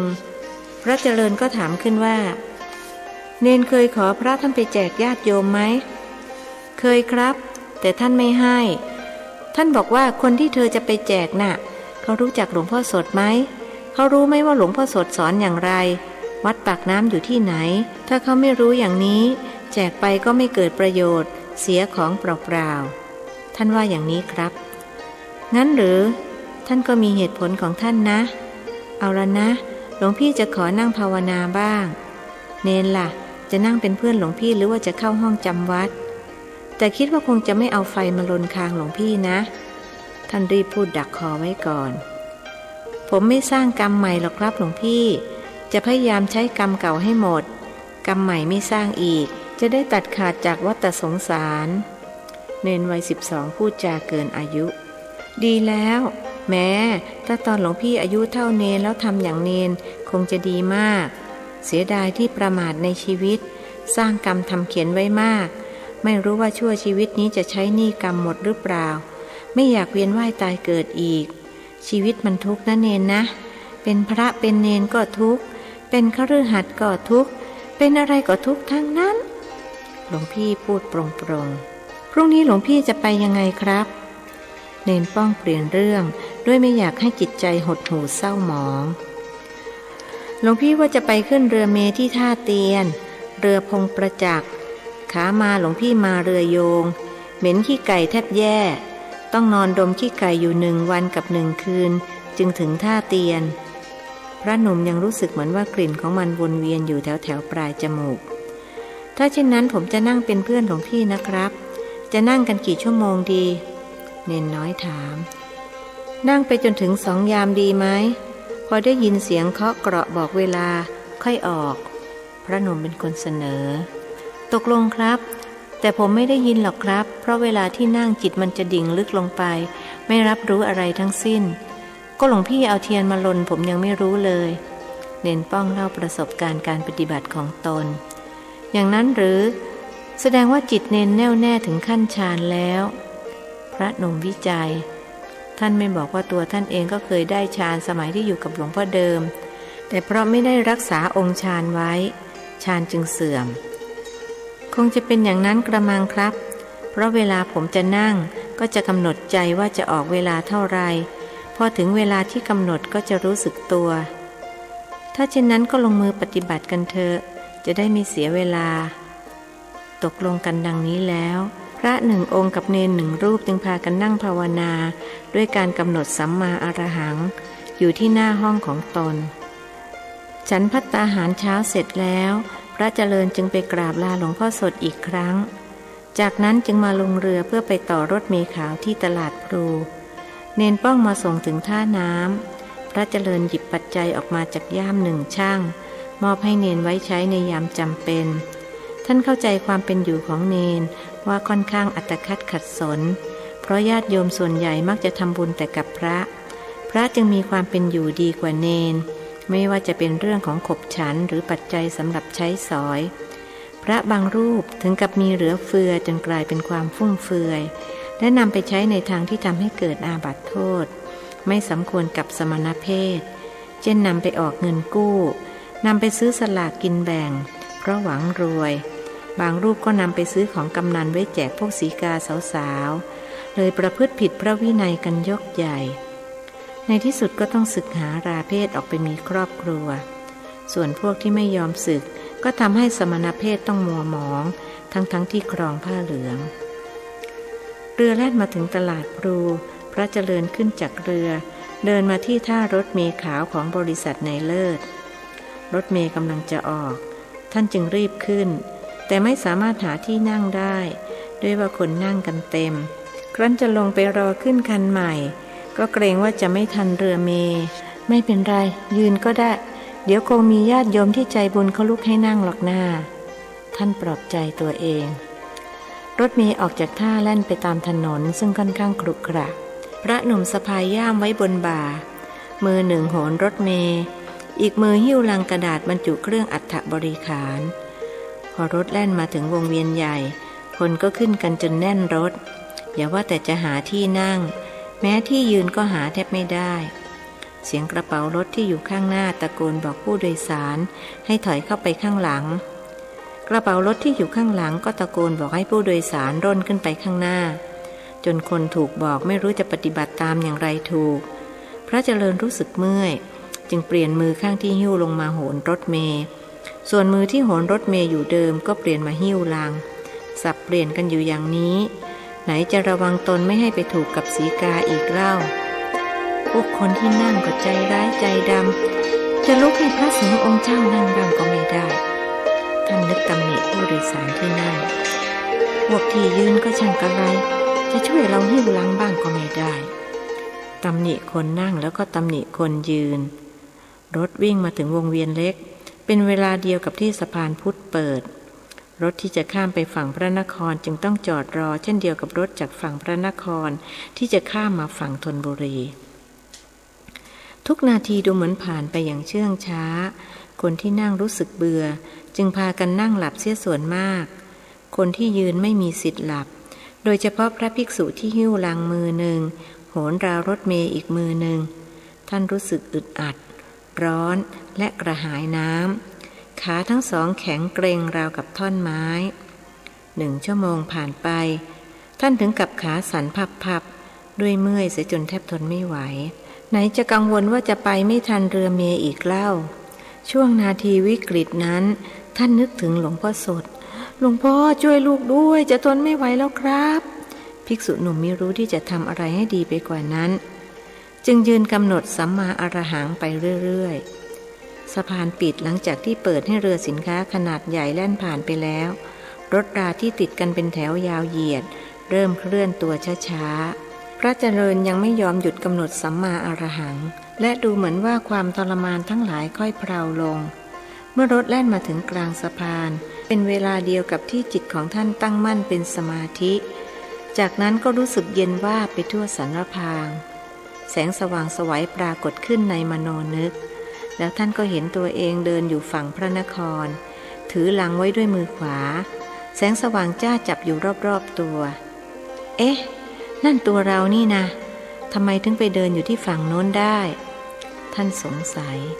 ผู้ชายคนหนึ่งยืนอยู่ข้างๆท่านและท่านก็รู้ด้วยจิตว่าเขาเป็นคนสิงห์บุรีกำลังจะไปขึ้นเรือเมล์พงประจักษ์ที่ท่าเตียนเหมือนกับท่านภิกษุวัย25มองร่างของท่านที่มีแสงสว่างไสวพุ่งออกมาจากกายและบอกตัวเองว่าอ้อนี่เราสำเร็จธรรมกายแล้วหรือนี่โธ่เอ้ยมาได้บนรถเมล์นี่เองท่านนึกอย่างยินดีทันใดนั้นผู้คนที่นั่งเก้าอี้มองมาเห็นท่านยืนจึงต่างแย่งกันลุกให้ท่านนั่งนิมนต์พระคุณเจ้านั่งครับนิมนต์ไม่เป็นไรจ้าโยมขอบคุณอาตมาจะลงที่ท่าเตียนนี่เองจวนถึงแล้วท่านบอกพวกเขาพลางนึกในใจว่าแหมปล่อยให้เรายืนเป็นชั่วโมงจนขาแข็งพอเห็นเราได้ธรรมกายรีบลุกให้นั่งกันใหญ่เชียวจ้างก็ไม่นั่งเมินซะชาติหนึ่งพระหนุ่มถือโอกาสเล่นตัวนานนักหนาแล้วที่ไม่ได้ทำอย่างนี้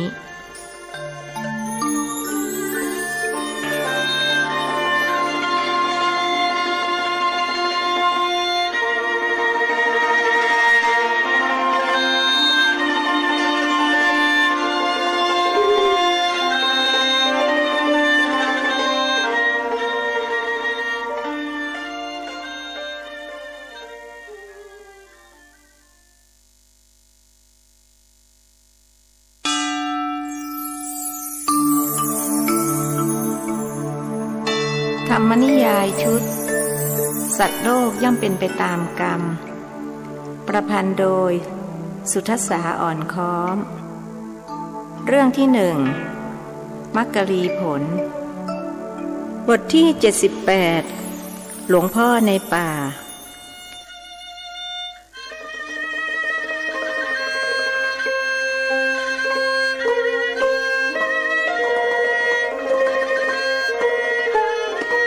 หลวงพี่เขาลือกันมาจากบางกอกว่าที่ขอนแก่นมีพระยืดเหรียญได้นายเชี่ยวนำข่าวมาบอกในเย็นวันหนึ่งยืดเหรียญอะไรของเองล่ะเกิดมาข้าก็ยังไม่เคยได้ยินสักทีพระเจริญถามแม้หลวงพี่นี่ไม่ทันสมัยซะบ้างเลยขนาดไปอยู่ใกล้ชิดเมืองบางกอกมาตั้ง6 เดือนยังไม่รู้เรื่องอีกนายเชี่ยวค่อนคอร์ดเอาละอย่ามัวพูดมากไหนเอ็งลองบอกมาสิว่ายืดเหรียญอะไรของเองคืออย่างนี้พี่ชายนายชาญทำท่าขึงขังแล้วจึงเล่าว่าเขาลือกันมาตั้งแต่บางกอกจนถึงสิงห์บุรีว่ามีพระรูปหนึ่งอยู่ที่ขอนแก่นท่านสอนวิชายืดเหรียญได้ ก็เหรียญ50 สตางค์นี่แหละท่านมีคาถายืดเหรียญยืดแล้วเป็นยังไงล่ะมีประโยชน์อย่างไรอ้าวก็ขายสิหลวงพี่ยืดเหรียญขายถ้าเราได้วิชานี้เราก็รวยหลวงพี่รู้ไหมเขาขายกันเหรียญละ10,000 ถึง 20,000พูดด้วยท่าทางตื่นเต้นเหรียญ50 เหรียญเดียวนี่นะขายได้เป็น10,000พระหนุ่มรู้สึกตื่นเต้นตามไปด้วยก็ใช่นะสิผมถึงอยากส่งหลวงพี่ไปเรียนแล้วเอามาสอนผมเราจะยืดเหรียญขายกันรับรองรวยแน่คนหัวการค้าแนะแล้วคนซื้อเขาจะเอาเหรียญไปทำอะไรล่ะคนเป็นพระยังสงกาเขาก็เอาเลขที่อยู่ในเหรียญไปแทงหวยสิครับเห็นว่าแทงถูก3 งวด 4 งวดติดกันเลยหลวงพี่ไปเรียนนะครับพวกเราจะได้ร่ำรวยกันเสียทีนะครับนายเชี่ยวขยันขยองั้นก็ต้องรอให้ออกพรรษาก่อนหลวงพ่อช่อจะว่ายังไงบ้างก็ไม่รู้ข้าไม่ค่อยได้อยู่วัดเลยท่านปรารภท่านจะว่าอะไรก็หลวงพี่หาเงินได้ครบ40,000แล้วลำพังท่านเองจ้างก็ไม่ได้สร้างโบสถ์ถึงยังไงท่านก็ต้องเกรงใจหลวงพี่อยู่ดีนั่นแหละหลวงพี่ก็เรียนท่านสิว่าจะไปหาวิชาความรู้เรื่องอะไรจะมาอยู่ให้เขาใช้ช่วยมามากแล้วที่เองพูดมาก็ถูกคนเรานี่นะจะเป็นคฤหัสถ์ก็ตามเป็นพระก็ตามถ้าเราช่วยเขาได้เขาก็ว่าเราดีช่วยเขาไม่ได้เขาก็ว่าเราไม่ดีเหมือนที่สุนทรภู่ท่านสอนไว้ว่าอันฆ่าไทยได้พึ่งเขาจึงรักแม้ถอยศักดิ์สิ้นอำนาจวาสนาเขาหน่ายหนีมิได้อยู่คู่ชีวาแต่วิชาช่วยตนจนวายปราณข้าเห็นจะต้องไปเรียนวิชาที่เองว่าเสียแล้วพระหนุ่มพลอยเห็นดีเห็นงามไปด้วยดังนั้นเมื่อออกพรรษาพระเจริญจึงลาสมภารวัดพรหมบุรีเพื่อไปหาวิชาท่านนั่งรถโดยสารจากสิงห์บุรีไปลงที่ลพบุรีจากลพบุรีก็ต่อรถโดยสารไปยังนครราชสีมาค่ำลงท่านปักกรดนอนที่นั่นรุ่งเช้ามีชาวบ้านมาถวายบิณฑบาตจากนครราชสีมาท่านได้อาศัยรถกระบะของบุรุษผู้หนึ่งที่กำลังจะเดินทางไปขอนแก่นเพื่อค้าขายถึงขอนแก่นแล้วท่านก็ได้เสาะหาที่มาของข่าวลือกระทั่งไปพบอดีตผู้ใหญ่บ้านคนหนึ่งอายุ84 ปีเขานิมนต์ท่านไปพักที่บ้านซึ่งอยู่ในป่าไกลจากตัวเมืองหลาย10 กิโลเมตรต้องนั่งเกวียนไป1 วันเต็มๆพระคุณเจ้าเดินทางจากสิงห์บุรีมาที่นี่เพื่อจุดประสงค์อันใดครับอดีตผู้ใหญ่บ้านวัย84ถามอาตมาจะมาพิสูจน์ข่าวลือนะโยมเขาลือกันไปถึงสิงห์บุรีและบางกอกว่าที่ขอนแก่นมีพระยืดเหรียญได้เห็นว่าขายเหรียญละ10,000-20,000อาตมาก็อยากจะมาเรียนวิชากับท่านจะได้ไปช่วยญาติโยมให้ร่ำรวยกันภิกษุวัย25บอกจุดประสงค์ของการมาอดีตผู้ใหญ่บ้านใช้เวลาไตร่ตรองอยู่ครู่หนึ่งจึงพูดขึ้นว่าข่าวลือนี่มันแปลกนะครับพระคุณเจ้าพอเล่าต่อๆกันไปจากคืบเป็นศอกจากศอกเป็นวาจากวาเป็นเส้นจนแทบจะนำมาประติดประต่อกันไม่ได้บังเอิญผมรู้เรื่องนี้ดีจึงเข้าใจที่ท่านพูดเรื่องเป็นยังไงล่ะโยมภิกษุอาคันตุกะอยากรู้พระคุณเจ้าโชคดีนะครับที่มาเจอต้นตอของเรื่องเข้าพอดีไม่เช่นนั้นก็คงจะลือกันออกไปอีกเอาละครับผมจะเล่าถวายแล้วบุรุษสูงอายุจึงเล่าว่าผมเป็นลูกท่านขุนพ่อผมเป็นกำนันตำบลนี้มาก่อนและได้รับพระราชทานบรรดาศักดิ์จากพระบาทสมเด็จพระมงกุฎเกล้าเจ้าอยู่หัวให้เป็นขุนพร้อมทั้งพระราชทานกล่องยาทองเหลืองให้ด้วยเขาลุกขึ้นไปหยิบกล่องยาทองเหลืองมาให้ท่านดูด้วยท่าทางกระฉับกระเฉงผิดกับคนอายุ84ทั่วไปภิกษุอาคันตุกะพิจารณาดูกล่องยาทองเหลืองมีหู2 ข้างสำหรับใช้เชือกร้อยผูกกับเอวมีฝาเปิดปิดได้มีบุหรี่เป็นมวลๆอยู่ในกล่องและมีไฟแช็กทำด้วยหินอยู่ก้อนหนึ่งมีเหล็กไว้ตีให้เกิดไฟสำหรับจุดบุหรี่สูบบุรุษวัย84อธิบายว่ากล่องยานี้ผมได้รับเป็นมรดกจากพ่อผมพวกพี่ๆเขาเอาสมบัติกันหมดผมเป็นลูกคนเล็กก็ได้แต่กล่องยาที่พ่อได้รับพระราชทานมาจากในหลวงรัชกาลที่6สมัยที่เป็นกำนันแล้วไปเกี่ยวข้องกับการยืดเหรียญยังไงอาตมาใจร้อนอยากรู้เรื่องเร็วๆแท ท่านเร่งเร้าใจเย็นๆครับพระคุณเจ้าผมกำลังจะเล่าถวายอยู่เดี๋ยวนี้พระหนุ่มจึงฟังอย่างตั้งอกตั้งใจโยมผู้เคยเป็นผู้ใหญ่บ้านเล่าว่า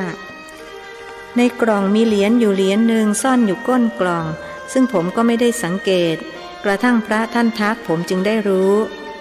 พระที่ว่ายืดเหรียญได้นะหรือพระเจริญซักไม่ใช่เรื่องยืดเหรียญหรอกครับผมว่าเป็นเรื่องแปลกคือพระองค์นี้ท่านจะมาปักกรดอยู่ที่ใต้ต้นไทรใหญ่เป็นเวลา1 เดือนของทุกๆปีท่านจะมาอยู่กลางเดือน3พอกลางเดือน4ก็หายไปไม่ทราบว่าท่านไปไหนเพราะไม่มีใครเห็นพระอาคันตุกะรีบพูดขึ้นอย่างยินดีว่านี่ก็กลางเดือน3แสดงว่าท่านยังอยู่ครับกลางเดือน4ท่านถึงจะไป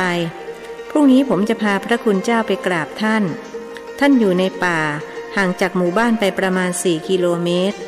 พระคุณเจ้าเดินไหวนะครับแน่นอนอาตมายังหนุ่มแน่นว่าแต่ว่าโยมจะเดินไหวหรือเปล่าถ้ายังไงก็ช่วยหาคนพาอาตมาไปก็ได้พูดอย่างเกรงใจไหวครับท่านผมเดินมาตั้งแต่เป็นเด็กสมัยที่ผมอายุ 8-9 ขวบผมไปนากับพ่อไปช่วยพ่อเลี้ยงควายผมก็ได้อาศัยข้าวก้นบาทท่านกินผมเห็นท่านทุกปีตั้งแต่เป็นเด็กจนอายุ84ย่าง85เข้าปีนี้แล้วก็70 กว่าปีมาแล้วนะสิท่านเป็นองค์เดียวกันหรือเปล่าแล้วท่านไม่แก่บ้างหรือพระหนุ่มสงสัยเป็นองค์เดียวกันแน่นอนครับรูปร่างหน้าตาท่านไม่เคยเปลี่ยนตั้งแต่ผมพบท่านครั้งแรกจนปัจจุบันท่านก็ยังเหมือนเดิมผมแปลกใจเหลือเกินว่าทำไมท่านถึงไม่แก่แล้วทำไมท่านถึงอายุยืนผิดปกติแล้วโยมเคยคุยกับท่านไหมท่านไม่พูดครับแต่จะนั่งหลับตาอยู่ใต้ต้นไทรแขวนบาตรไว้ที่กิ่งไทรพอเพลท่านก็จะปลดบาตรลงมาและฉันอาหารในบาตรผมก็ไม่เคยเห็นใครนำไปถวายสักทีไม่รู้ว่าอาหารมาได้อย่างไรแต่ตอนนั้นผมยังเด็กเกินกว่าที่จะสงสัยผมก็จะไปนั่งคอยท่านพอท่านฉันเสร็จก็จะเทอาหารก้นบาตรมาให้ผมแล้วท่านก็ล้างบาตรแขวนไว้ที่กิ่งไทรตามเดิมญาติโยมไปหาท่านก็ไม่พูดด้วยได้แต่นั่งหลับตาอยู่อย่างนั้นเลยไม่มีใครสนใจท่านกระทั่งผมโตแต่งงานมีลูกมีหลานท่านก็มานั่งที่นั่นทุกปีละ1 เดือนอย่างที่ผมเรียนให้ทราบแล้วโยมไปหาท่านบ่อยไหมก็ไปทุกปีแหละครับผมรู้สึกว่าท่านมีบุญคุณที่ให้ผมกินข้าวก้นบาตรสมัยผมเด็กๆแล้วก็น่าแปลกที่ท่านเกิดพูดขึ้นมาเมื่อปีที่แล้วนี่เองหลังจากที่ไม่พูดมา70 กว่าปีจนผมนึกว่าท่านจะไม่พูดเสียแล้วท่านพูดว่ายังไงล่ะโยมพระหนุ่มถามอย่างสนใจท่านบอกผมว่าโยมมีของดีอยู่ในกล่องยาไม่น่าจะมาทิ้งผมก็นึกเอะใจว่าของดีอะไรเพราะลืมไปแล้วผมใช้กล่องยานี้มาตั้งแต่พ่อให้พอยาหมดก็ใส่ยาไม่ได้สังเกตว่าที่ก้นกล่องนั้นมีเหรียญอยู่อันหนึ่งกระทั่งพระท่านบอกท่านว่าเอาไปบูชาเสียลูกหลานจะได้อยู่เย็นเป็นสุขเป็นเหรียญพระราชทานจากองค์พระราชาที่ทรงให้บำเหน็จรางวัลแก่ผู้ใหญ่บ้านกำนันที่ทำงานดีปกปักรักษาราษฎรให้อยู่เย็นเป็นสุขจึงพระราชทานเหรียญนี้ผมก็ดีใจพอกลับบ้านก็มาเปิดกล่องยาดูก็พบเหรียญซ่อนอยู่ที่ก้นกล่องแต่ไม่ใช่เหรียญ50ที่เขาเอาไปลือกันหรอกนะครับแล้วเป็นเหรียญอะไรล่ะโยมพระหนุ่มถามเป็นเหรียญพระราชทานจากองค์พระราชาครับในเหรียญมีเลขอยู่3 ตัวผมก็เอาไปเล่าให้ลูกหลานฟังพวกเขาก็เอาเลข3 ตัวนั่นไปแทงหวยปรากฏว่าถูกติดกันถึง3 งวดก็เลยเล่าลือกันต่อไปจนถึงบางกอก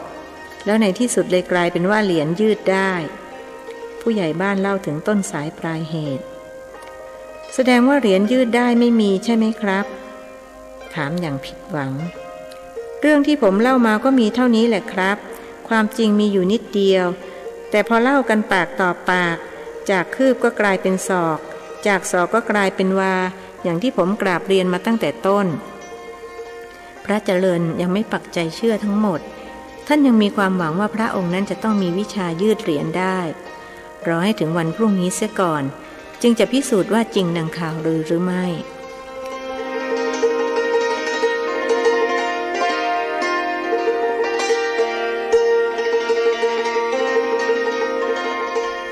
รุ่งเช้าหลานสาวผู้ใหญ่บ้านเป็นคนทำอาหารมาถวายหล่อนรู้สึกชอบพระหนุ่มตั้งแต่แรกเห็นนับแต่เป็นสาวเป็นนางมาจนอายุได้18 ปียังไม่เคยพบใครที่หล่อเหลาเท่าพระหนุ่มรูปนี้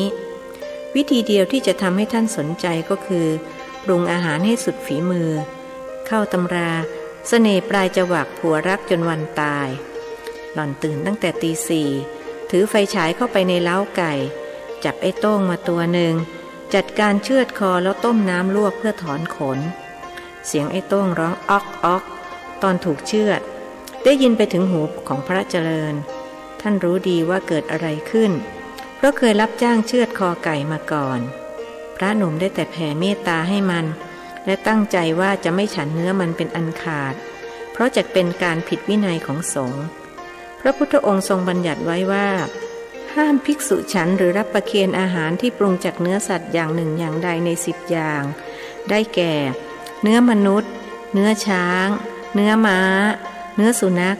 เนื้องูเนื้อราชสีห์เนื้อหมีเนื้อเสือโคร่งเนื้อเสือดาวและเนื้อเสือเหลืองเนื้อสัตว์นอกนี้ฉันได้แต่ต้องปรุงให้สุกเสียก่อนและต้องอยู่ในเงื่อนไข3 ประการคือไม่เห็นไม่ได้ยินและไม่รังเกียจดังนั้นการที่โยมหลานสาวผู้ใหญ่อุตส่าห์ฆ่าไก่ปรุงอาหารมาถวายแม้ท่านจะไม่เห็นหากก็ได้ยินและรังเกียจว่าเขาจงใจฆ่ามาเพื่อถวายท่านถ้าท่านฉันก็จะต้องอาบัติจึงตั้งใจว่าจะไม่ฉันอีกประการหนึ่งท่านคิดว่าได้สร้างกรรมทำเวรกับสัตว์เหล่านี้มามากจึงตั้งปณิธานว่าจะไม่ยอมฉันสัตว์ปีกอีกต่อไปจนตลอดชีวิตหากไม่มีอะไรจะฉันนอกจากเป็ดไก่ท่านก็จะยอมอดจะไม่ยอมเสียสัจจะเพราะปากท้องเป็นอันขาดดังนั้นเมื่อถึงเวลาฉันท่านจึงฉันข้าวเหนียวปั้นจิ้มกับแจ่วไม่แตะต้องไก่ย่างซึ่งย่างมาจนเหลืองน่ารับประทานสาวน้อยวัย18อดถามไม่ได้ว่าหลวงพี่ทำไมไม่ฉันไก่ย่างละจ๊ะดิฉันทำสุดฝีมือเลยชิมสักหน่อยก็ยังดีไม่เช่นนั้นดิฉันก็จะเสียใจแย่อาตมาไม่ฉันหรอกโยมเพราะได้ตั้งใจไว้แล้วว่าจะไม่ฉันสัตว์ปีกท่านตอบตามตรงหรือจ๊ะถ้าเช่นนั้นดิฉันจะไปปิ้งปลาเค็มมาถวายท่านฉันปลาเค็มได้ใช่ไหมจ๊ะหล่อนถามไม่ได้หรอกโยมออกชื่ออาหารอย่างนั้นอาตมาฉันไม่ได้ทำไมล่ะจ๊ะเพราะการถวายอาหารพระแล้วระบุชื่ออาหารทำนองเชิญชวนให้ท่านฉันถ้าท่านฉันถือว่าผิดวินัยโยมจำไว้เลยว่าเวลาถวายบิณฑบาตแด่พระสงฆ์ให้บอกแต่ว่าเป็นบิณฑบาตไม่ต้องระบุว่าต้มอะไรแกงอะไรเพราะถ้าพระฉันจะเป็นอาบัติโทษท่านถือโอกาสสอนสาวน้อยบุญรวมเองออกไปได้แล้วปล่อยให้ท่านฉันตามอัธยาศัยเถอะผู้ใหญ่บ้านบอกหลานสาวอย่างรำคาญทำไมล่ะปู่ก็ข้าห่วงท่านกลัวท่านจะฉันไม่ลงนี่นาหลานสาวเถียงแต่ปู่ว่าท่านจะฉันไม่ลงก็เพราะความห่วงของเองนี่แหละทางที่ดีเองรีบออกไปสิเร็วๆไปสิเมื่อถูกผู้เป็นปู่ไล่เช่นนี้หลานสาวจึงทำท่ากระฟัดกระเฟียดออกไปนั่งดูอยู่ห่างๆพระเจริญฉันได้2-3 คำก็ล้างมือ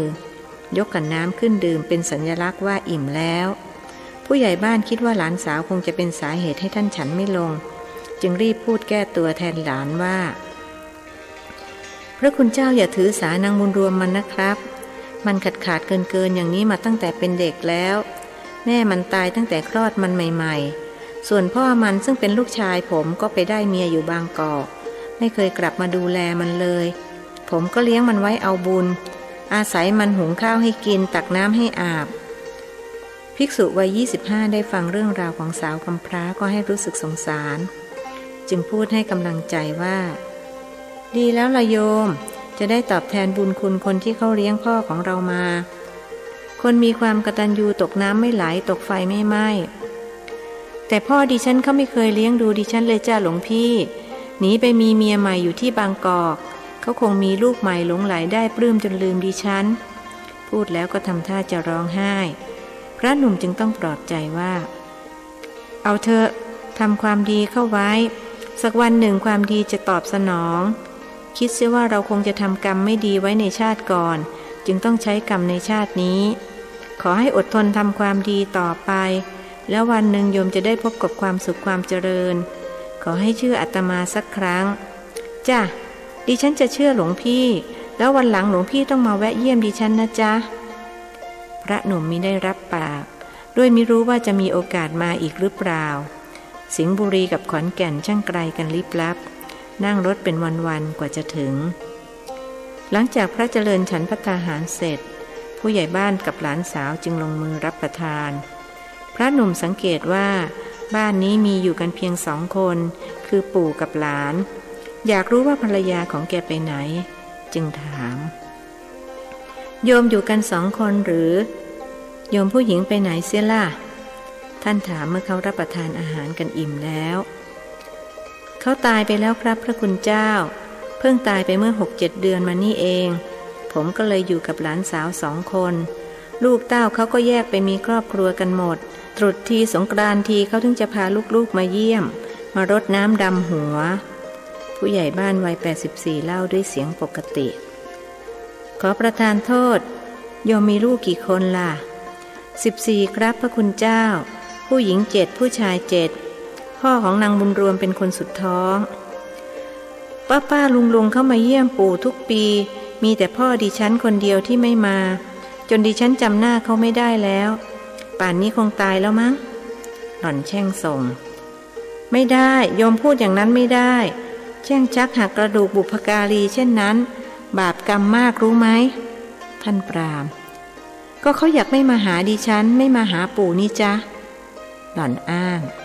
เขาอาจมีความจำเป็นอะไรบางอย่างที่ทำให้มาไม่ได้ถ้าโยมอยากให้เขามาลองสวดมนต์แผ่เมตตาไปให้เขาสิดิฉันสวดไม่เป็นจ้ะหลวงพี่สอนได้ไหมจ๊ะหล่อนถือโอกาสหาทางใกล้ชิดพระหนุ่มเพราะพึงใจในรูปโฉมของท่านอยากให้ท่านศึกหาลาเพศมาสมัครเป็นหลานเขยของปู่การได้วิชาธรรมกายทำให้พระหนุ่มล่วงรู้จิตใจของหล่อนใจหนึ่งก็นึกดูแคลนหากอีกใจก็รู้สึกสงสารจึงถามปู่ของหล่อนว่าโยมสวดมนต์เป็นหรือเปล่าเป็นครับผมสวดเก่งมาตั้งแต่ตอนบวชเป็นพระนะโมอิติปิโสสวดได้หมดบุรุษวัย84รีบบอกกรณียเมตสูตรล่ะเคยสวดหรือเปล่าเคยครับแต่ได้เลิกสวดไปนานแล้วเลยจำไม่ได้ถ้าจะสวดอีกคงต้องเปิดหนังสือ7 ตำนานดีแล้วถ้าฉะนั้นโยมช่วยสอนหลานสาวให้สวดด้วยให้ว่าตั้งแต่นะโมตัสสะไปจนจบมหาการุณิโกจบแล้วจึงสวดกรณียเมตสูตรคือสวดบทถวายพรพระกับกรณียเมตสูตรใช่ไหมครับคนอายุย่าง85ถามถูกแล้วพระหนุ่มตอบแล้วจึงพูดกับนางสาวบุญรวมว่าเมื่อสวดเสร็จจึงแผ่เมตตาให้เจ้ากรรมนายเวรแล้วก็แผ่เมตตาให้พ่อของโยมนะถ้าเขายังมีชีวิตอยู่เขาก็จะคิดถึงและมาหาเราท่านสอนสาวน้อยแต่ถ้าเขาตายแล้วเราจะรู้ได้ยังไงจ๊ะเขายังไม่ตายหรอกอาตมารู้ว่าเขายังอยู่พระหนุ่มบอกวิชาธรรมกายทำให้ท่านรู้เหมือนที่หลวงพ่อสดรู้ต้องสวดนานแค่ไหนจ๊ะเขาถึงจะกลับมาหล่อนถามอีกขึ้นอยู่กับความเพียรของโยมเป็นสำคัญถ้าโยมสวดติดต่อกันทุกวันก็ได้ผลเร็วถ้าสวดบ้างไม่สวดบ้างก็จะได้ผลช้าขอให้ตั้งใจทำให้ติดต่อกันทุกวันรับรองว่าได้ผลทันตาเห็นเชื่ออาตมาเถอะถ้าอย่างนั้นปู่สอนข้าสวดคืนนี้เลยนะปู่นะสาวน้อยบอกผู้เป็นปู่อย่างยินดี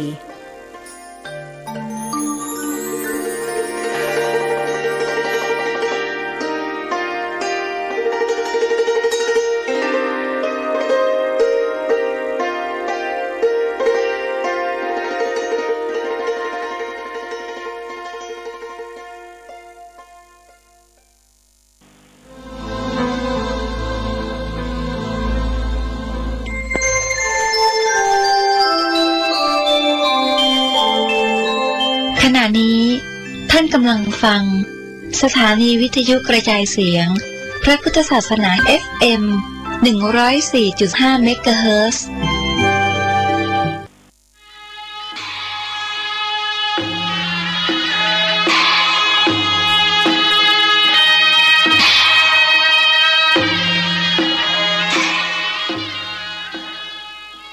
ขอความเจริญในธรรมและความผาสุกทางใจจงได้มาบังเกิดมีแก่ท่านสาธุชนคนดีผู้เจริญในศีลในธรรมทุกท่านพร้อมกันนี้ขอยกมือ10 นิ้วกราบอาราธนาเอาคุณพระพุทธเจ้าคุณพระธรรมพระสงฆ์คุณพ่อคุณแม่คุณครูบาอาจารย์ผู้ประสิทธิ์ประสาทวิชาความรู้บุญศีลบุญทานสิ่งศักดิ์สิทธิ์ทั้งหลายอันมีพระสยามเทวาธิราชพระบรมธาตุดอยสุเทพและครูบาเจ้าศรีวิจัยเป็นต้นขอได้โปรดมาอภิบาลปกปักรักษาพระสงฆ์พระเจ้าพระเนนเถนน้อยและท่านผู้รับฟังรายการเมื่อเจ้าทุกคนทุกท่านเพื่อปากันมีความสุขกายสุขใจเหมือนกันทุกตนทุกองค์ทุกผู้ทุกคนตลอดกาลนาน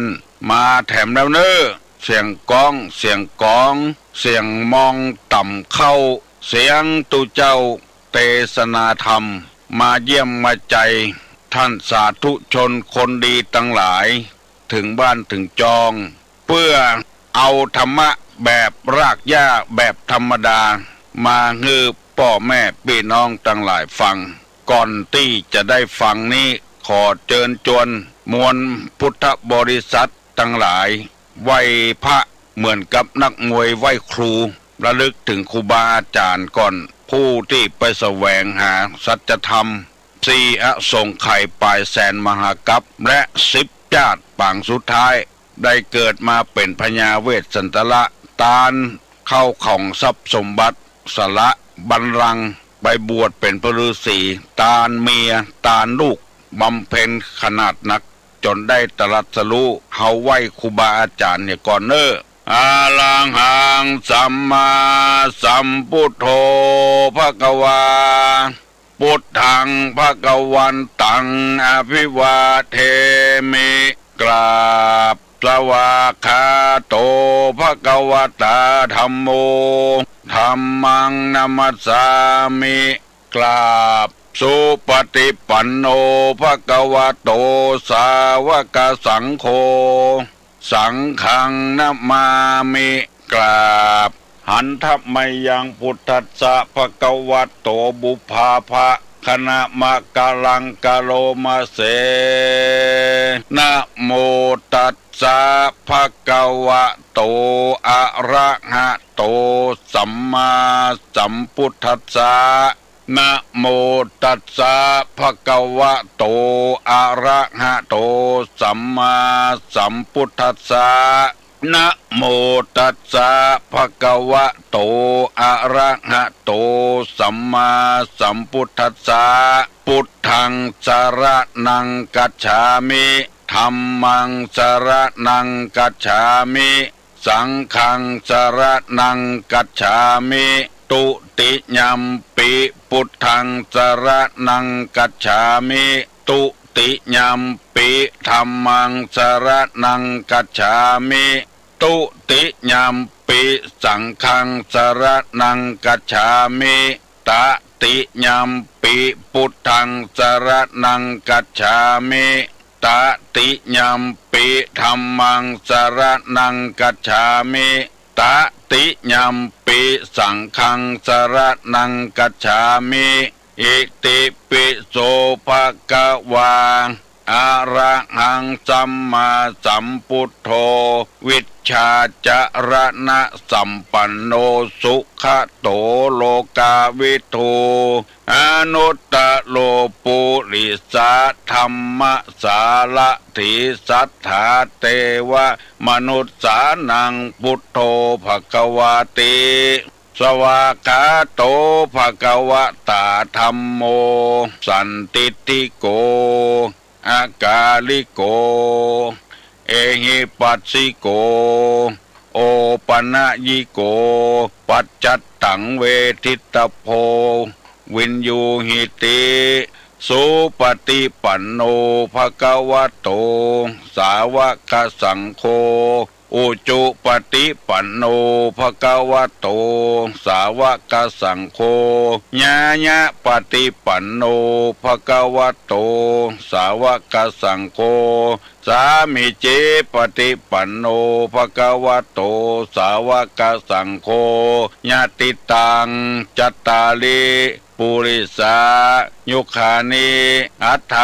ปุริสาปุคลาเอสาภะคะวะโตสาวกสังโฆอาหุไนโย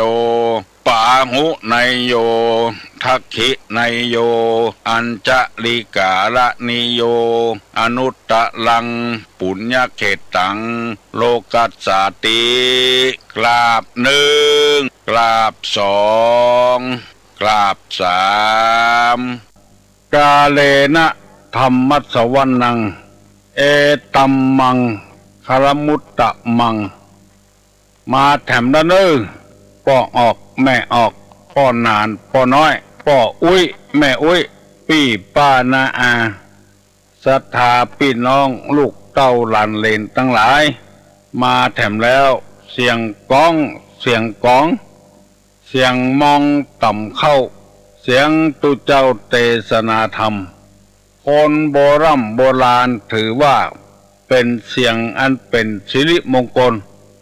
ถ้าเสียงก้องเสียงกองเกิดขึ้นถือว่าจะมีการทำบุญทำทาน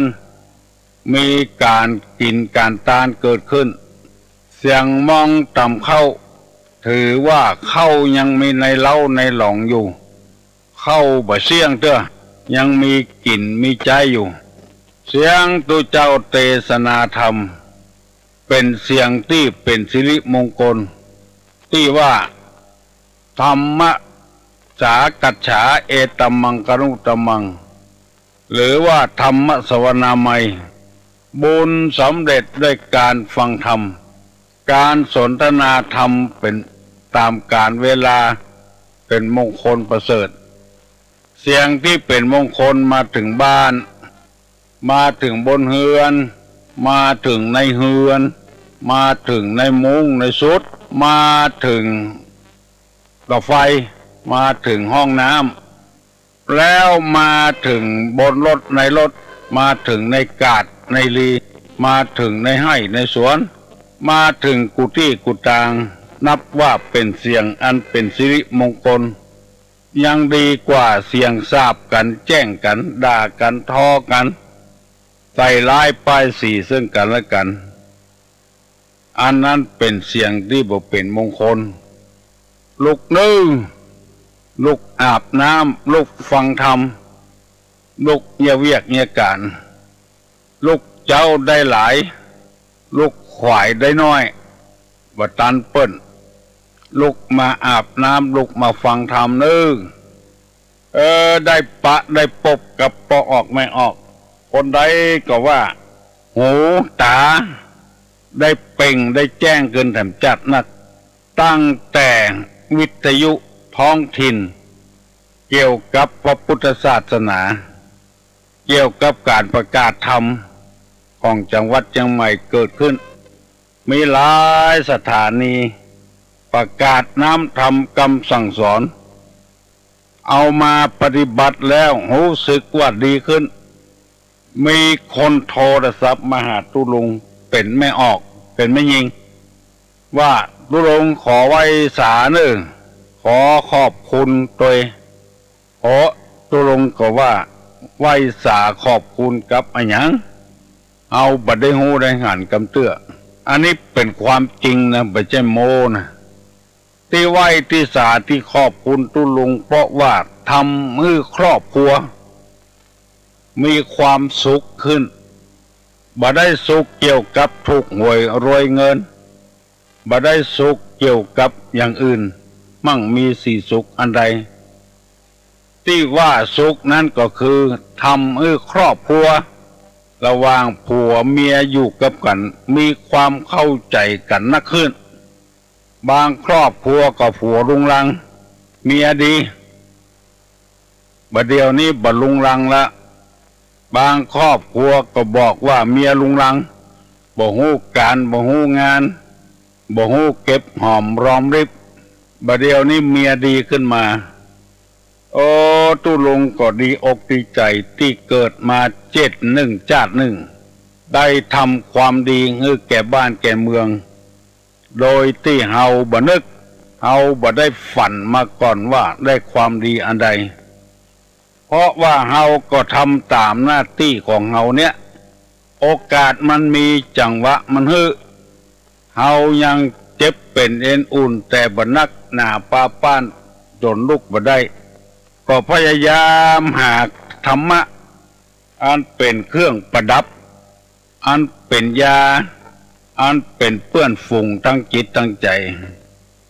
เสาะมาให้พี่น้องทั้งหลายได้ฟังถ้าไผ่ได้ฟังถูกต้องแสดงว่าได้รับข้อมูลอันถูกต้องการดำเนินชีวิตก็จะราบรื่นต่อไปถ้ามันคัดข้องเห็นแล้วมันก็อยู่ด้วยกันบ่ได้ชีวิตบ่ราบรื่นเพราะในอดีตมาเฮาบ่ได้ฟังน้ำฟังธรรมเอาก็เลยเข้าใจว่าการทำของเฮาถูกต้องผัวใครคือเมียเป็นขี้ข้าเมียก็ใครคือผัวอยู่ในอำนาจของตัวก็เลยเข้าใจผิดว่าการที่เมียอยู่อำนาจของผัวผัวอยู่ในอำนาจของเมียบังคับจะได้คู่เข็นได้ดีต่อใดเป็นการดีต่ออันเมื่อมาฟังการบรรยายธรรมเอาธรรมเข้าถึงหูพี่หูน้องเพื่อนบ้านไกลเคือนเคียงเป็นการที่ทำผิดอย่างถนัดเอาผิดจนคืนบ่ได้พี่น้องแข่งดีแข่งเด่นกันนึกว่าเป็นของดีกลับเป็นของเสียบังคับตัวเก่าจะเอาดีกว่าเปิ้นเอาไปเอามาคนดีก็ตามคนบดีก็ตามไปหาที่เดียวกันหมดอันนั้นก็คือความหลง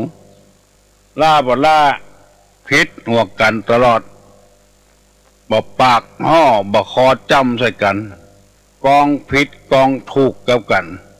แล้วเฮาจะเอาความผิดความถูกนั้นไปเรียกร้องเอารางวัลกับไผมีแต่เพื่อนจะดูแควนหัวพี่น้องอยู่กับกันบ่ถูกบ่โล่งกันผัวกับเมียอยู่กับกันบ่ถูกบ่โล่งกันบ่ใครมีไผคบหาสมาคมเอาตัวเองเป็นใหญ่บ่เอาคนอื่นเป็นใหญ่การที่ฮ้องว่าประชาธิปไตยนั้นถูกต้องเอาตัวเป็นใหญ่นั่นเองอย่าไปเอาคนอื่นเป็นใหญ่แต่ความเป็นใหญ่ที่นี่บ่ได้หมายความว่าเป็นใหญ่อย่างอื่นเป็นใหญ่อย่างอื่นนี่หมายความว่าเปิ้นอยู่ในบังคับบัญชาของตัวเปิ้นฟังตัวเก่านั้นบ่ใช่อย่างนั้นคำว่าประชาธิปไตยในที่นี้นั้นคือคนเอาจะทำมันอย่างบ่ไผบังคับเกินไปจะต้องมีเสรีภาพจะต้องมีอิสระพ่องเอาได้เป็นใหญ่ในการแสดงความคิดความหันอันอย่างออกมาเพื่อความเจริญของครอบครัวเพื่อเจริญของหมู่ของคณะเอาความคิดหลายความคิดมาเปาะมาหอมกันแต่ละคนก็มีความคิดของไปของมันที่เป็นว่ามนุษย์แปลว่าผู้มีจิตใจอันสูงและกรรมบัณฑิตว่ามนุษย์แปลว่าสัตว์ผู้ประเสริฐประเสริฐจริงๆหูจอกเสาะว่าหากิน หูจักกะถนอมอาหารหูจักหาอาหารหูจักเสาะผ้ามานุ่งมาปกปิดตัวเก่าหูจักการเสาะหาความอบอุ่นตัวอบอุ่นเวลาหนาวก็อบอุ่นเวลาร้อนก็ปกปิดเมื่อได้ร้อนเสาะหาพัดลมเสาะหาเครื่องมาบรรเทาความร้อนเพื่อได้เบาบางลงไปแปลงพัดลมกันอันนี้มีสิทธิเสรีภาพในต่างนี้เป็นต้นจึงขอเจริญพรให้ญาติให้โยมทั้งหลายได้รับทราบว่าความเป็นประชาธิปไตยมีความเป็นใหญ่จริงแต่อย่าไปก้าวก่ายคนอื่นคนอื่นก็มีความเป็นใหญ่เช่นตัวเองเป็นต้นได้นำเอาธรรมะมาฝากเงินพี่เงินน้องกูเจ้าบอกว่าฝนจะตกฟ้าจะห้องจะหนาวจะร้อนก็พยายามเพื่อทำความเข้าใจกันที่กรรมโบราณไปว่าให้ควรในของที่ควรอย่าไปขอควรในของที่ไม่ควรบางทีไม่ควรในของที่ควรบางทีก็ไม่ควรในของที่ไม่ควรคือหมายความว่าอันใดควรทำอันใดบ่ควรทำคือเอาได้มีจิตวิทยาในการรู้บางทีเฮาก็บ่ฮู้เพราะบ่ได้ข้อมูลบ่ได้ฟังไอ้หยังจากไผวันนี้จะได้นำเอาธรรมะเกี่ยวกับลักษณะของคนชั่วลักษณะของคนบดีถ้าไผมีลักษณะอย่างอี้พึงรู้ว่าตนกำลังบดีกำลังเข้าหาทางบดีมันมีอยู่4ข้อกับกันลักษณะของบุรุษและสตรีที่บดีข้อที่1เพิ่นว่าแม้ไม่ถูกถามก็เปิดเผยความเสียหายของผู้อื่นถ้าไผเป็นอย่างอี้นี่รู้สึกตัวว่ากำลังทำตัวเป็นคนบดี2แม้จะถูกถามก็ไม่เปิดเผยความดีของผู้อื่นข้อ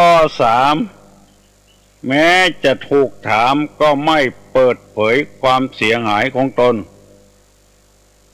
ข้อที่4แม้ไม่ถูกถามก็เปิดเผยความดีของตน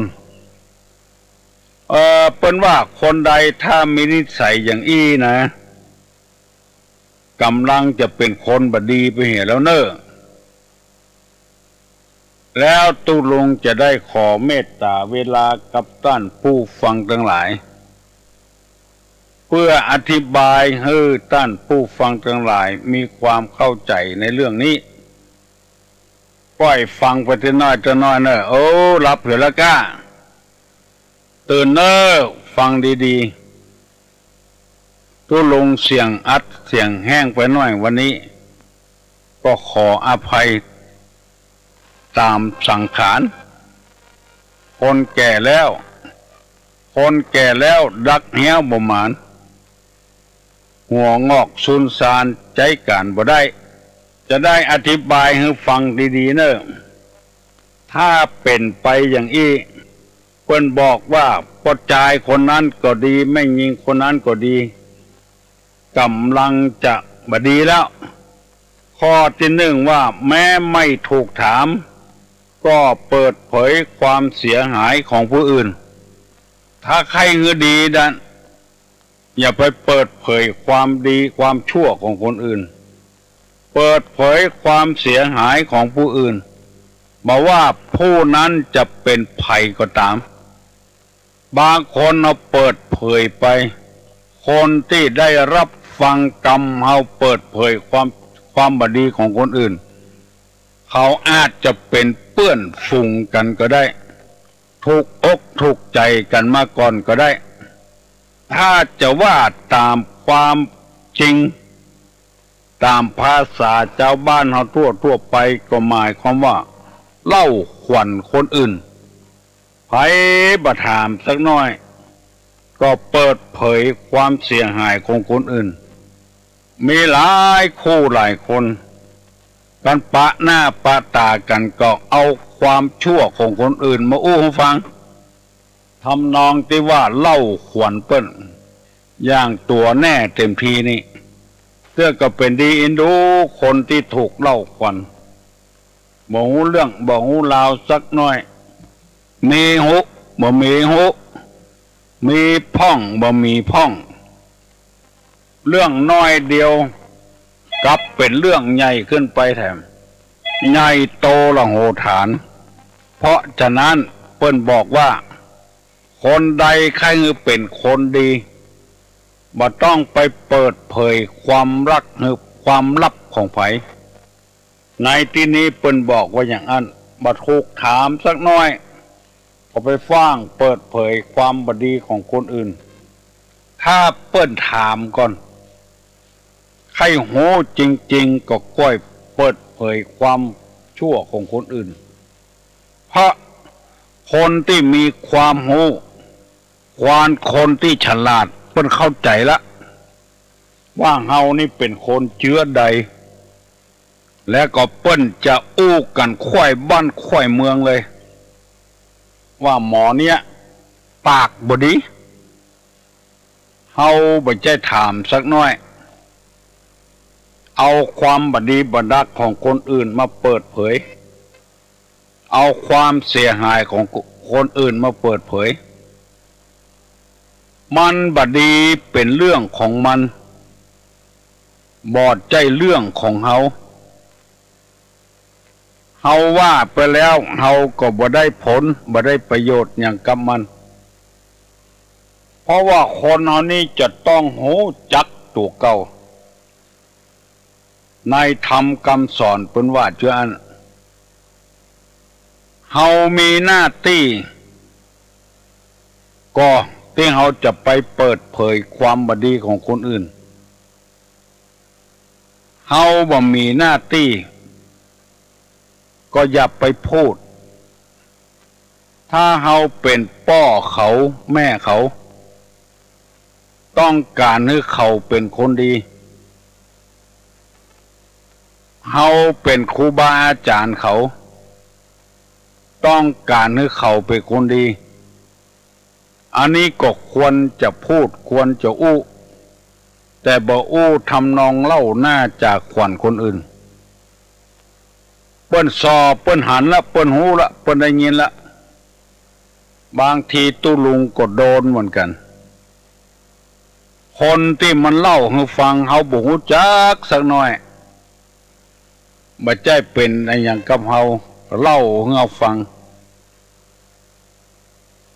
มันมีประโยชน์ก็มันบ่มีประโยชน์ก็บ่ต้องเล่าแล้วเฮาบ่มีหน้าที่ที่จะไปบอกให้เขาเล่าเขากำเดียวเขาหูมาเมื่อรุนก็มาด่าให้เฮาว่าให้เฮามันเป็นความจริงมอกใดอันนี้เป็นข้อแรกข้อที่หนึ่งนำมาเสนอให้ท่านทั้งหลายได้ฟัง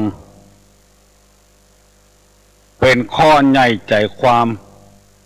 ดังกรรมที่ว่าแม้ไม่ถูกถามก็เปิดเผยความเสียหายของผู้อื่นผู้หูทั้งหลาย จะได้ติเตียนนินตาเฮาว่าเป็นคนปากบดีแม้กระทั่งพ่อกระทั่งแม่แม้กระทั่งครูบาอาจารย์แม้กระทั่งผู้มีอุปการะคุณก็มาเล่าเปิ้น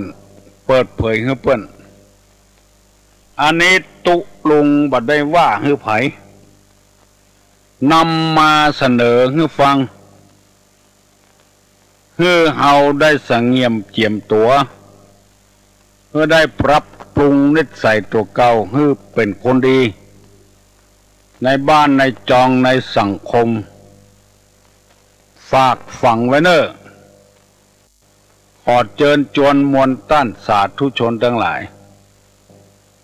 เอาละเนอะปองออกแม่ออกเนอะเตรียมตัวปนมมือไหว้ตุเจ้าตุลุงจะฮื้อปอนนะเนอะ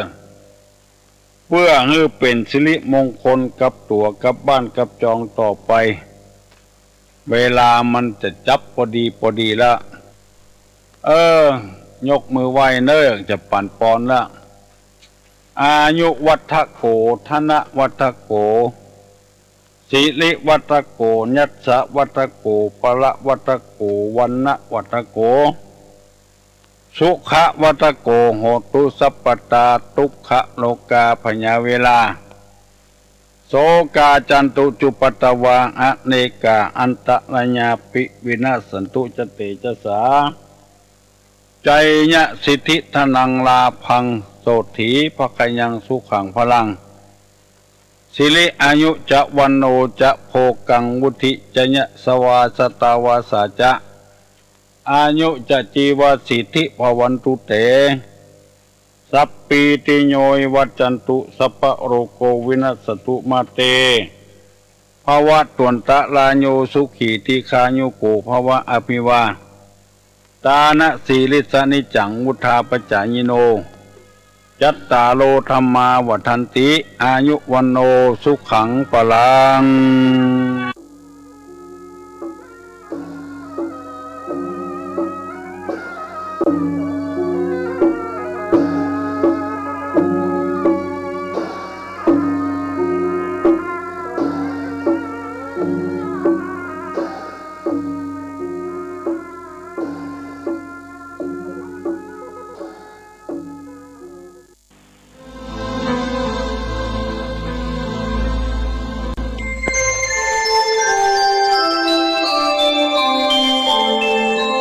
ขณะนี้ท่านกำลังฟังสถานีวิทยุกระจายเสียงพระพุทธศาสนา FM 104.5 เมกะเฮิรตซ์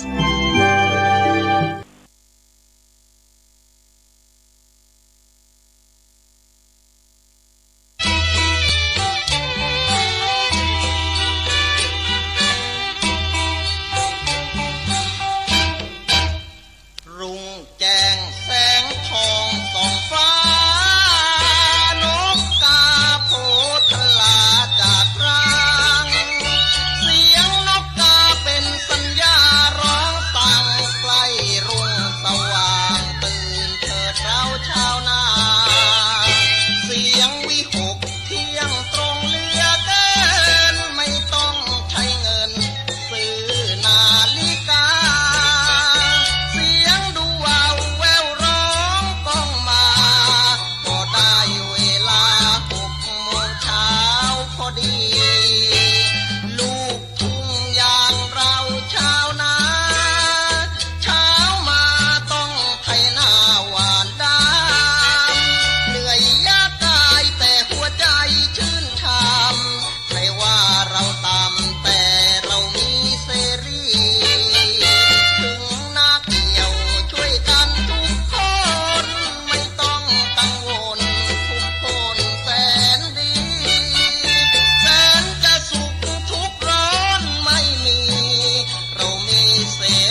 กด์ส่วนตัวของคุณไปยังโลกของเพลงอินดี้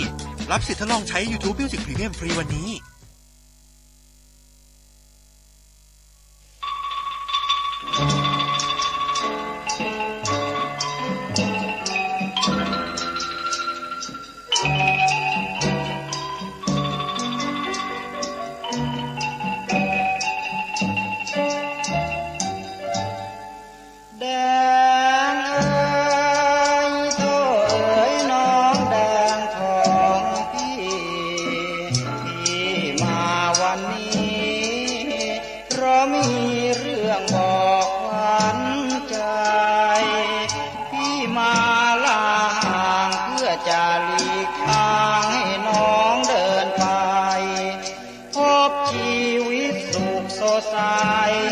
อย่าห่วงใย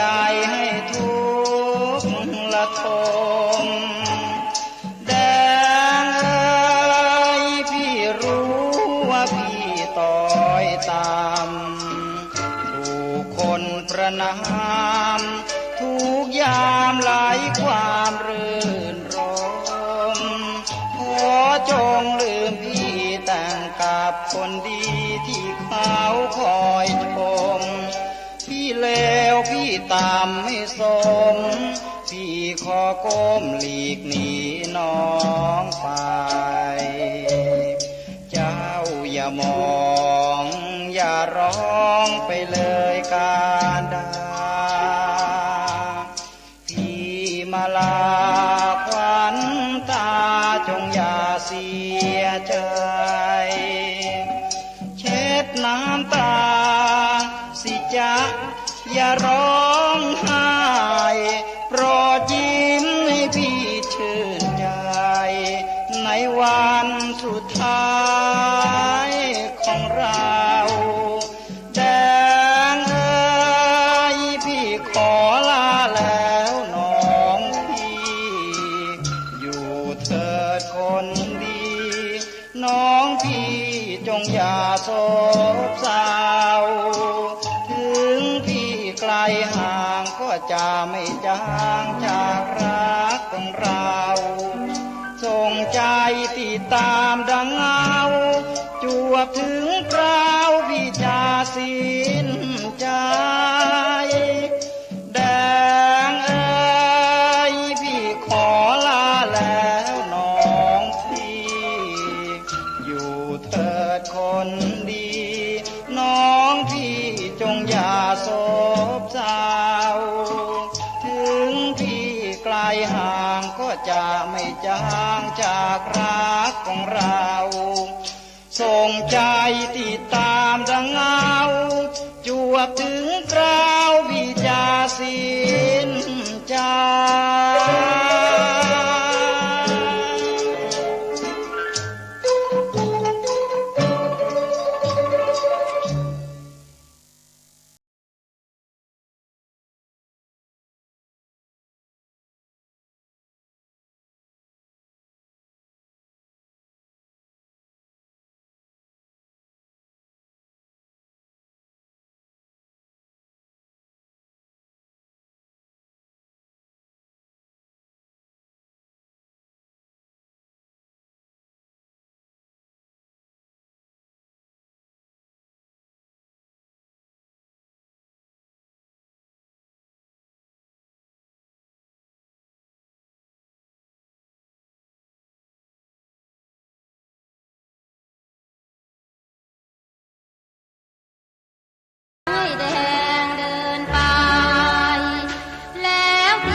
วจเชิญหมอตรวจให้ขึ้นใจตั้งแต่เจอหมอเมื่อตอนหมอมารักษาจิตใจโรคนั้นมันหายขาดไปมีโรคอะไรไม่รู้มาแทนล้มตัวจะหลับก็กลับเห็นหน้าคุณหมอปวดหัวปวดฟันเป็นต่อเหมือนโรคร้อนจะคอยฆ่าแก้กินข้าวเพียงนิดโอ้ยังพานผิดสำแดงกินน้ำชาก็พาแสลงกินน้ำแกงก็แสนจะกลอยคุณหมอคะหนูนอนไม่ค่อยจะหลับ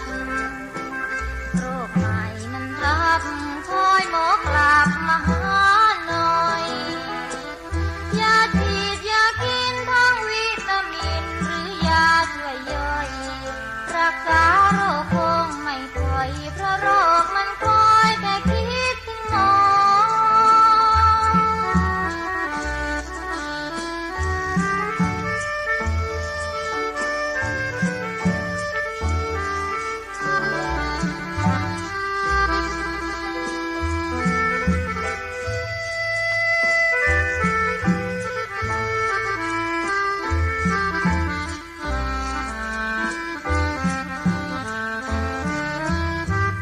คุณหมอคะหนูนอนไม่ค่อยจะหลับโรคใหม่มันทับคอยหมอกลับมาหาหน่อยยาฉีดยากินทั้งวิตามินหรือยาช่วยย่อยรักษาโรคคงไม่ปล่อยเพราะโรคมันคอยแต่คิดถึงหมอ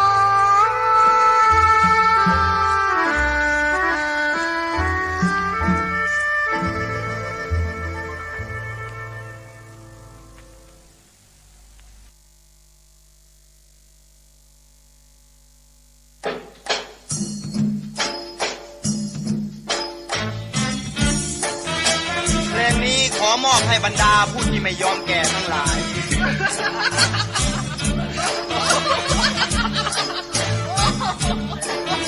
พอพี่ร้องเพลงว่าแก่หน่อยแน่หาว่าพี่ติดชายล้อเล่นหลอกเนื้อเย็นของพี่อย่าใจสอบนักสีหยุดเสียทีร้องไห้คนอย่างพี่หรือจะสิ้นความหมายต่อให้มี100 ใบพี่ก็ยังเสร็จลำบัง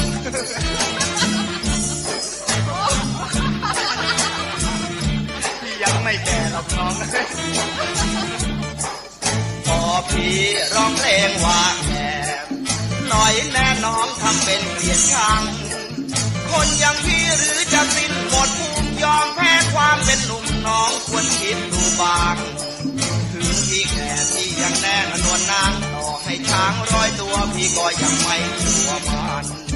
พี่ยังไม่แก่หรอกน้องรับรองว่ายังหนุ่มอีกนานฟันจะหักหนังจะเหี่ยวมันก็ไม่เกี่ยวเพราะว่าเป็นเรื่องของมันอย่าเพิ่งนึกว่าพี่แก่เหลียวแลพี่บังเอิญแยมจานมะพร้าวหาวที่เขาเอามาขูดอีกมะนาวมากรูดน้องเห็นบ้างไหมนั้นมะพร้าวหาวที่แก่ยิ่งมันพี่ขอบอกแยมจันที่ยังไม่แก่ของน้อง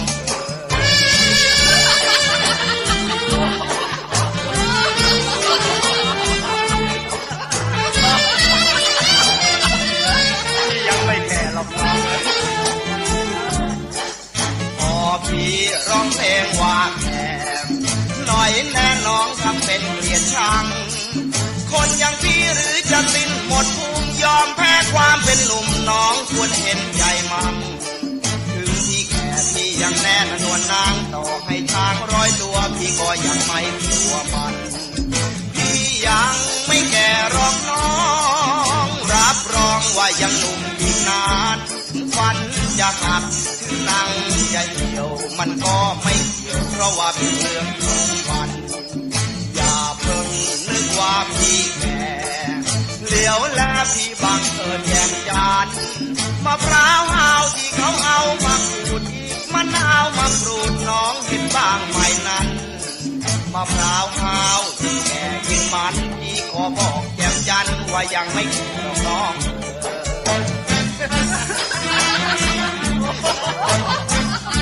ยังไม่แก่หรอกน้องเลย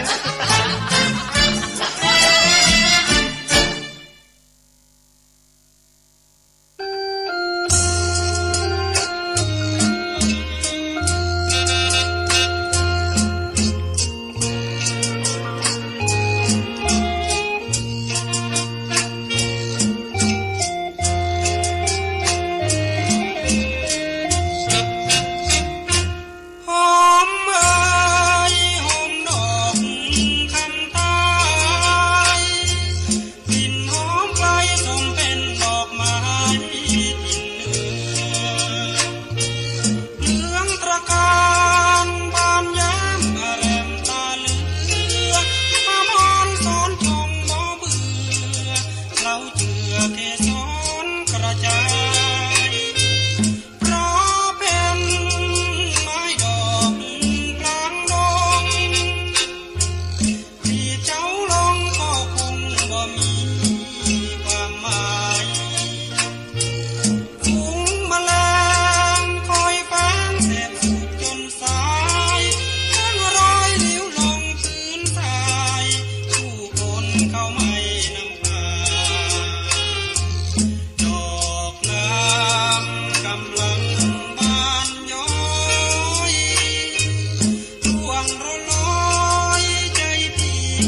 ร้อยในพันดาวนั้นไม่เคยสำคัญ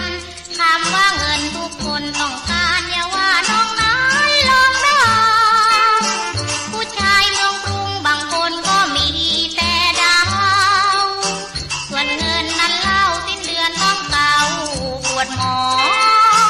ให้เรื่องมีแฟนจะเป็นผู้หมวดผู้กองใจจริงของน้องไม่คิดตองมาก่อนเลย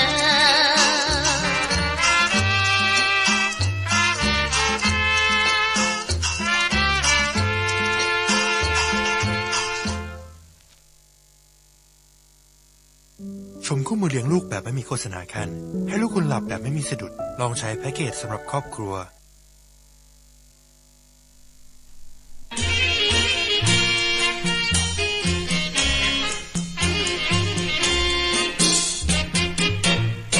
ฆ่าก็ตายไม่ฆ่าก็ตา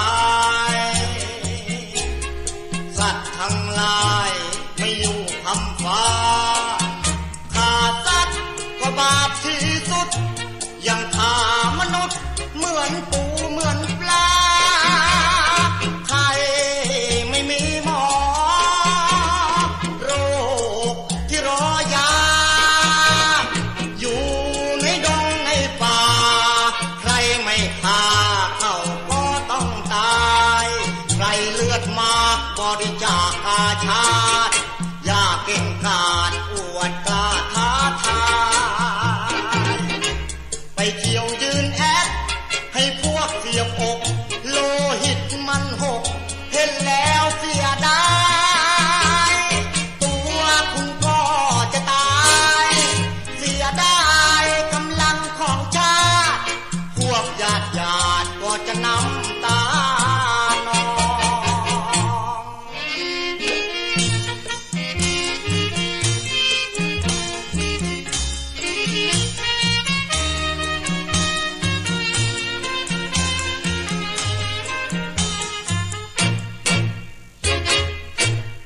ใหญ่ก็ตายไม่ใหญ่ก็ตายเพื่อนทั้งหลายกระผมขอร้องเก่งจริงไงวิ่งล้นล้านตอนไล่ทหารเสียเงินกายกองชาติต้องการรู้ว่าทั่วแผ่นดินทองเก่งในก้อยในกองควรจะต้องจับใส่สังเตพระพวงใหญ่แควนได้เต็มคอคลองหลวงพ่อไงขอเกเรไม่มีธรรมะแต่พระเต็มอกพระท่านไม่ปกป้องคนเสเพ ผมน่ะชอบพาเฮเกเรแล้วผมไม่สู้หายใจอยู่ดีกว่าเท่งถึง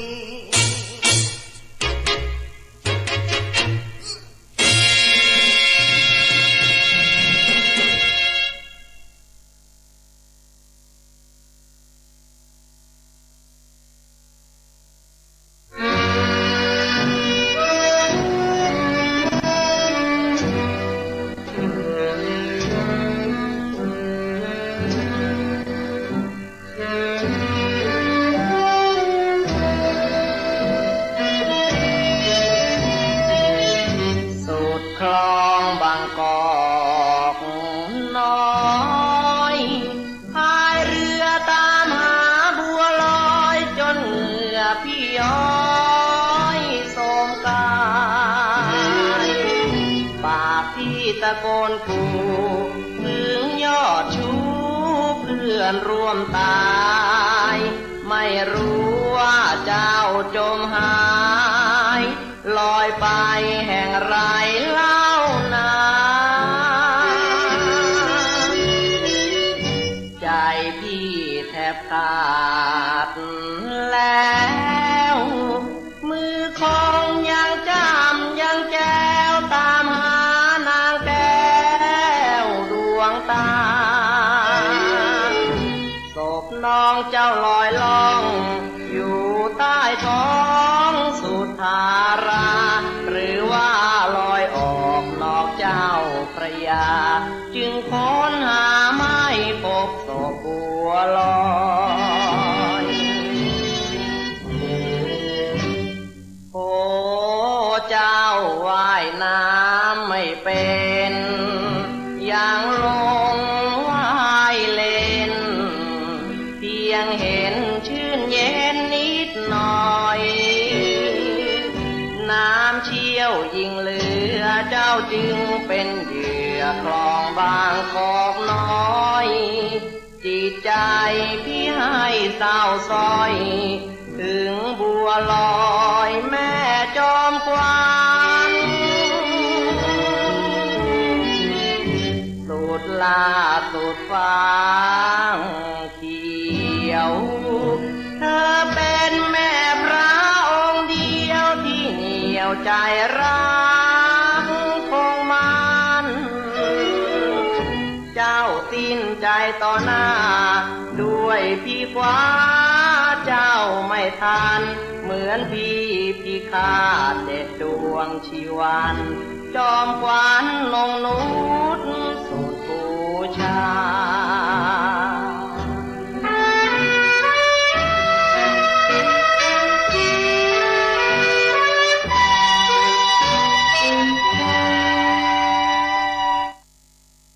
อยากฟังเพลงโดยไม่มีโฆษณาดาวน์โหลดเพลงเพื่อฟังออฟไลน์และเล่นเพลงในแบ็กกราวด์สมัคร YouTube Music Premium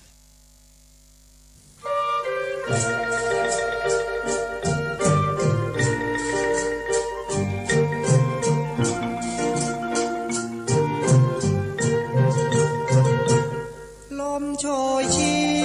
วปลิวกิ่งไม้ไว้สั่นสุดดังเสียงรำพันให้ชวนฝันปรารมเอื้องดอกน้อ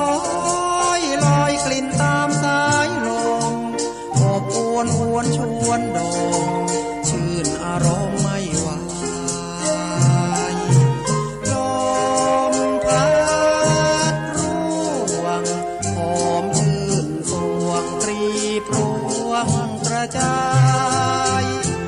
ช่อพยอมกลิ่นหอมอยู่ไม่คลายกลิ่นดีพี่ไม่เคยนายชวนฝันใฝ่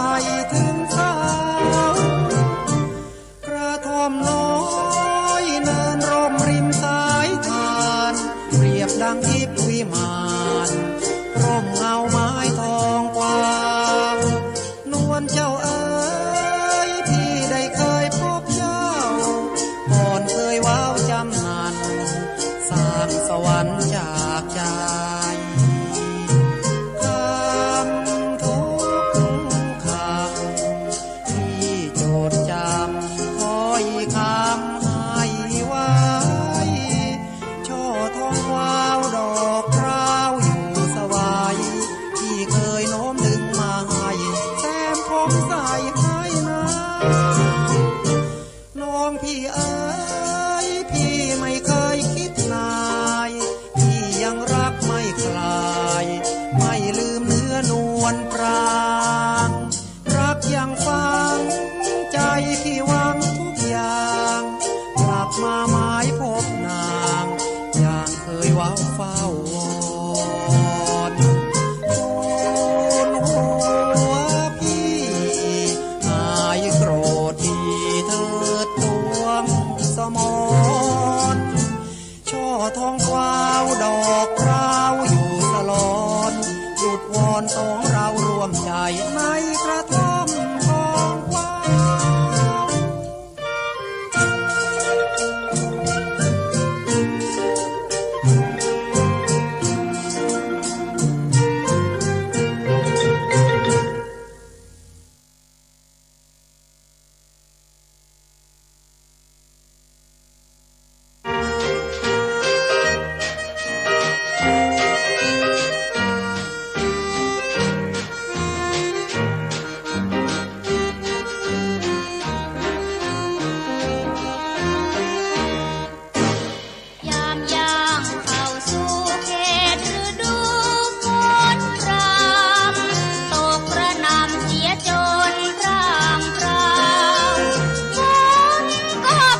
นางเหมือนดังทางรถช่างคดเหลือจากทะเลเจ็บปวดใจจำช้ำชอกใจยิ่งเจอผู้หญิงรวนเรใจนางคล้ายทางรถเมล์รักง่ายถ่ายเทไม่เห็นจริงถือว่ารูปสวยเล่นรักตัวยิ่งใจจริงอยู่ไหนหนอนางใจพี่นี่เปรียบดังรถบรรทุกรักหนักเต็มหลังหนักจนยางแบนแล่นลิ้วตะบึงคงไม่ถึงปลายทางวิ่งบนถนนใจของนางแสนคดตลอดทางไม่ตรงได้รถพี่คงพลิกหงายท้องความไปด้วยใจยอดหญิงเร่ร่วนหญิงใดแม้ใจเจ้าตรงอยู่ดงเขาป่านาสวนถึงจะยากจนพ้นถิ่นเจริญพี่ก็ขอเชิญชวนบูชารักเจ้าหน้านวลแม้จวนสิ้นลมไม่ขอห่างขอถอดดวงใจมอบไว้ทุกอย่างแนบนางจวบสิ้นลมปราณ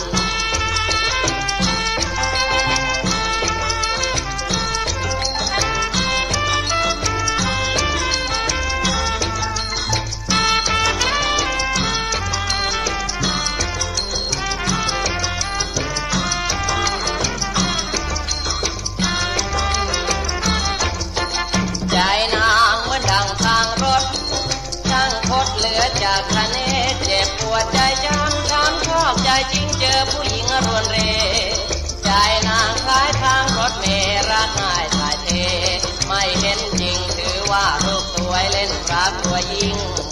ใจจริงอยู่ไหนหนอนาง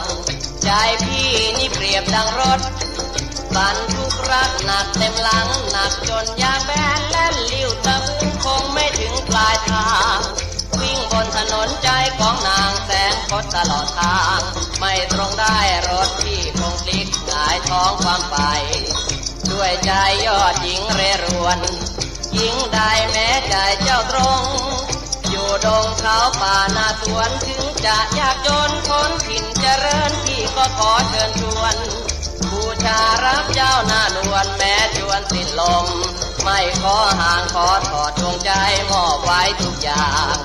แนบนางจวบสิ้นลมปราณ เ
ท่านรอ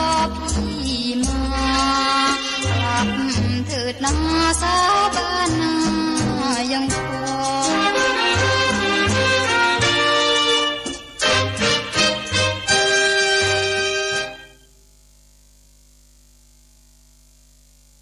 YouTube Music Premium ไม่มีโฆษณาเยี่ยมเลย สมัคร YouTube Premium ดู YouTube แบบไม่มีสะดุด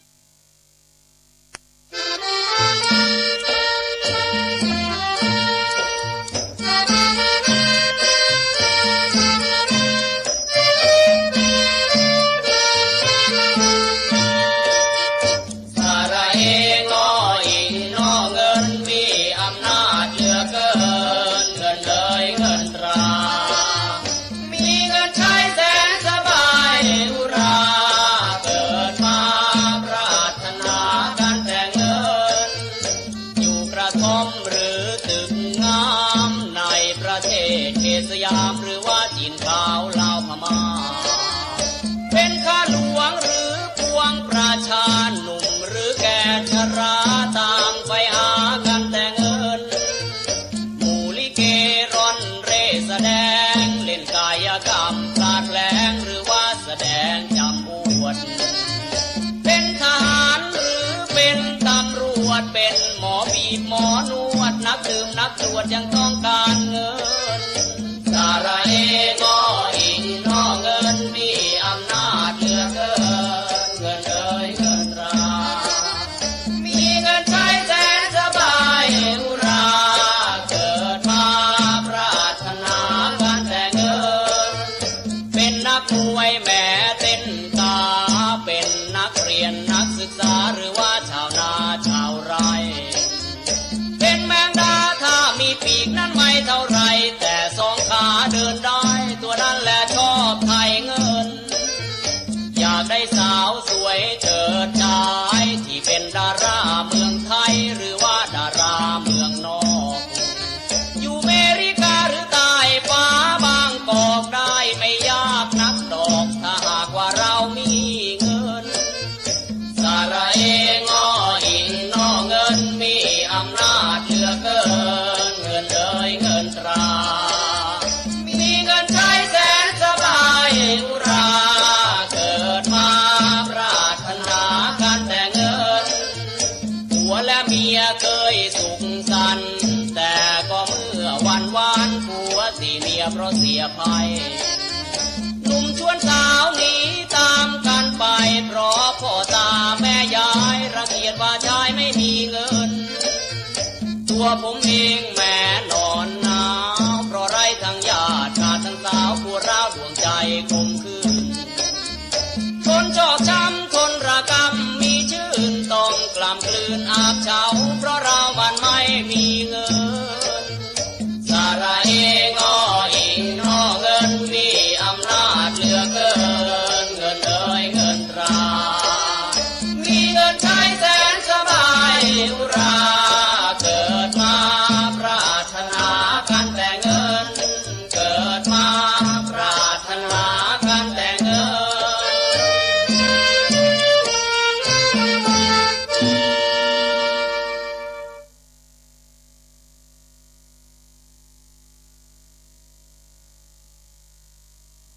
แค่ช็อปก็ชนะที่77ช็อปสินค้าดีลเด็ดถูกสุดในช้อปปี้ช็อปเลยที่ช้อปปี้ Hey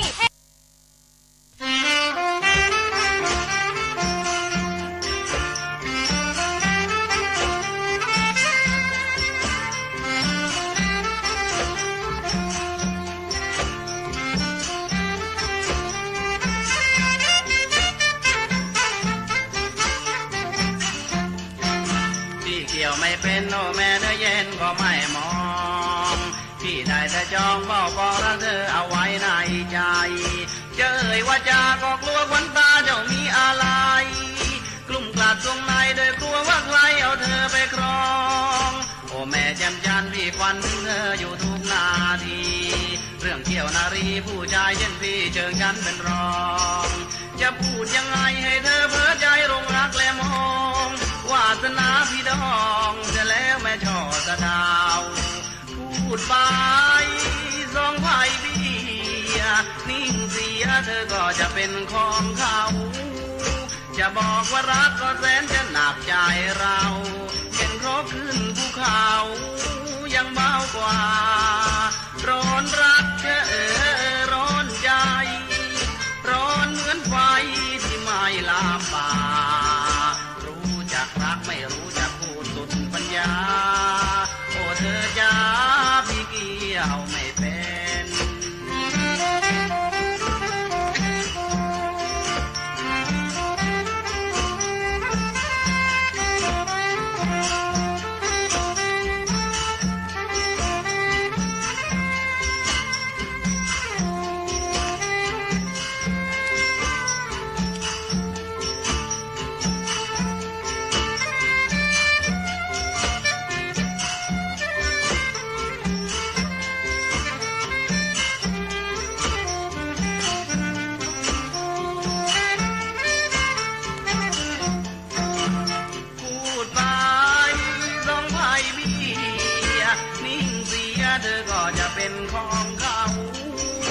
จะบอกว่ารักก็แสนจะหนักใจเราเป็นเพราะขึ้นภูเขายังเบากว่าร้อนรักร้อนใจร้อนเหมือนไฟที่ไม่ลามป่ารู้จักรักไม่รู้จักพูดสุดปัญญาโอ้เธอจ้าพี่เกี่ยวไม่เป็น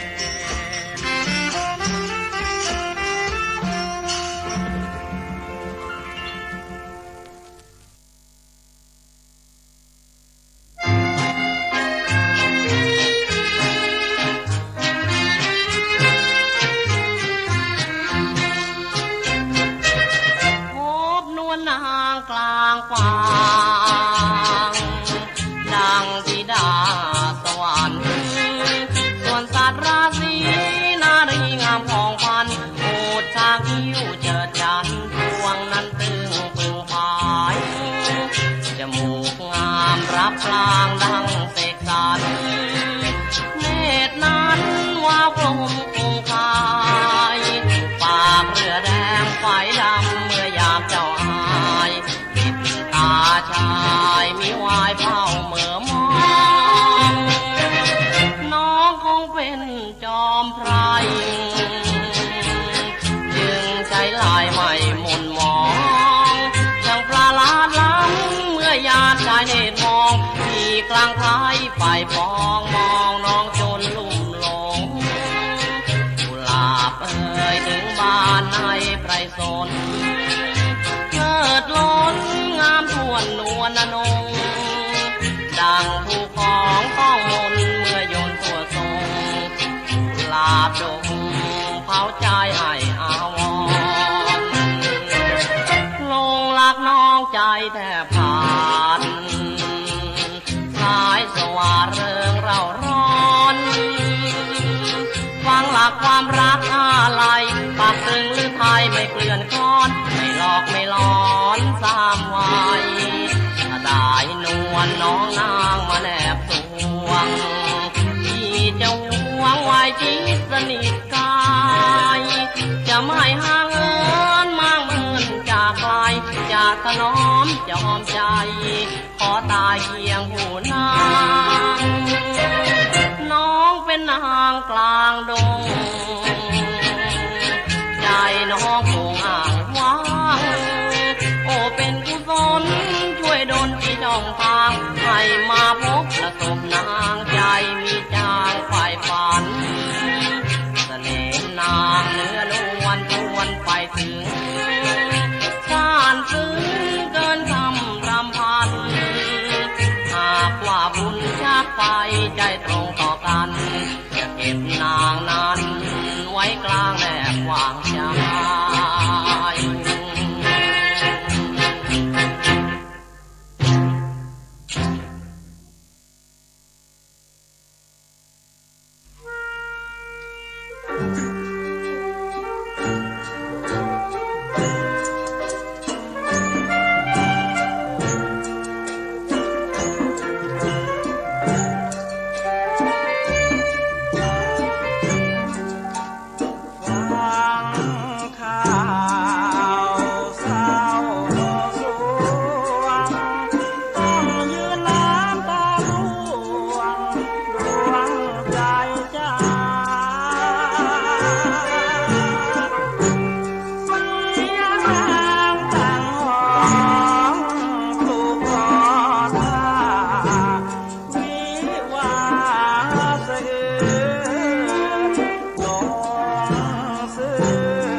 ามกลืนน้ำตาจาบานโอ้คนใจดำฝากคำเล่นลวงเล่นเช่นกลางหันเหมือนเรือเปลี่ยนพายไม่คงมันทุกวันแล้วใคร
คุณเริ่มนั่งทำสมาธิตามวิดีโอในห้องนั่งเล่น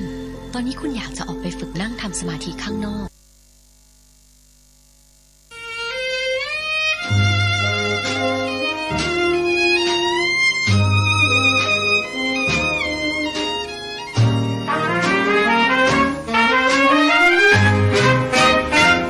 สิ้นสุดกันที่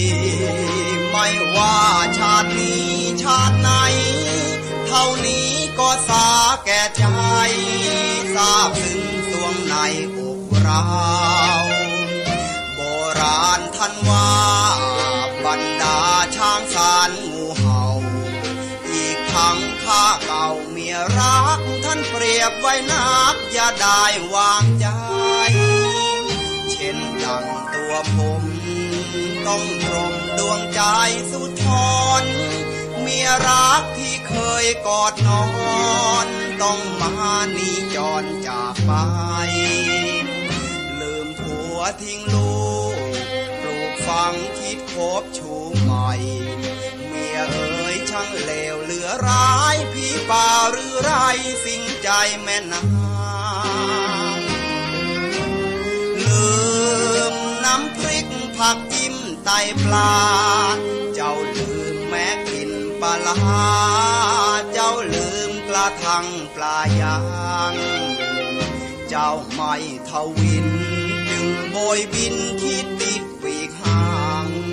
อำลาผัวไปไกลห่างทิ้งลูกร้องพรางเสียแทบขาดใจ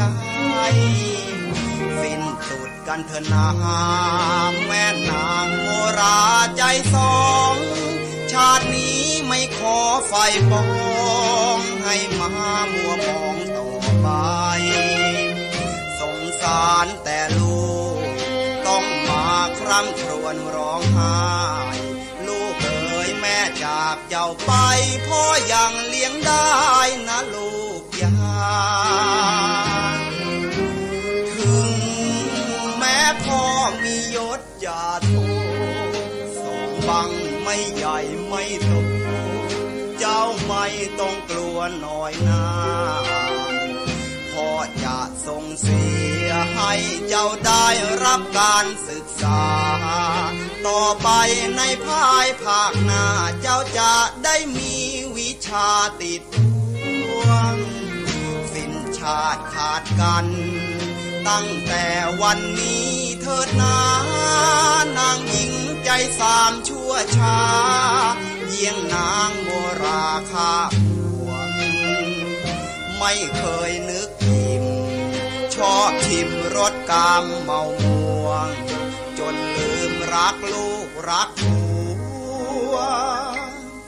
น้ำใจแสนชั่วผัวเดียวไม่พอ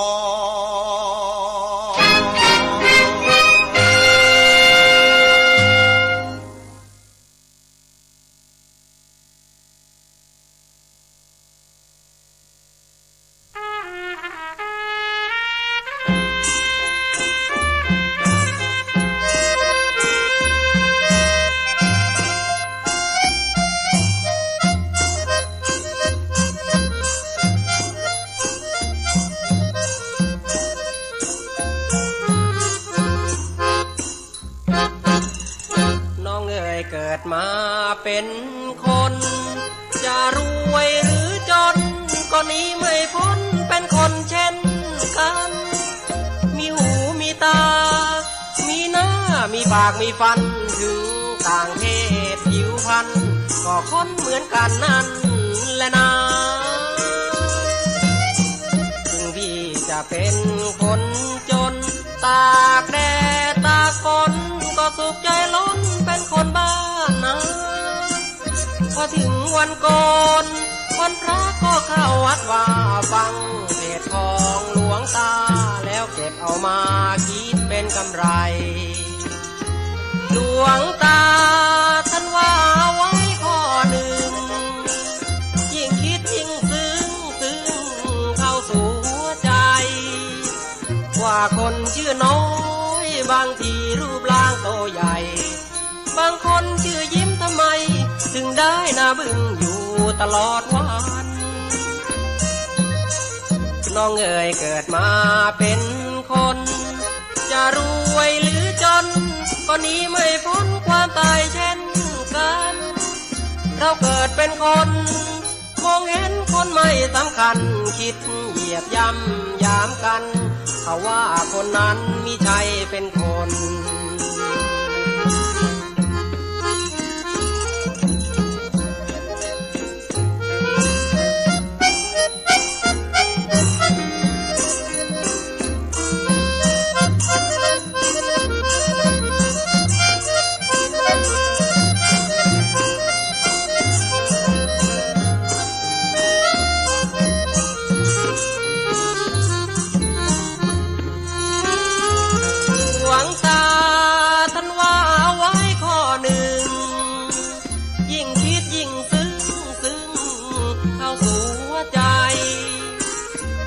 คนชื่อน้อยบางทีรูปร่างโตใหญ่บางคนชื่อยิ้มทำไมถึงได้หน้าบึ้งอยู่ตลอดวันน้องเอ๋ยเกิดมาเป็นคนจะรวยหรือจนก็หนีไม่พ้นความตายเช่นกันเราเกิดเป็นคนมองเห็นคนไม่สำคัญคิดเหยียบย่ำยามกันเขาว่าคนนั้นมิใช่เป็นคน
คุณเปลี่ยนจากดูการโซโล่กลองบนโทรศัพท์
คืนหนึ่งคืนนั้นพบกันน้องเอ๋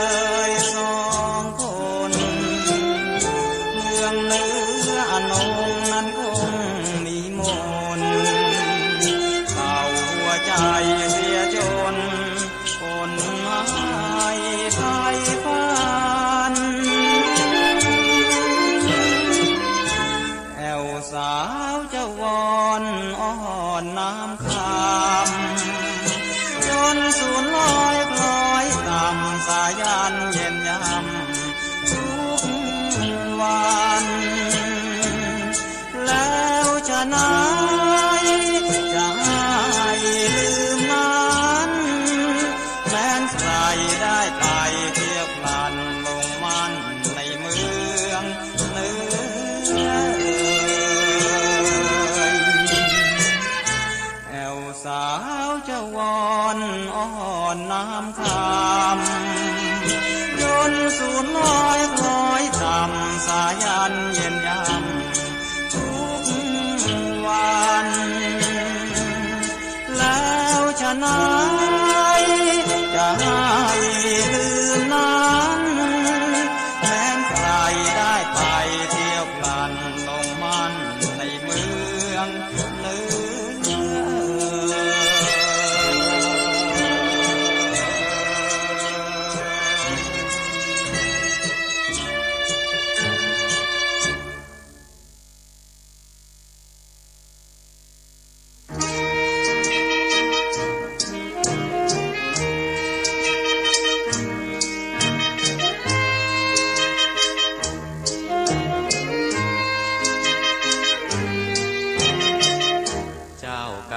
คนดำอวดธรรมยิ่งนักไม้มียศศักดิ์ฝ่ายสูงอวดดีมีเบ้าเก็บเอาคนยุงเข้าแซมหมายมุ่งแต่งปรุงผลเทียมยุงทองพรันเยื้องกลายเข้าไปร่วมฝูงนกยุงเห็นต่างจ้องมองเจ้ากามีเกรงกลับทำขนองซ้ำยังรำพองอวดมีคนทองเชิดชายถูกเย้ยถูกยาวคราสาวให้เจ็บทั้งแนมทั้งเหน็บให้เจ็บให้ปวดปวดทั้งกรีดกรายอับเฉาอีกซ้ำชอกช้ำทั่วกายทั้งเจ็บทั้งอายนกยุงล้อมตีหนีไปในดงรีบดึงขนยุงออกจากกายาพวนมาไม้พึ่งพาวพงเพื่อนช่างมียอมร่วมในฝูงวงซ้ำไล่ตีส่งเจ้าจึงสูญพงพวกกา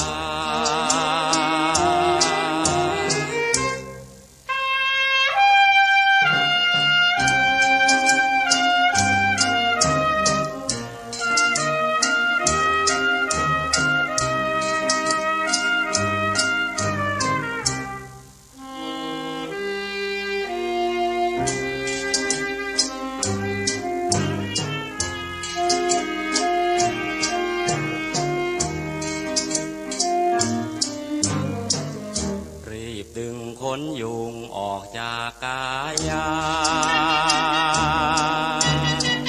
พวนมาไม้พึ่งพาวพ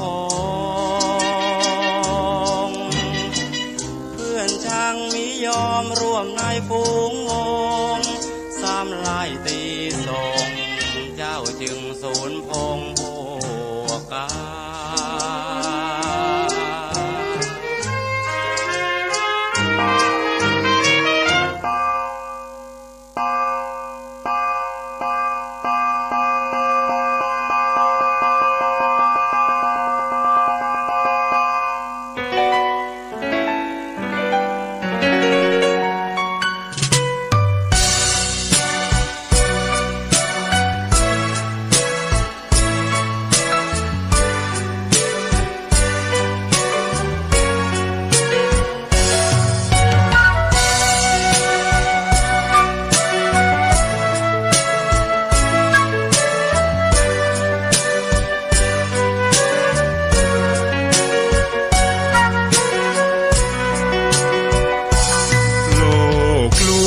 ชวนให้คิดอนิจจังทุกสิ่งไม่ยั่งยืนจีรังย่อมผุพังตามกาลเวลาจะฝืนให้ยั่งยืนจนสิ้นโลกาอย่าได้หวังดังปรารถนาองค์พระพุทธาท่านตรัสสอนไว้เกิดแล้วคงไม่แคล้วต้องชราแก่อาคราวแก่สมปัญญาทั่วภารามีถมไปเจ็บทุกข์ย่อมเวียนวนมีพ้นใครๆสัตว์โลกล้วนรู้แน่แก่ใจเกิดแก่เจ็บตายหลีกไปไม่พ้น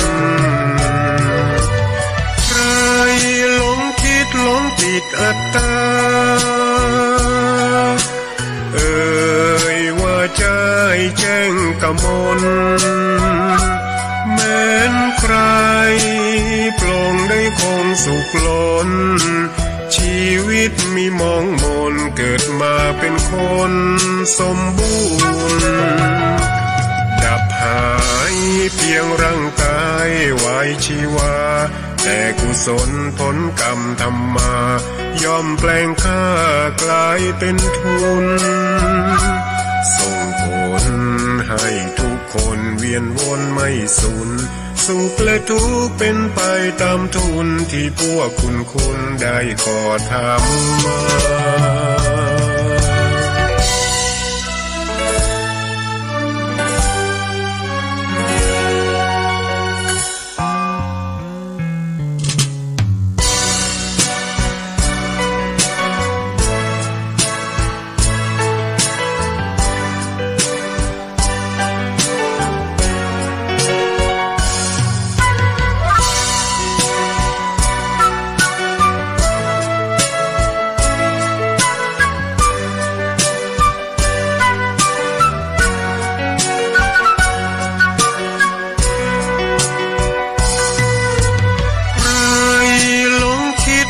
ติดอัตตาว่าใจแจ้งกมลแม้นใครปลงได้คงสุขล้นชีวิตมีมองมนเกิดมาเป็นคนสมบูรณ์ดับหายเพียงร่างกายไว้ชีวาแต่กุศลผลกรรมทำมาย่อมแปลงค่ากลายเป็นทุนส่งผลให้ทุกคนเวียนวนไม่สูญสุขและทุกข์เป็นไปตามทุนที่พวกคุณได้ก่อทำมา